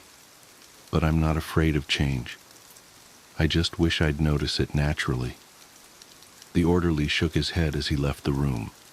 I don't know what to tell you, but I believe you. I don't think you murdered your mother. A lawyer looked at me with an eyebrow raised, but also with his nose crinkled a little. So you never noticed your mother's absence, he said. I shook my head. Number Father never mentioned it. I know this is my second day in court, but I'm not sure if you're the same lawyer I spoke to yesterday. The courtroom didn't look like a courtroom. It looked like a room. Yes, the judge sat on a raised platform, but everyone else sat on folding chairs. Yes, the jury sat behind a wooden bar, but the room was carpeted, and there were only 3 people in the audience who all looked vaguely familiar. Everyone looked vaguely familiar when out of context. The lawyer turned to the jury. Why is that something that would need mentioning if you already knew? I didn't know. Are you the same lawyer as last time? I asked. The lawyer raised an eyebrow and turned back to me. I'm not your lawyer. I work for the DA. How did you not know? I thought I already answered this to the other lawyer. Isn't that why the judge sent me to the facility? Don't you already understand? I'm not an orangutan. There was a second lawyer. He nodded at me, a reassuring nod. The district attorney looked confused. I'm sure I looked confused too. The orderly leaned against the frame of the doorway. Tough day in court? I'm just glad to be back, I said. It's comforting here. I like the padded floor and walls. I don't like it out there. I can never shake the feeling that everyone's playing a big trick on me, moving things around and laughing because I don't notice. I hate it when people laugh at me. The orderly had brass skin and thick blonde hair on his arms. He had a heavy nose and dark eyelashes. His forearms were thick like an ape's.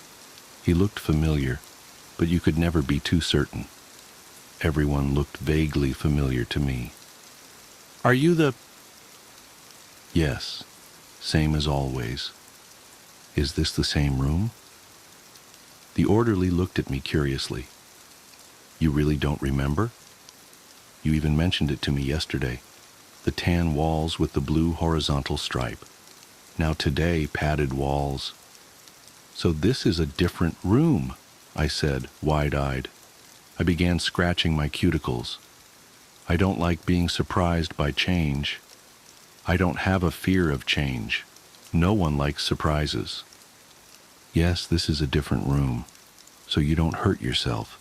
Your lawyer's request, actually, says bad news is coming. None of you understand me. Father understands me.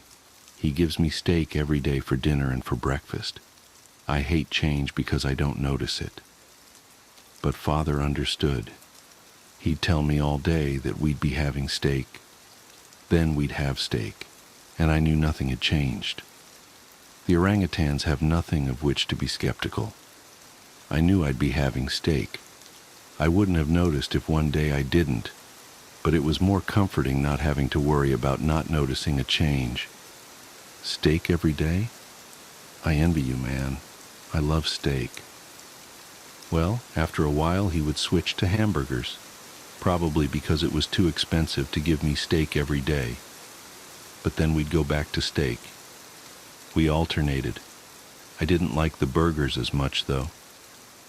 That's understandable. The burgers made me sick sometimes. I wouldn't notice that he'd switch to burgers. They made me sick sometimes with their crunch. That's why I started seeing the psychologist. Why would you see a psychologist for a crunchy hamburger? Oh, not about that. Sorry. I mean, Mother missing for 6 years and I never noticed. That's what I was thinking. That's crazy. I love her. That's why I began seeing the psychologist. When I found out she'd been missing for 6 years and I never noticed. But now I'm here, in this psychiatric facility. Perhaps this is where I belong. I scratched my cuticles with my pointer fingers. Wherever I was, I'd always been there. Whomever I met, I'd always known. Whatever I ate, I'd always eaten. Whatever I'd think, I'd always thought. Not noticing change meant never getting excited, never pleasantly surprised, never owning, never having, just seeing, never observing. I recognized this, but unless I made a conscious effort to observe, everything passed by me unnoticed. That's crazy, said the orderly, but I'm certain you'll be out of here soon. You'll continue seeing your psychologist, and you'll slowly get better. You don't deserve to be here. That much is obvious. Imagine 2 boxes of chocolates, if you will. One is uncovered, one is covered. Both are yours. You would notice immediately if the uncovered had missing chocolate. Missing chocolates from the covered, however, could only be noticed once the cover was removed. This is how the butcher's son lives his life. Every uncovered box in his world is covered.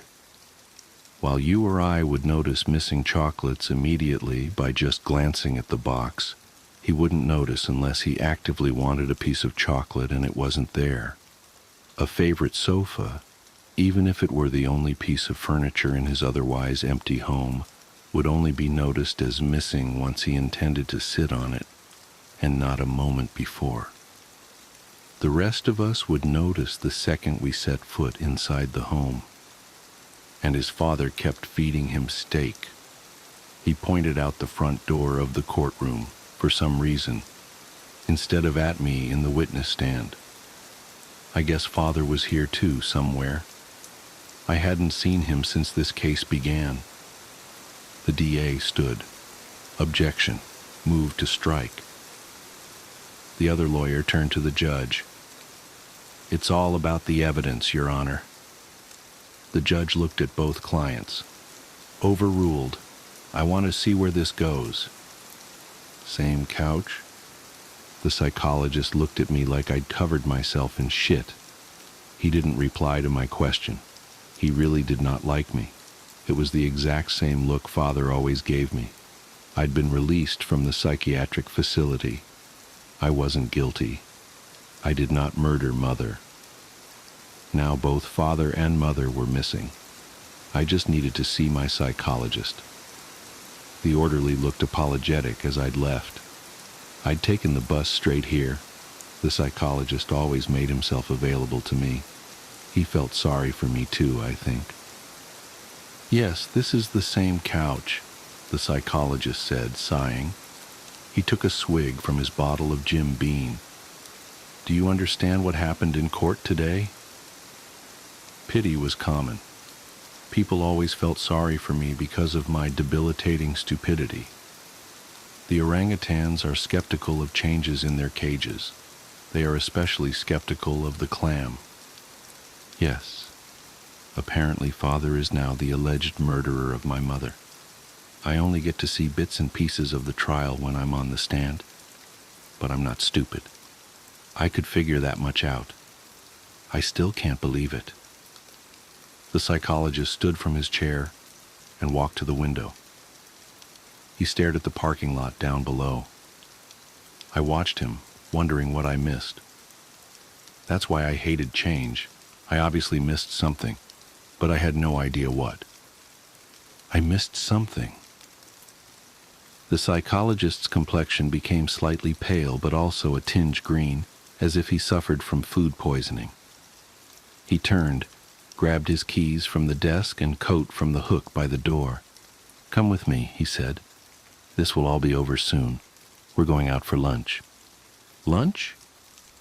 The psychologist held the door open for me. Yes, let's go. I wrapped my fingernails on the table. Why were we out to lunch at Outback Steakhouse? The waiter approached. What will we be having today? One steak, said the psychologist. For the young man across from me. You're not eating? I asked. Not right now, no. That's all, thanks. The waiter nodded and left. I looked around the restaurant. A giant boomerang hung from the wall. Do Australians actually use that? The psychologist cleared his throat. Do you understand what happened in court? I nodded. Father is wanted for the alleged murder of Mother. They think he did it. I didn't do it. Mother's body was never found, so I'm not sure why they think there's a murder to be solved. Maybe she just left. That's what I've been saying. No, she didn't just leave. She was murdered. Your father is guilty. I grimaced. I don't think so. But either way, he's been missing since the verdict. I'm sure he's off trying to find her now. The psychologist spoke slowly. Your father, the butcher, cooked you steak every day? Yes. He understood how I didn't like change. I don't notice it, and it makes me nervous and uncomfortable.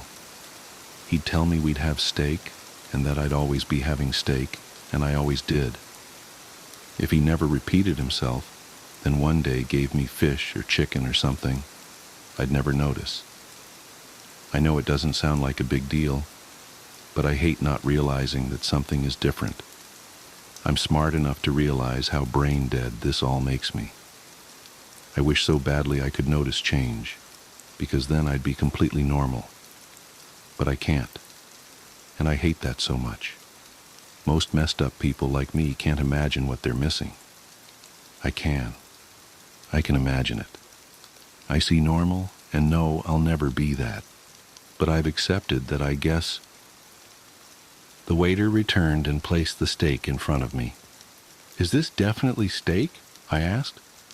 The waiter looked at the psychologist and then back at me with a slight grin. He thought I was joking. I wasn't. "It's definitely steak." "Okay." The psychologist frowned at me. "Try it." A strange bubbling grew in my stomach.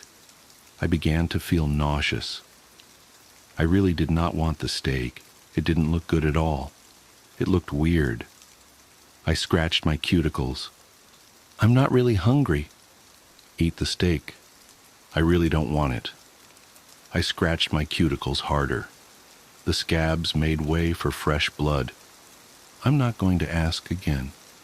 Eat the steak now." I stared at the psychologist. He glared back at me. I really did not want the steak. "Now," he repeated. I begrudgingly stabbed the beef with my fork, cut off a chunk, and placed it in my mouth. "Notice anything?" he asked as I chewed. I felt nauseous, but forced it down. I placed the fork down and took a large sip of water. I did not want to be here, and I did not want to eat this steak.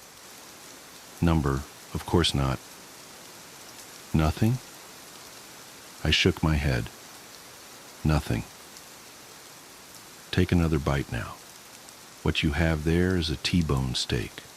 That's an expensive cut, from the short loin and, if the butcher did it right, a tiny piece of the tenderloin. That's my favorite part of the T-bone steak." The psychologist pointed again. "Take another bite." I forced myself to pick up the fork, cut off another piece, and chew. "It doesn't taste different to you?" The nausea subsided. I chewed slower. I suppose I'm enjoying this taste more than I remember enjoying the taste of Father's steak. "So you notice a difference?" "I suppose I do. Yeah." "So I'll just tell you exactly what someone without your condition would notice. He would have immediately noticed that the steak he's eating now tastes far different from the steak his father fed him. He would have noticed it looked way different, smelled way different, and even felt way different. He would. Immediately. You never liked your father's steak." "That's true. But you like this steak?" I kept on eating. "Yeah, I guess I do." The psychologist pressed on, his hands clenched on the table, a weird grin on his face. "Your mother's body was never found. We can't even be sure that she was murdered." "I already told you she was murdered. You never had steak for dinner," the psychologist said. He looked excited. He was smiling. "Yes, I did. I had steak for dinner and for breakfast." The psychologist shook his head, smirking. "You didn't. You had steak before your mother died, but after she died, Father cooked steak every day. No. The psychologist's smile broadened by the second. He looked deranged now. "You never had steak for dinner because you wouldn't know the difference. The orangutans are skeptical of changes in their cages. The clams, well, it's all the same to the clam. Your father killed your mother. Your father killed a lot of people. You had meat for breakfast and dinner, but it wasn't beef. No, it was never beef. Your father had a room, your brother's old room. That room became your mother's. Your father prepared your every meal every day, but it was never steak. I dropped my fork. It clanged on the table. I dropped the knife too. It was hard to breathe now. I missed something. The psychologist began laughing hysterically. He grabbed his mustache and pulled. It came right off. He took off his glasses. I missed something big. It was hard to breathe. He was laughing so hard. You still don't recognize me. You're so stupid. This disguise cost $2. He took a handkerchief out of his pocket and dabbed tears from his eyes. The handkerchief was stained heavily with blood. You never had steak. For dinner you had your psychologist, he said, wagging the handkerchief. And for breakfast, you had your mother.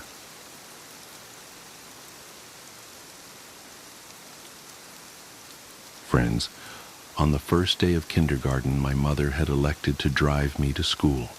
We were both nervous, and she wanted to be there with me all the way up to the moment I walked into class. It took me a bit longer to get ready in the morning due to my still mending arm. The cast came up a couple inches past my elbow, which meant that I had to cover the entire arm with a specially designed latex bag when I showered.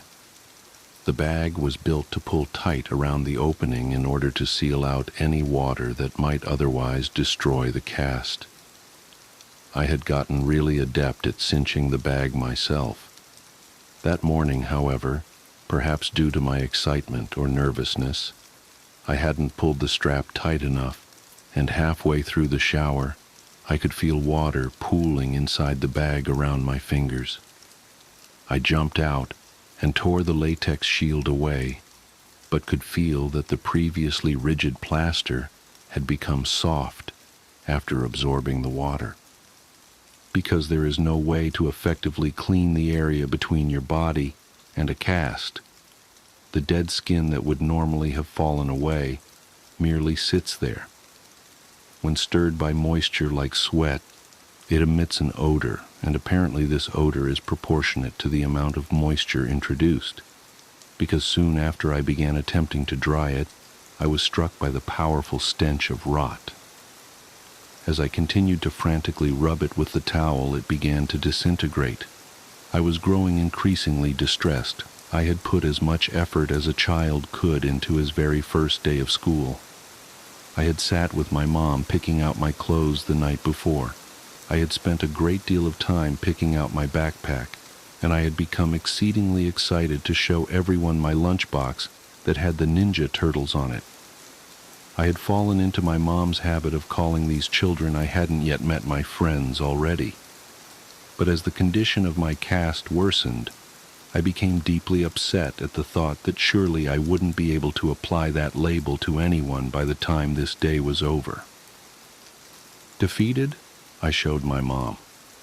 It took 30 minutes to get most of the moisture out while working to preserve the rest of the cast. To address the problem of the smell, my mom cut slivers off a bar of soap and slid them down into the cast, and then rubbed the remainder of the soap on the outside in an attempt to cocoon the rancid smell inside of a more pleasant one. By the time we arrived at the school, my classmates were already engaged in their second activity, and I was shoehorned into one of the groups. I wasn't made very clear on what the guidelines of the activity were, and within about 5 minutes I had violated the rules so badly that each member of the group complained to the teacher and asked why I had to be in their group. I had brought a marker to school, hopes that I could collect some signatures or drawings on my cast next to my mother's, and I suddenly felt very foolish for having even put the marker in my pocket that morning. Kindergartners had the lunchroom to themselves at my elementary school, but some of the tables were off limits, so I didn't have to sit alone. I was self-consciously picking at the fraying ends of my cast when a kid sat across from me. "I like your lunchbox," he said. I could tell he was making fun of me, and I grew really angry. In my mind, that lunchbox was the last good thing about my day. I didn't look up from my arm, and I felt a burning in my eyes from the tears that I was holding back. I looked up to tell the kid to leave me alone, But before I could get the words out, I saw something that made me pause. He had the exact same lunchbox. I laughed. I like your lunchbox too. I think Michelangelo's the coolest, he said while miming nunchuck moves. I was in the middle of rebutting by saying that Raphael was my favorite when he knocked his open carton of milk off the table and onto his lap. I tried very hard to stifle my laughter since I didn't know him at all, but the struggling look on my face must have struck him as funny because he started laughing first. Suddenly, I didn't feel so bad about my cast and thought that this person would hardly notice now anyway. Just then, I thought to try my luck. "Hey, do you want to sign my cast?" As I pulled out the marker, he asked me how I broke it. I told him that I fell out of the tallest tree in my neighborhood. He seemed impressed. I watched him laboriously draw his name, and when he was done, I asked him what it said. He told me it said Josh. Josh and I had lunch together every day, and whenever we could, we partnered up for projects. I helped him with his handwriting, and he took the blame when I wrote fart on the wall in permanent marker. I would come to know other kids, but I think I knew even then that Josh was my only real friend. Moving a friendship outside of school when you are 5 years old is actually more difficult than most remember. The day we launched our balloons, we had such a good time that I asked Josh if he wanted to come to my house the next day to play. He said he did, and that he'd bring some of his toys. I said that we could also go exploring and maybe swim in the lake. When I got home, I asked my mom, and she said it would be fine. My enthusiasm was boundless until I realized that I had no way of contacting Josh to tell him. I spent the whole weekend worrying that our friendship would be dissolved by Monday. When I saw him after the weekend, I was relieved to find that he had run into the same obstacle and thought it was funny. Later that week, we both remembered to write down our phone numbers at home and then exchange them at school. My mom spoke with Josh's dad, and it was decided that my mom would pick up Josh and myself from school that Friday. We alternated this basic structure nearly every weekend. The fact that we lived so close made things much easier on our parents, who seemed to work constantly. When my mom and I moved across the city at the end of first grade, I was sure that our friendship had seen its last day. As we drove away from the house I had lived in my whole life, I felt a sadness that I knew wasn't just about a house. I was saying goodbye to my friend forever. But Josh and I, to my surprise and delight, stayed close. Despite the fact that we spent the majority of our time apart and only saw one another on weekends, we remained remarkably similar as we grew. Our personalities coalesced, our senses of humor complemented each other's, and we would often find that we had started liking new things independently. We even sounded enough alike that when I stayed with Josh, he would sometimes call my mom pretending to be me. His success rate was impressive. My mom would sometimes joke that the only way she could tell us apart sometimes was by our hair. He had straight, dirty blonde hair like his sister, while I had curly, dark brown hair like my mother. One would think that the thing most likely to drive two young friends apart would be what's out of their control.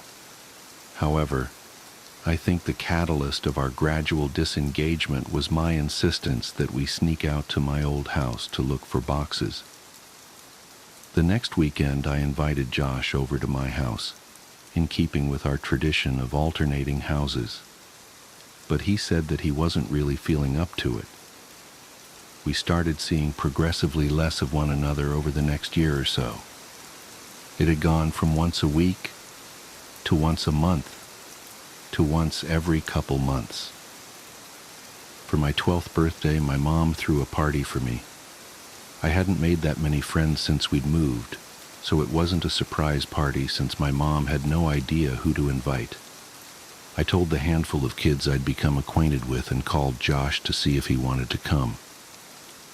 Originally, he said that he didn't think he could make it, but the day before the party, he called me to say that he'd be there. I was really excited because I hadn't seen him in several months. The party went pretty well. My biggest concern was that Josh and the other kids wouldn't get along, but they seemed to like each other well enough. Josh was surprisingly quiet. He hadn't brought me a gift and apologized for that, but I told him it wasn't a big deal. I was just glad that he was able to make it. I tried to start several conversations with him, but they seemed to keep reaching dead ends. I asked him what was wrong. I told him that I didn't get why things had become so awkward between us.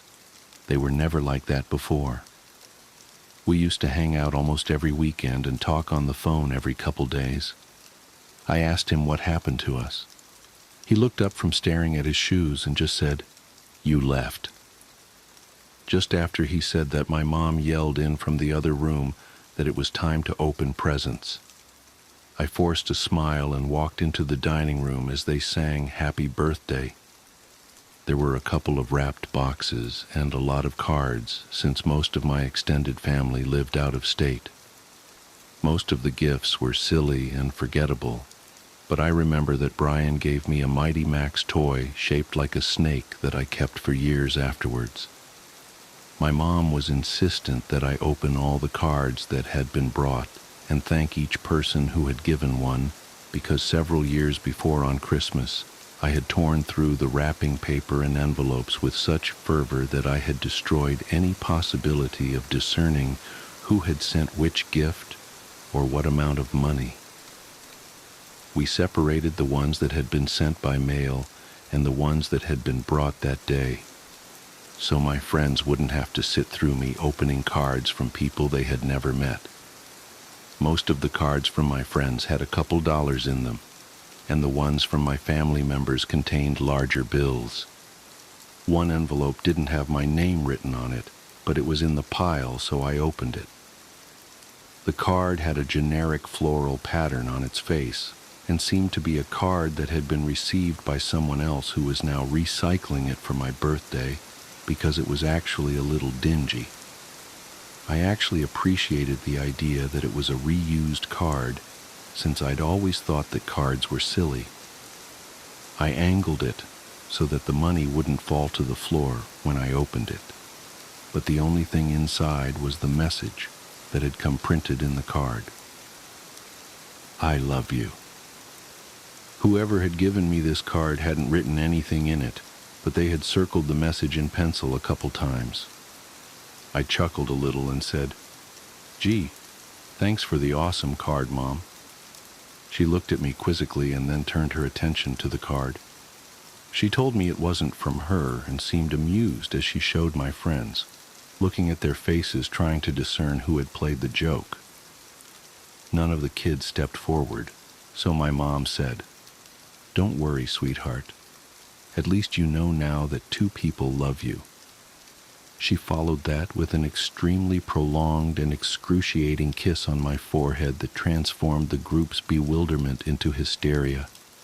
They were all laughing, so it could have been any of them, but Mike seemed to be laughing the hardest. To become a participant rather than the subject of the gag, I said to him that just because he had given me that card, he shouldn't think that I'd kiss him later. We all laughed, and as I looked at Josh, I saw he was finally smiling. "Well, I think that gift might be the winner, but you have a couple more to open." My mom slid another present in front of me. I was still feeling the tremors of suppressed chuckles in my abdomen as I tore the colorful paper away. When I saw the gift, I had no need to suppress the laughter anymore. My smile dropped as I looked at what I'd been given. It was a pair of walkie-talkies. "Well, go on. Show everyone." I held them up, and everyone seemed to approve, but as I drew my attention to Josh, I could see that he had turned a sickly shade of white. We locked eyes for a moment, and then he turned and walked into the kitchen. As I watched him dial a number on the corded phone attached to the wall, My mom whispered in my ear that she knew that Josh and I didn't talk as much since one of the walkie-talkies had broken, so she thought I'd like it. I was filled with an intense appreciation for my mom's thoughtfulness, but this feeling was easily overpowered by the emotions resurrected by the returning memories I'd tried so hard to bury. When everyone was eating cake, I asked Josh who he had called. He told me he wasn't feeling well, so he called his dad to come get him. I understood that he wanted to leave, but I told him that I wished we could hang out more. I extended one of the walkie-talkies to him, but he put his hand up in refusal. Dejected, I said, "Well, thanks for coming, I guess. I hope I'll see you before my next birthday." "I'm sorry. I'll try to call you back more often." "I really will," he said. The conversation stagnated as we waited by my door for his dad. I looked at his face. Josh seemed genuinely remorseful that he hadn't made more of an effort. His mood seemed suddenly bolstered by an idea that had struck him. He told me that he knew what he'd get me for my birthday. It would take a while, but he thought that I would really like it. I told him it wasn't a big deal, but he insisted. He seemed in better spirits and apologized for being such a drag at my party. He said that he was tired, that he hadn't been sleeping well.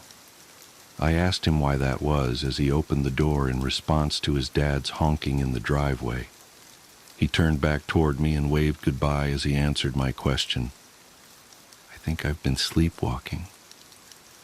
That was the last time I saw my friend, and a couple months later he was gone. Over the past several weeks, the relationship between my mother and I has grown increasingly strained due to my attempts to learn the details of my childhood. It's often the case that one cannot know the breaking point of a thing until that thing fractures. And after the last conversation with my mother, I imagine that we will spend the rest of our lives attempting to repair what had taken a lifetime to build. She had put so much energy into keeping me safe, both physically and psychologically, but I think that the walls meant to insulate me from harm were also protecting her emotional stability. As the truth came pouring out the last time we spoke, I could hear a trembling in her voice that I think was a reverberation of the collapse of her world.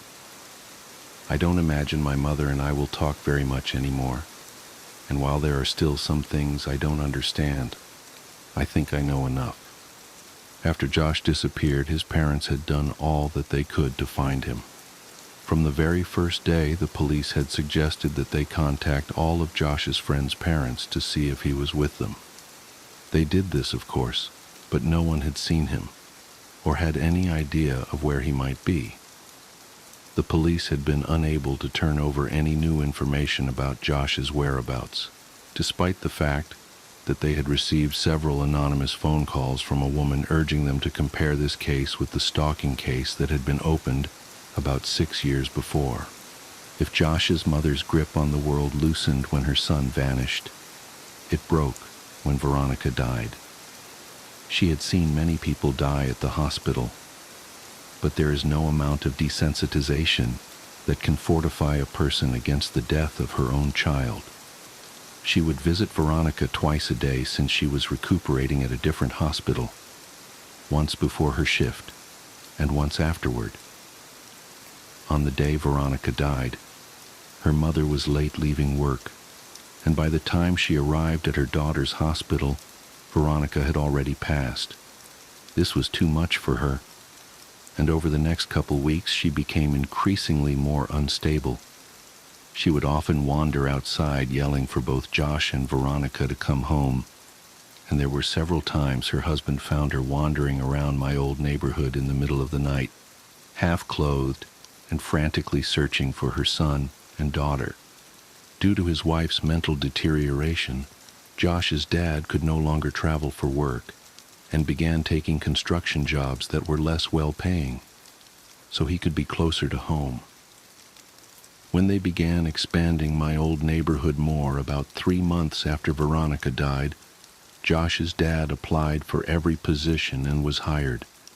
He was qualified to lead the build sites, but he took a job as a laborer, helping to build frames and clean up the sites and whatever else was needed.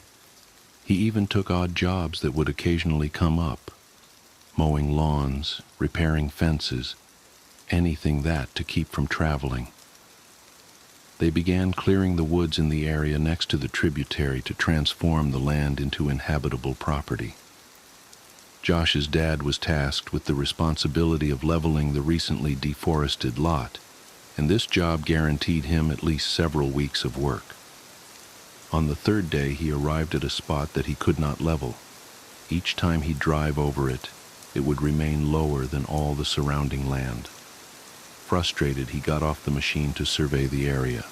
He was tempted to simply pack more dirt into the depression, but he knew that would only be an aesthetic and temporary solution.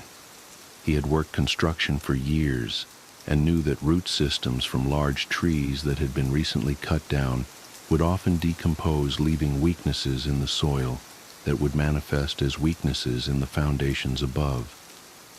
He weighed his options and elected to dig a little with a shovel in case the problem was shallow enough to fix without needing a machine that would have to be brought over from another site. And as my mother described where this was, I knew I had been at that spot both before the soil was broken and before it had been filled in. I felt a tightening in my chest. He dug a small hole about 3 feet down until his shovel collided with something hard. He smashed his shovel against it repeatedly in an attempt to gauge the thickness of the root and the density of the network when suddenly his shovel plunged through the resistance. Confused, he dug the hole wider. After about a half hour of excavating, he found himself standing on a brown blanket-covered box about 7 feet long and 4 feet wide. Our minds work to avoid dissonance. If we hold a belief strongly enough, our minds will forcefully reject conflicting evidence so that we can maintain the integrity of our understanding of the world. Up until the very next moment, despite what all sense would have indicated, despite the fact that some small but suffocated part of him understood what was supporting his weight, this man believed, he knew, his son was still alive. My mom received a call at 6 p.m. She knew who it was, but she couldn't understand what he was saying. But what she did comprehend made her leave immediately. Down here. Now. Son. Please, God. When she arrived, she found Josh's dad sitting perfectly still with his back to the hole. He was holding the shovel so tightly it seemed that it might snap, and he was staring straight ahead with eyes that looked as lifeless as a shark's. He wouldn't respond to any of her words, and only reacted when she tried to gently take the shovel from him. He dragged his eyes slowly to hers and just said, "I don't understand." He repeated this as if he had forgotten all other words, and my mother could hear him still muttering it as she walked past him to look in the hole. She told me she wished she had gouged her eyes out before she faced downward into that crater.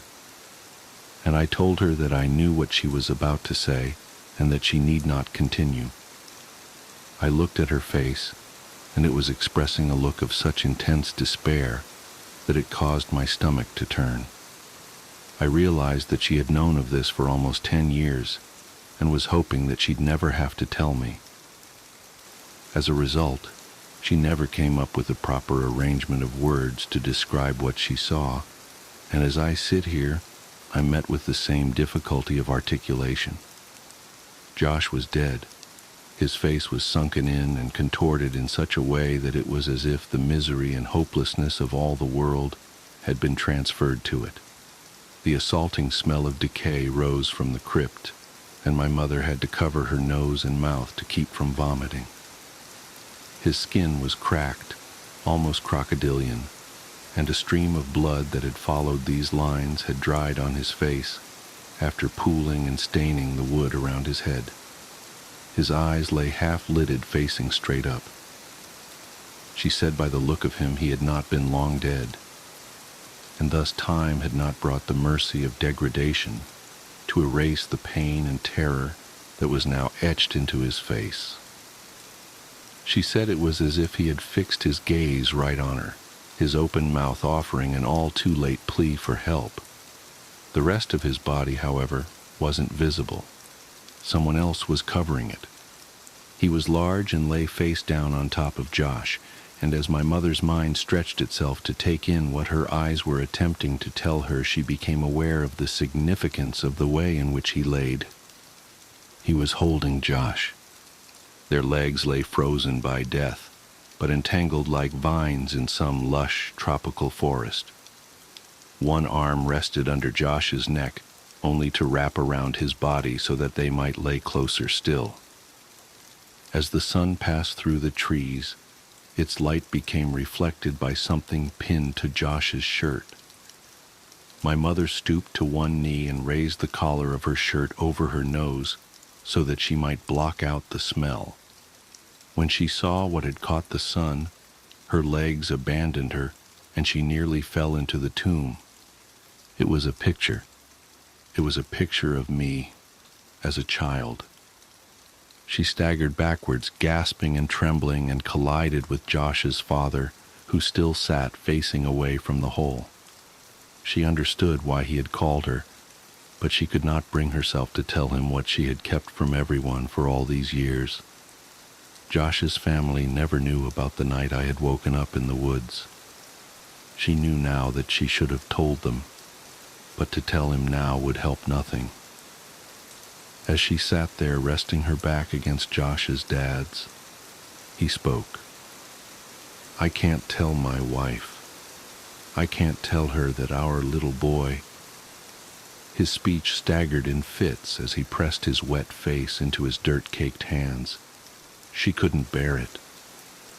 After a moment he stood up, still shuddering, and lumbered toward the grave.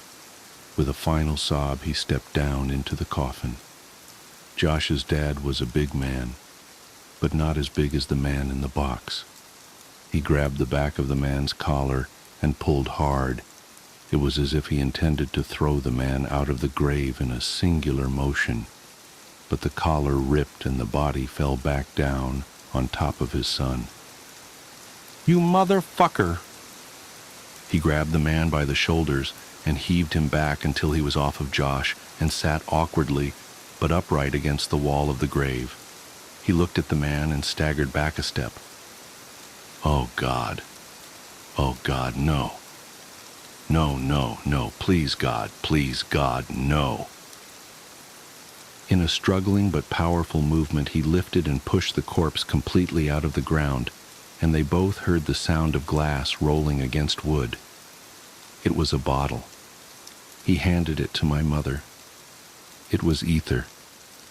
"Oh, Josh," he sobbed, "my boy, my baby boy, why is there so much blood? What did he do to you?"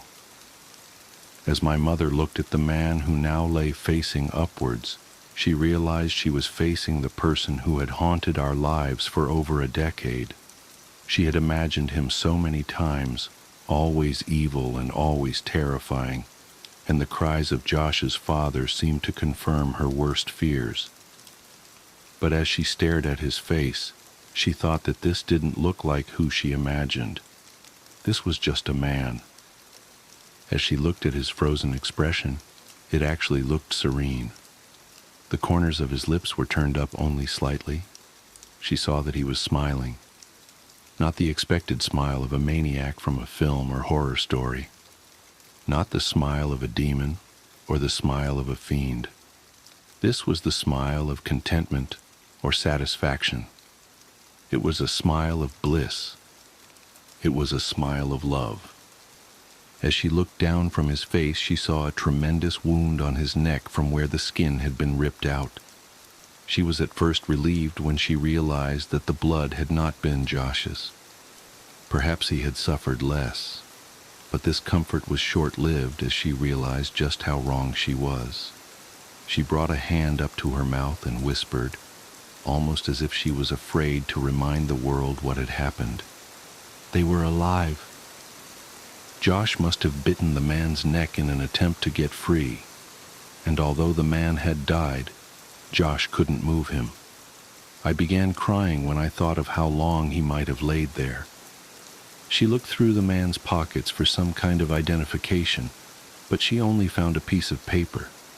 On it was a drawing of a man holding hands with a small boy, and next to the boy were initials. My initials. I'd like to think that she was remembering that part of the story inaccurately, but I'll never know for sure. As Josh's father carried his son out of the grave, my mom slid the piece of paper into her pocket. He kept muttering that his son's hair had been dyed. She saw that it had. It was now dark brown, and she noticed that he was dressed oddly.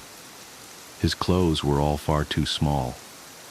After Josh's dad delicately laid his boy on the soft dirt, he began gently pressing his hands against his son's pants to feel his pockets. He heard a crinkle. Carefully, he retrieved a folded piece of paper from Josh's pocket. He looked at it but was vexed. Absently, he handed it to my mother, but she didn't recognize it either. I asked her what it was. She told me it was a map, and I felt my heart shatter. He was finishing the map. That must have been his idea for my birthday present. I found myself strangely hoping that he hadn't been taken while expanding it, as if that would somehow matter now. She heard Josh's father grunt and looked to see him pushing the man's body back into the ground. As he walked back toward the machine that had found this spot for him, he put his hand on a canister of gasoline and paused with his back toward my mother. "You should go." "I'm so sorry." "It's not your fault. I did this." "You can't think like that. There was nothing." He interjected flatly, almost with no emotion at all. "About a month ago, a guy approached me as I was cleaning up the site on the new development a block over. He asked me if I wanted to make some extra money, and because my wife's not working right now, I accepted. He told me that some kids had dug a bunch of holes on his property, and he offered me $100 to fill them in. He said that he wanted to take some pictures for the insurance company first, but if I came back after 5 p.m. the next day, that would be fine. I thought this guy was a sucker since I knew clearing that lot was coming up, so someone would have had to do it anyway. But I needed the money, so I agreed. I didn't think he even had $100, but he put the bill in my hand, and I did the job the next day. I've been so exhausted that I didn't even think about it after it was done. I didn't think about it until today when I pulled that same guy off of my son." He pointed at the grave, and his emotions started to push through as he broke into a sob. "He paid me $100 so that I would bury him with my boy." It was as if saying it aloud forced him to accept what had happened, and he collapsed onto the ground in tears. My mother could think of nothing to say, and stood there in silence for what felt like a lifetime. She finally asked what he would do about Josh. "His final resting place won't be here with this monster." As she looked back when she reached her car, she could see black smoke billowing and diffusing against the amber sky, and she hoped against all hope that Josh's parents would be okay. I left my mom's house without saying much else. I told her that I loved her and that I would talk to her soon, but I don't know what soon means for us. I got into my car and left. I understood now why the events of my childhood had stopped years ago. As an adult, I now saw the connections that were lost on a child who tends to see the world in snapshots rather than a sequence. I thought about Josh. I loved him then, and I love him even still. I miss him more now that I know I'll never see him again, and I find myself wishing that I had hugged him the last time I saw him. I thought about Josh's parents, how much they had lost and how quickly that loss had come. They don't know about my connection to any of this, but I could never look them in the eyes now. I thought about Veronica. I had only really come to know her later in my life, but for those brief few weeks, I think I had really loved her. I thought about my mother. She had tried so hard to protect me and was stronger than I would ever be. I tried not to think about the man and what he had done with Josh for more than 2 years. Mostly, I just thought about Josh. Sometimes I wish that he never sat across from me that day in kindergarten, that I'd never known what it was like to have a real friend. Sometimes I like to dream that he's in a better place, but that's only a dream, and I know that. The world is a cruel place made crueler still by man. There would be no justice for my friend, no final confrontation, no vengeance. It had been over for almost a decade for everyone but me now. I miss you, Josh. I'm sorry you chose me, but I'll always cherish my memories of you. We were explorers. We were adventurers. We were friends.